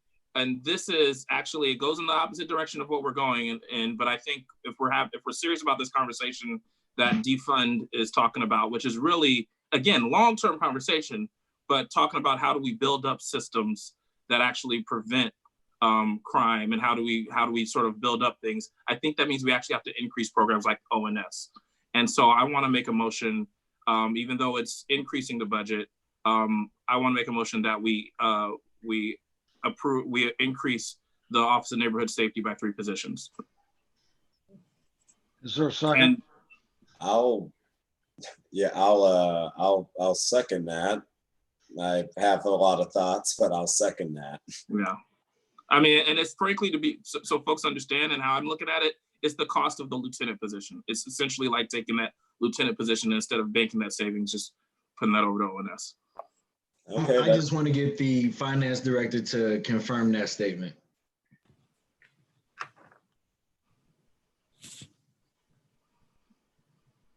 I need to know what positions you want to add. What is the title? Oh, I forget what, is it change agent? Is that the title they use for their sort of outreach people? I don't know. I guess I don't know the answer to that one. I just need to verify the title and then I can look up the amount. I can get back to you on that. Okay. Well, maybe we'll, yeah, okay. How about this? Instead of increasing the number of staff, we'll say we increase the budget for Office of Neighborhood Safety by that $286,000 that we save by freezing the lieutenant position. I'll just say that. And if that ends up being 2 people, you know, or something else. I'll still be on as a second. Okay, I have a motion to second. Any further discussion on that? Okay, roll call vote. Vice Mayor Bates? Vice Mayor Bates, your vote? Uh-oh.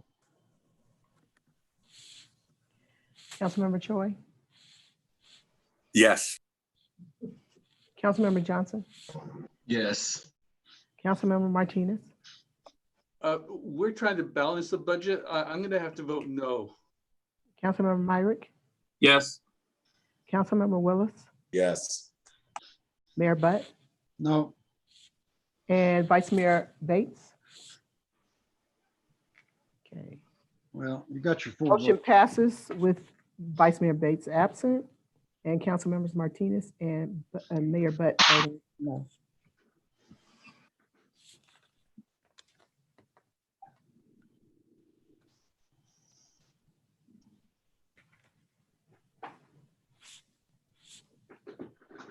Well, I think that's the end of the budget discussion. Hey, record me as no voting because I was unmuted. Okay. So the motion still fails. Passes, I'm sorry. Yeah. With Vice Mayor Bates, Councilmember Martinez, and Mayor Butt voting no. let's, all right, so the next item is, gotta find it here. Next item is item J1 under resolutions, to adopt a resolution establishing the fiscal years 2020 to 21 residential rental housing fee in the amount of $219 per controlled rental unit and $124 per partial covered rental unit, which includes governmentally subsidized rental units. Is it staff report?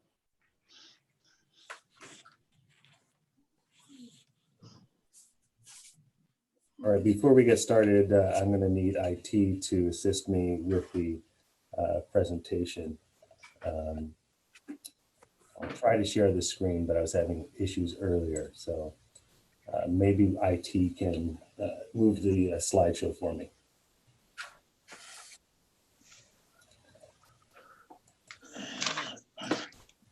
I'll try to share it. Let's see if this works.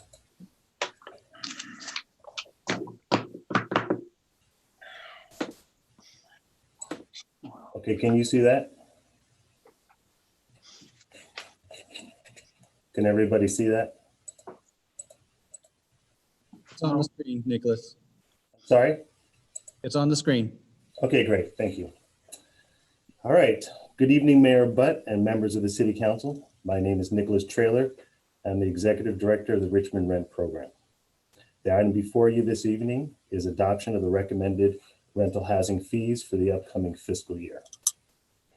Before we begin the presentation, I want to acknowledge Rent Program, IT Department, and Finance Department staff for their assistance with the preparation of this presentation, but also the proposed budget and rental housing fee study. While I have the privilege of presenting this item, many have contributed to this work.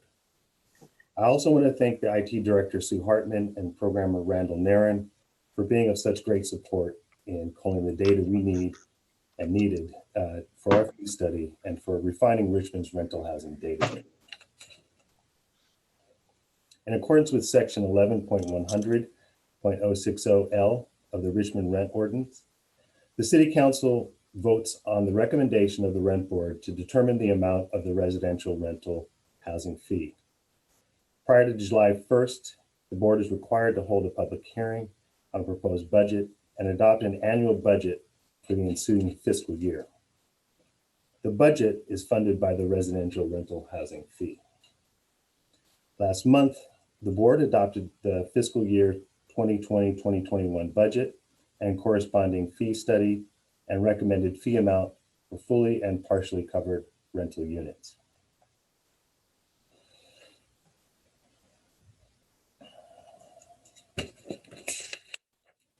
Last fiscal year, we provided over 8,000 counseling sessions. This current fiscal year, we are on track to duplicate the same numbers we've had in the past. In addition to our normal tasks, we've stepped up during COVID to be the prominent government agency responding to resident issues related to the city's eviction and rent increase moratorium. During the COVID-19 crisis, the rent program has taken a very active role in counseling the community on the city's emergency order prohibiting certain types of evictions and rent increases. Since March 16, 2020, we've provided over 1,000 counseling sessions, approximately 20% of which have been in Spanish. We've stepped up our outreach efforts through the creation and maintenance of a fact sheet for the community, as well as letter templates for tenants to use to notify their landlords of the inability to pay rent. We've ramped up our outreach on social media, reaching over 43,000 Facebook users, and we've seen approximately 3,500 engagements with our social media posts. And lastly, we've worked hard to enforce the order through partnering with the city and the city attorney's office and sending letters to landlords who appear to have violated the order through the issuance of rent increase and termination notices. Adequate funding of the rent program is paramount to our continued success and service to the community. Section 11.100.060L1 of the rent ordinance provides that all landlords shall pay a residential rental housing fee to fund the rent program operating budget. Under Section 50076 of the California Government Code, fees charged for any service or regulatory activity must not exceed the reasonable cost of providing the service. Those fees must be approved by the City Council as the legislative body in public session. A fee study is necessary to ensure that the residential rental housing fee recommended by the Rent Board and charged to landlords is commensurate to the level of services provided by the rent program.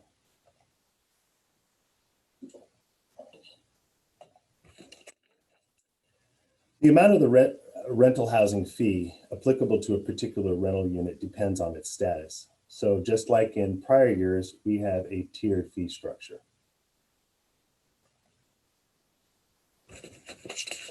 The fees recommended by the Rent Board for fiscal year 2020-2021 are $219 for fully covered units, a $7 or 3.3% increase from last year, and $124 for partially covered units, a $12 increase for partially covered units, or a 10.7% increase from last year. Oh, I also want to mention that these proposed fees will allow us to recover our expenses in the upcoming fiscal year without relying on assistance from the general fund. So the recommended action for the City Council to take this evening is to adopt a resolution establishing the fiscal year 2020-2021 residential rental housing fee in the amount of $219 per controlled rental unit and $124 per partially covered rental unit, which includes governmentally subsidized rental units. And I'm available to answer any questions the City Council has at this time.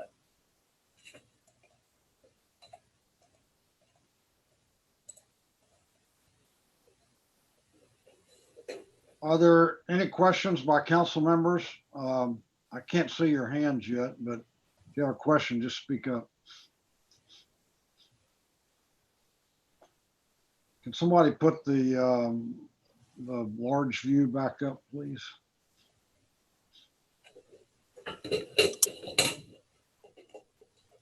Thank you. Any questions by council members? Is there a motion? Are we there yet? Is there not public comment? Oh, I'm sorry. You're right. Is there public comment? Yes, there are. Sorry We about received- that. Okay, we received. You know what? It's 3 minutes to 11, so we're gonna need a motion to. Yeah, I'll move we extend till 11:30. Is there a second?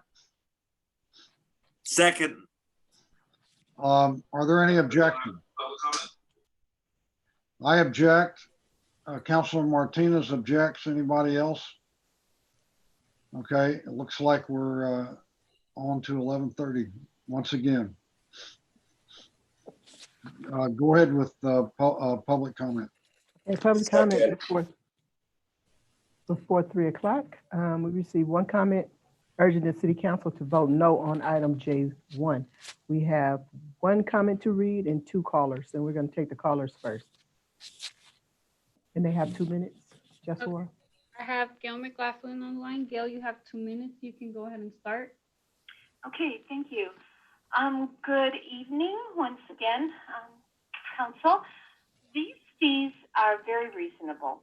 Our rent board and rent board staff have done an incredible job. Rent board staff carried out 8,500 to 10,000 consultations since its inception with tenants, lawyers, with tenants, landlords, and other members of the community. And settlements generated over $300,000 for tenants and over $300,000 for landlords. This obviously serves both tenants and landlords. This is an important item and an important service that is provided and should be funded by these reasonable funds. So I urge you to support this item. Thank you. Thank you. Next, I have Marilyn Langlois on the line. Marilyn, are you ready to speak? Marilyn? Yeah. Yes, you have 2 minutes to speak if you can shut off the TV. Yes? Yes, you have 2 minutes to speak. You may go ahead and start. Okay. Good evening, Mayor and council members. I'm a Richmond resident, and I urge you to adopt the rental housing fees for the coming year that the rent board unanimously recommended. The rent program staff worked very hard and have done nearly 15,000 consultations with local community members, disseminating information, resolving petitions, mediating conflicts, protecting landlord rights to a fair return, and protecting tenants from unfair rent increases and evictions. Since the program's inception, settlements brokered by the rent program have generated over $300,000 for tenants and also over $300,000 for landlords. The rent program has furthermore successfully resolved numerous habitability cases by making sure tenants are protected in withholding a certain amount of rent until the substandard conditions are fixed. This has motivated those landlords who are engaging in negligence to be more diligent in the upkeep of their properties. The rent program does not cost the city anything, and these fees will allow it to continue vital services that should not be curtailed, especially in these uncertain times we live in now. Thank you. Thank you. And that was my last caller. And we have one comment to read. This comment is from Sylvia Soleil. Hello, I'm writing to comment about the Richmond rent program. I was helped very greatly by this service when my housemate recently tried to evict me without just cause. The person that I spoke to at the rent program responded quickly to my email and gave me very helpful advice. I feel this service is imperative to prevent renters in Richmond from being taken advantage of. I hope the city council will adopt the rental housing fee to continue this service. And those are all of the comments that we have for this item. Okay, now do we have a motion? I'll move approval. Move the item. There we go. I'll second. Sorry, Councilmember. Motion by Willis, Good. Second. second by Myrick. Yeah. Any further comment on this? I will comment.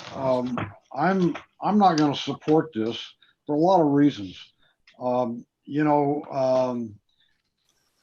This whole program sounded like a good idea to a lot of people when it was adopted. It obviously got a lot of votes, but since then, I don't really think it's proven itself. And a lot of things have happened. One of them is that the state of California has adopted laws that make this program substantially redundant. And so I think there's a real question about whether we need both of them, and especially whether the people in Richmond should pay for both of them. Some of these you've heard before, but this is a bloated bureaucracy. If you look, at a time when we haven't given raises to regular Richmond employees for 5 years, these folks have given themselves raises 10, 20% on a regular basis. Another thing, if you read the paper these days, you'll see that rents are dropping. They're not going up. One of the goals of the rent program was to reduce evictions, but as we've seen from their own reports, they report over 1,000 evictions, or at least 3-day notices, despite the rent board being there. The one thing they've succeeded in is reducing the number of rentals available in Richmond. In the 2 years they did annual reports, the number of units were reduced by over 2,000. So instead of getting more units, which tends to stabilize prices, we're getting less, a lot less, which means that market demand, is still there, but the supply is being constricted. And I think one thing I caught, they are part of their budget is a 17% reserve. We're arguing about whether we should even have a 10% reserve. So again, this is a bloated bureaucracy. Most of what they accomplish, again, if you read the reports, almost everything they accomplish is having a whole lot of consultations and a whole lot of workshops. But there's no evidence that they've actually succeeded in doing any of the things that were the original objectives of the program. So with that, let's do a roll call vote. And I just want to say, you wouldn't see the work they do unless you needed them, for folks, as we've heard from the public. Say again? I mean, you wouldn't see the work they need unless you're one of the people that need, you wouldn't see the work they do unless you needed them. And so I think some of those conversations just ignore what we've heard from many in the public, and what those of us who are engaged with people know, that people are using this program a lot.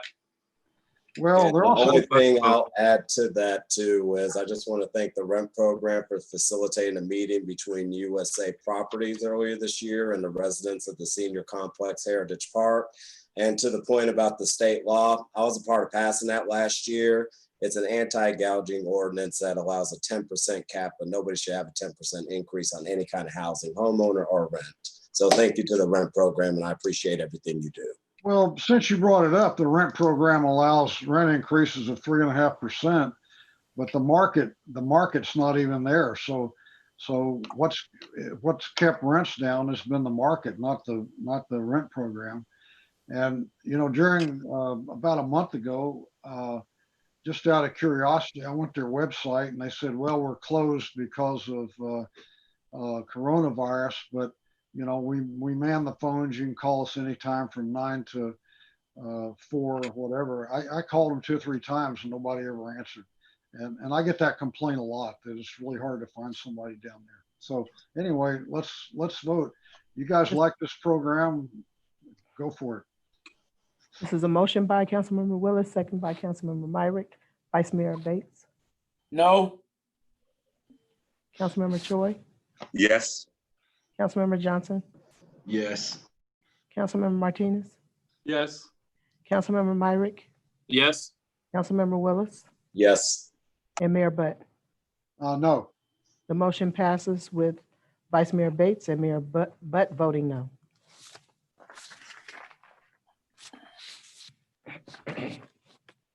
Our next item is item K1 under council as a whole.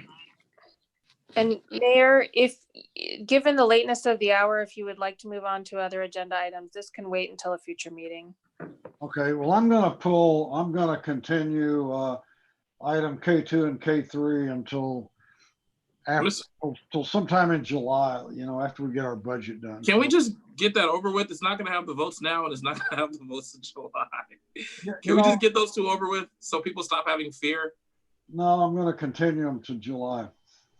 Because you want to keep the fear, even though you know you don't have the votes. Okay. Well, we still have two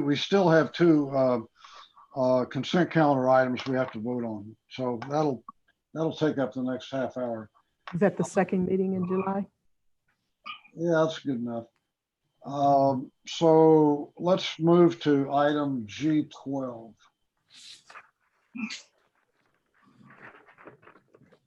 Item G12 is to adopt a resolution amending the City of Richmond's police position classification plan to add the classification specification for Assistant Police Chief and change the title for the Human Resources Management Director to Human Resources Director, and introduce an ordinance for first reading to establish the wages, salary, and compensation for the Assistant Police Chief salary range 5.5, $12,338 to $19,640, and to revise the wages, salary, and compensation for the police chief salary range 5.7, $13,572 to $20,833, and the human resources director salary range 5.1, $10,728 to $17,078. Who pulled this? I took that off, Mr. Mayor. You want to talk about it? Yeah. Can you hear me? Yes, we can. Okay, well, I have no problem with the HR position. I called around and I couldn't find any city that had a deputy police chief. And somebody need to clarify that because I couldn't locate any city. Maybe there are. The other thing, we're in a budgetary situation. I cannot, good conscience, support the increase of a salary of anyone. I think the good example is for us as we are recruiting, let's see how many people apply for the chief position. If you got 10, 12, 14, 15, and they know the salary level, then to me, that seemed to be suffice. Why are we gonna raise the salary up? Now I looked at the salary for the chief proposed, and it's only about a few dollars behind the city manager. I think it's like $25 at the top range. Well, that don't make sense. The city manager has a larger responsibility and the city police chief has a limited responsibility. So I just want that to be acknowledged. And that's the reason why I'm not going to support it. Now, I'm not going to argue about it. I'm just stating the position and my vote. If this council wants to go ahead and spend money, even though we're in a budgetary crisis, that's your prerogative. That's my comments and I'm finished with it. Councilor Willis. Yeah, thank you. Is the city manager here? Because I can vaguely remember this coming up before, but I do tend to agree with Councilmember Bates. I'm not wanting to vote no on it. I just prefer to wait until we get done with our budget. But is the city manager available or somebody from staff available to speak on this issue? I can, Mr. Mayor. What's the specific question? What's the justification for this item right now? Sure. As I described in an email earlier to you, this actually overall is going to contribute about $90,000 savings to the budget from what's in the proposed budget now. Our current salaries for these three positions that in two cases for assistant chief and police chief include salary differentials, which puts their salary substantially higher than the base salary that's listed on the resolution. So what we're proposing to do at the direction of the council, you wanted those differentials removed. We are taking those away, reestablishing the base salary higher than it is now, but less than it is currently being paid at with a differential. And I can give you specific numbers if you like for each one. The assistant chief right now is getting paid $265,000. We're proposing to go down to $235,680, which saves you annually almost $40,000 with roll up in benefits. The HR director is going from, well, I don't have it annualized, but $19,640 a month down to $17,078 a month. Again, with roll up, almost close to $40,000. The police chief is currently getting paid $259,249, and we're proposing to set it at just under $250, which is a savings with roll up about $13,000. And my understanding, the current salaries are in the proposed budget. So if you adopted these things, we would save about $90,000. Okay, no, thank you. That clears it up a bit. I do have one other question, but I think that's more for the city manager, but I do appreciate the insight and information. Thank you. So I had a question about this. I don't see any comp studies. I see a study for the police chief's salary, but it just shows low and high ranges. It doesn't show what people are actually making. And yeah, there's a comp study in your staff report that shows the ranges for the 14 cities that we do check against for public safety. And when we do salary surveys, as we do for represented employees, we always look at fifth step or top step to top step. That's the standard in the industry. We did attempt to pull numbers off the website called the State Controller's Government Compensation Organization. They will post and require public agencies to post salaries, but they're usually about a year in arrears. So we do have some actual salaries from 2019. If you'd like me to pull up that chart that shows the normal salary survey, and we added a column to show actual salaries. Well, if you'd like to see that. You're talking about three positions here. You're talking about Human Resources Management Director. You're talking about Police Chief, and you're talking about Assistant Police Chief. And I see a Police Chief salary survey, but like I said, it just shows high and low range. It doesn't show what people actually make. I mean, that to me, that's an important thing. If you've got, well, anyway, and I don't see we have that information. Well, I don't see it. It's not in the staff report. It wasn't, because as I just explained, we typically only showed top step to top step when we do surveys, but at your request, we did pull that information. We need more information. I'm not prepared to vote on this. I want to see I want to see a real comp study that shows not only the ranges, but shows what people are actually making. So, Mayor, I want to see it in my staff report. I don't want to see it on the screen like it pops up at me at the last minute. So, Mayor, this is the city manager. If I can just add to what the interim HR director is saying, we did go with best practices and industry standards in terms of how you normally compare information.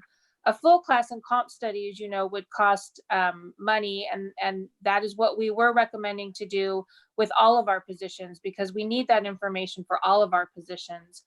So we didn't want to spend the budget at this time. We had existing ranges to try and at least have internal equity and parity. And so we put the HR director position in with our existing ranges for other department directors to try and at least have our own internal parity without needing to do a full market study.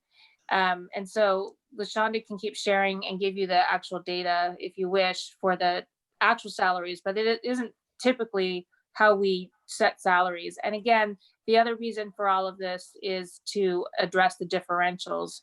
Why don't you just get rid of the differentials? Both well, they're subject to bargaining for one thing, and we did run this proposal by. Wait a minute. One of the differentials applies to the Human Resources Director, and And that No, person's sir. gone. So whatever deal you made with her doesn't count anymore. And the police chief who had a differential, he's gone too. So why does the differential stay there when the individual's gone? Well, the Human Resources Director was not getting a differential, but the current police chief, who has yet to retire in August, is still getting a differential. Well, yeah, but this doesn't apply to him. He's gone. No, he's still on the books and we're still paying him. Well, yeah, he's on the books for 2 more months. I mean, anyway, I'm not going to vote for it. I'm not happy with the staff work. I think we need more information. So anybody want to make a motion?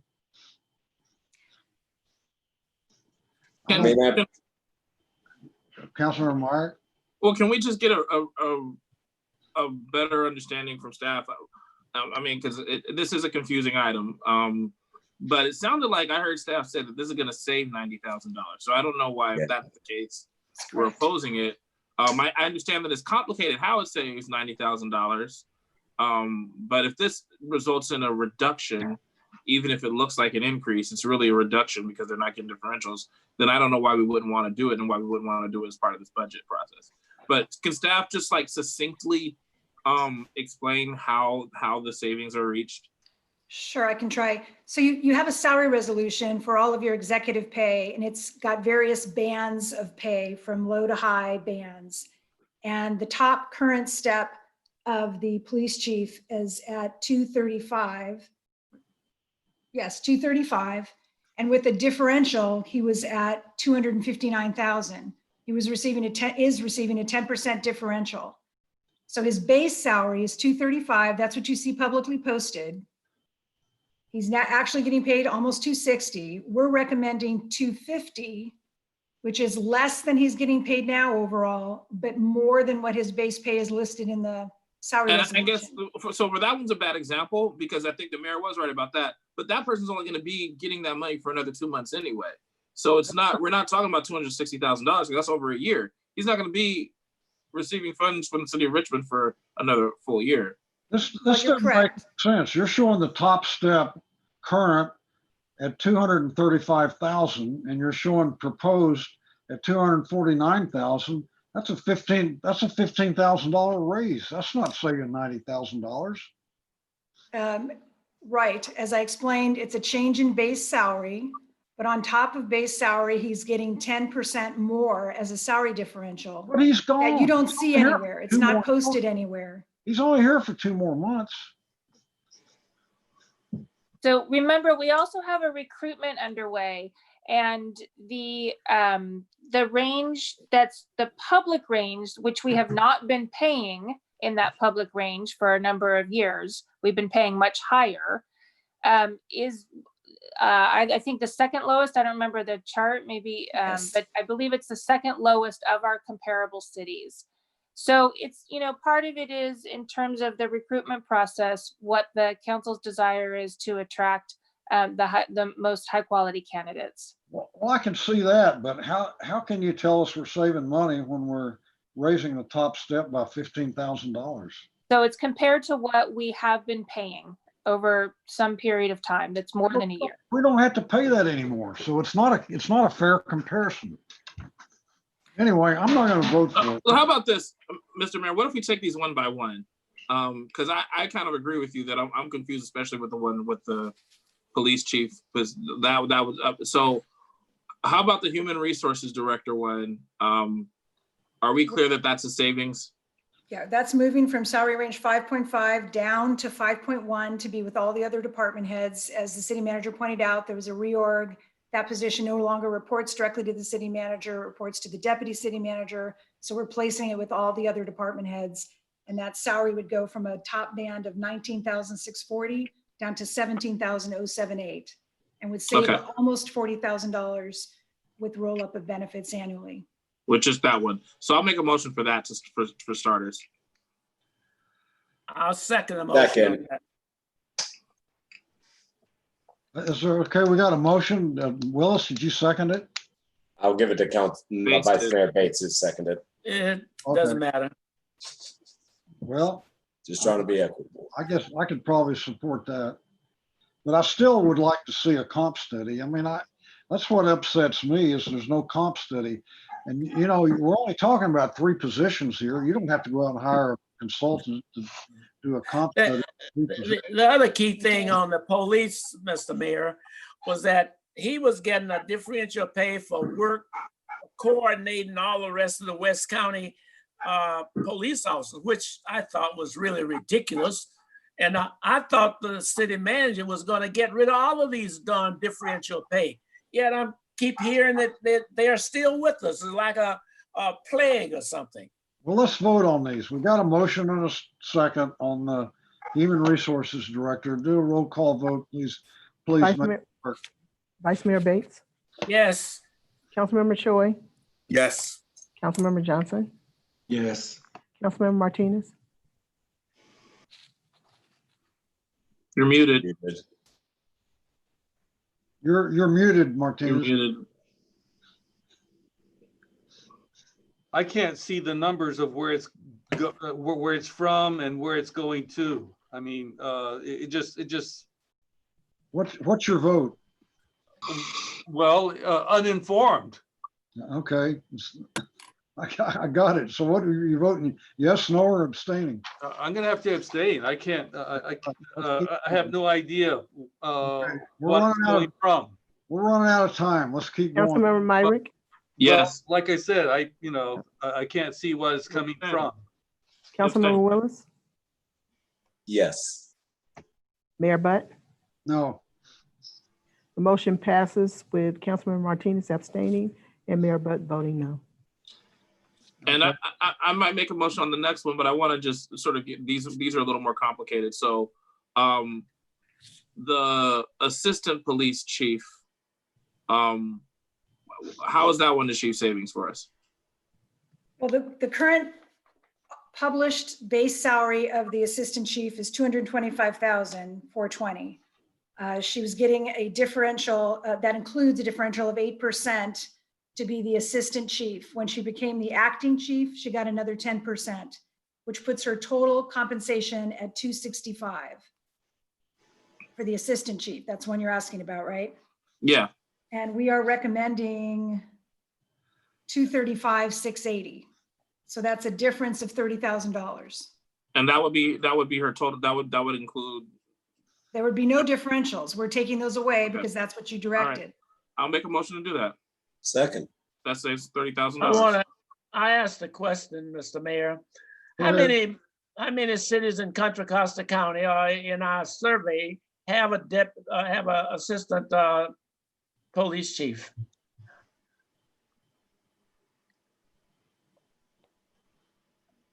Are you asking the mayor or are you asking me? I'm sorry. I'm asking whoever has the answer. Yeah, I couldn't tell you about other agencies, but I can tell you on your salary resolution, you have a deputy chief listed, but it's not filled. That was the position that the current Chief French was in, and she was put into an acting role, as I described in the staff report, of a working title of assistant chief, but it didn't actually exist. So one of the things we're trying to do in this action is put it officially on your salary resolution and establish a salary appropriately. Wait a minute. Are you budgeting that for next year?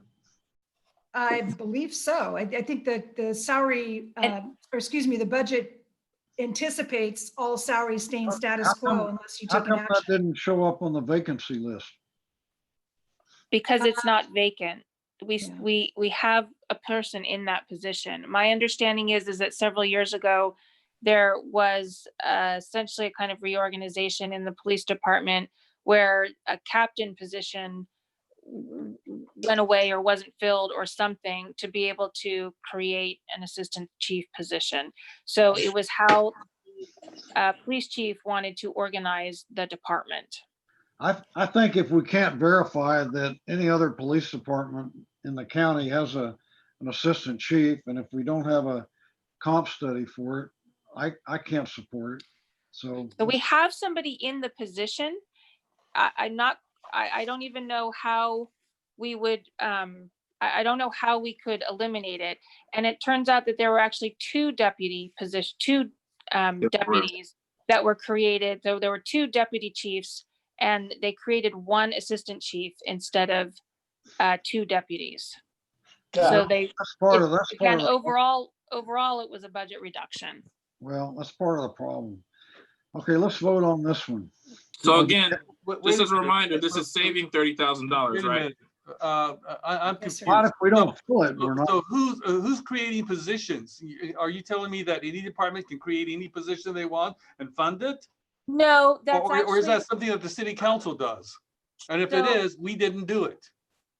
so this is again, part of what all of us have inherited is now trying to correct what has happened in the past. Overall, this is a budget savings.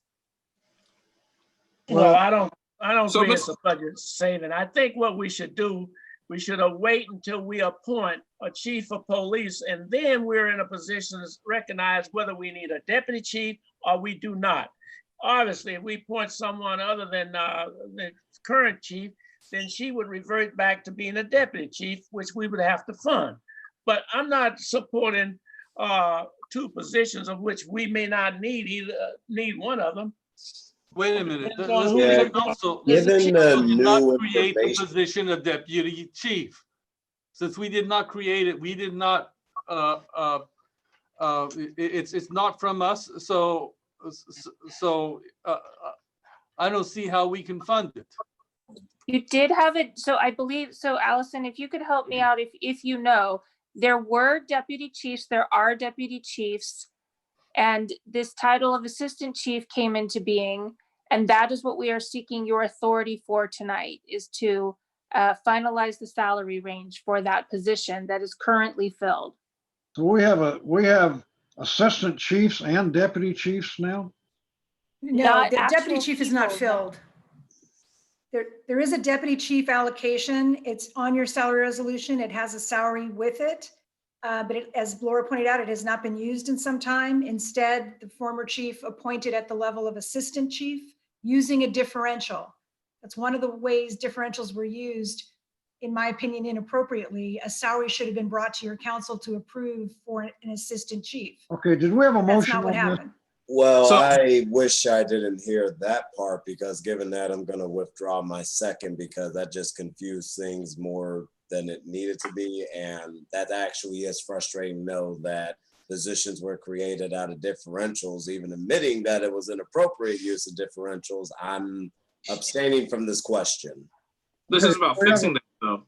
Do we have a new second? Okay, it looks like the motion dies for lack of a second. Okay, you want to make a third motion, I mean, Councilman? I'm done. I just want to be clear. I don't know. On that last motion, the assistant chief that we're talking about is not a vacant position. It's the current acting chief, right? That's what I hear staff saying. And so we're changing the salary of the position, because right now that person is acting as chief and being paid a differential to bring them up higher. And this that we're changing it to is lower than what they're making with everything, including the differential right now. Is that all correct? That's correct. What I said wrong. So All right, I don't understand why you guys are so, Myrick, I'll so be back complicated with to you. I'm a second. I'll be back with you. Thank you. But honestly, we need to talk about that, because that's completely not cool. I support interim Chief French 100%, but how that got created and made, that is totally inappropriate, and that speaks to a bigger structural issue that needs to be addressed. But with that being said, Councilmember Myrick, I'll second with you. I'm here. Wait, so that you are seconding it after all? Yes, I have a right to change my mind. All right, well, let's vote on it then. Vice Mayor Bates, No, Councilmember Choi, No. Councilmember Johnson, Yes. Councilmember Martinez, No. Councilmember Myrick, Yes. Councilmember Willis, Yes. and Mayor Butt. No. The motion fails with council members Vice Mayor Bates and Mayor Butt voting no, and council members Choi, Martinez voting no. Council members Johnson, Martinez, Johnson, Myrick, and Willis voting yes. So we're out of time. Is this, I won't even work on the third one. is G21 time sensitive? Yes, we have a recruitment open for police chief right now that closes tomorrow. No, We're gonna have to negotiate a salary. we took care of that. I'm moving to the next item. Yoder, is item G21 time sensitive? Can we put it off for a week? It's not sensitive. We can handle it next time. Okay. Mr. Mayor, I asked that to be removed. It's just a simple question. We're out of time. Somebody's going to have to move to do more time. It's going to take 5 votes. I move that we extend it 10 minutes to get rid of this item. Okay. I'll second that. I'll second that. All right. So the motion should be to suspend the rules. Are there any objections? I object. Martinez objects. Any other? Okay, I assume the rest of you are for it. So proceed. Okay, go ahead and read it then. Item G21 is to approve on-call concrete repair contracts with 4 companies in an amount not to exceed $500,000 per company from grant funds, gas tax, and Measure J funds with no impact to the general fund per year over a 3-year period with an optional maximum term. Okay, I'll be very brief, Mr. Mayor. It has always been my understanding that this council had a policy of utilizing local businesses that showed respect for hiring Richmond residents and minorities. Here we have 4 companies that are being awarded a contract. I think one in San Francisco, I don't know what the other one, and one is in San Pablo, and one minority firm here in Richmond. Do we not continue to respond to making sure that these companies are hiring our citizens and our minorities? Or we just give contracts out and don't do any verification, check, or what? Okay, this is Jared Bermudez. This item is to replace the existing old contract that expired on June 30th for on-call contractors. So now this is to have a new group for the next 3 years. And we advertised this item on Bids Online, went to hundreds of people, and we got 4 contractors. And since our capacity is pretty large, 4 contractors is good enough for us, and they are all subject to the local ordinances. I talked to Sal Vaca, and he agreed that those contracts come back to him, for him to monitor to make sure that all those contractors hire people from Richmond. I don't know if Sal is still on. Maybe his name. So you're saying we do monitor that, and that we are sure that Richmond residents and minorities are getting a fair share of the jobs? That is Sal's job, and that is correct. Okay, so as long as we're monitoring it and that's the position, okay. But I was looking at all of these different companies and only one from Richmond, and that had you are correct. Raised a red flag real quick. Okay, yeah. I move the item, Mr. Mayor. Okay, we have a motion from Vice Mayor. Is there a second? Second. Okay, let's do a roll call vote. Vice Mayor Bates? Yes. Councilmember Choi? Yes. Councilmember Johnson? Yes. Councilmember Martinez? Yes. Councilmember Myrick? Yes. Councilmember Willis? Yes. Mayor Butt? Yes. The vote is unanimous. Okay, if there are, does anybody have any memorials? If not, I'm going to adjourn the meeting. I don't hear any. Thank you. This meeting is adjourned. Enjoy your evening. Time is 11:35.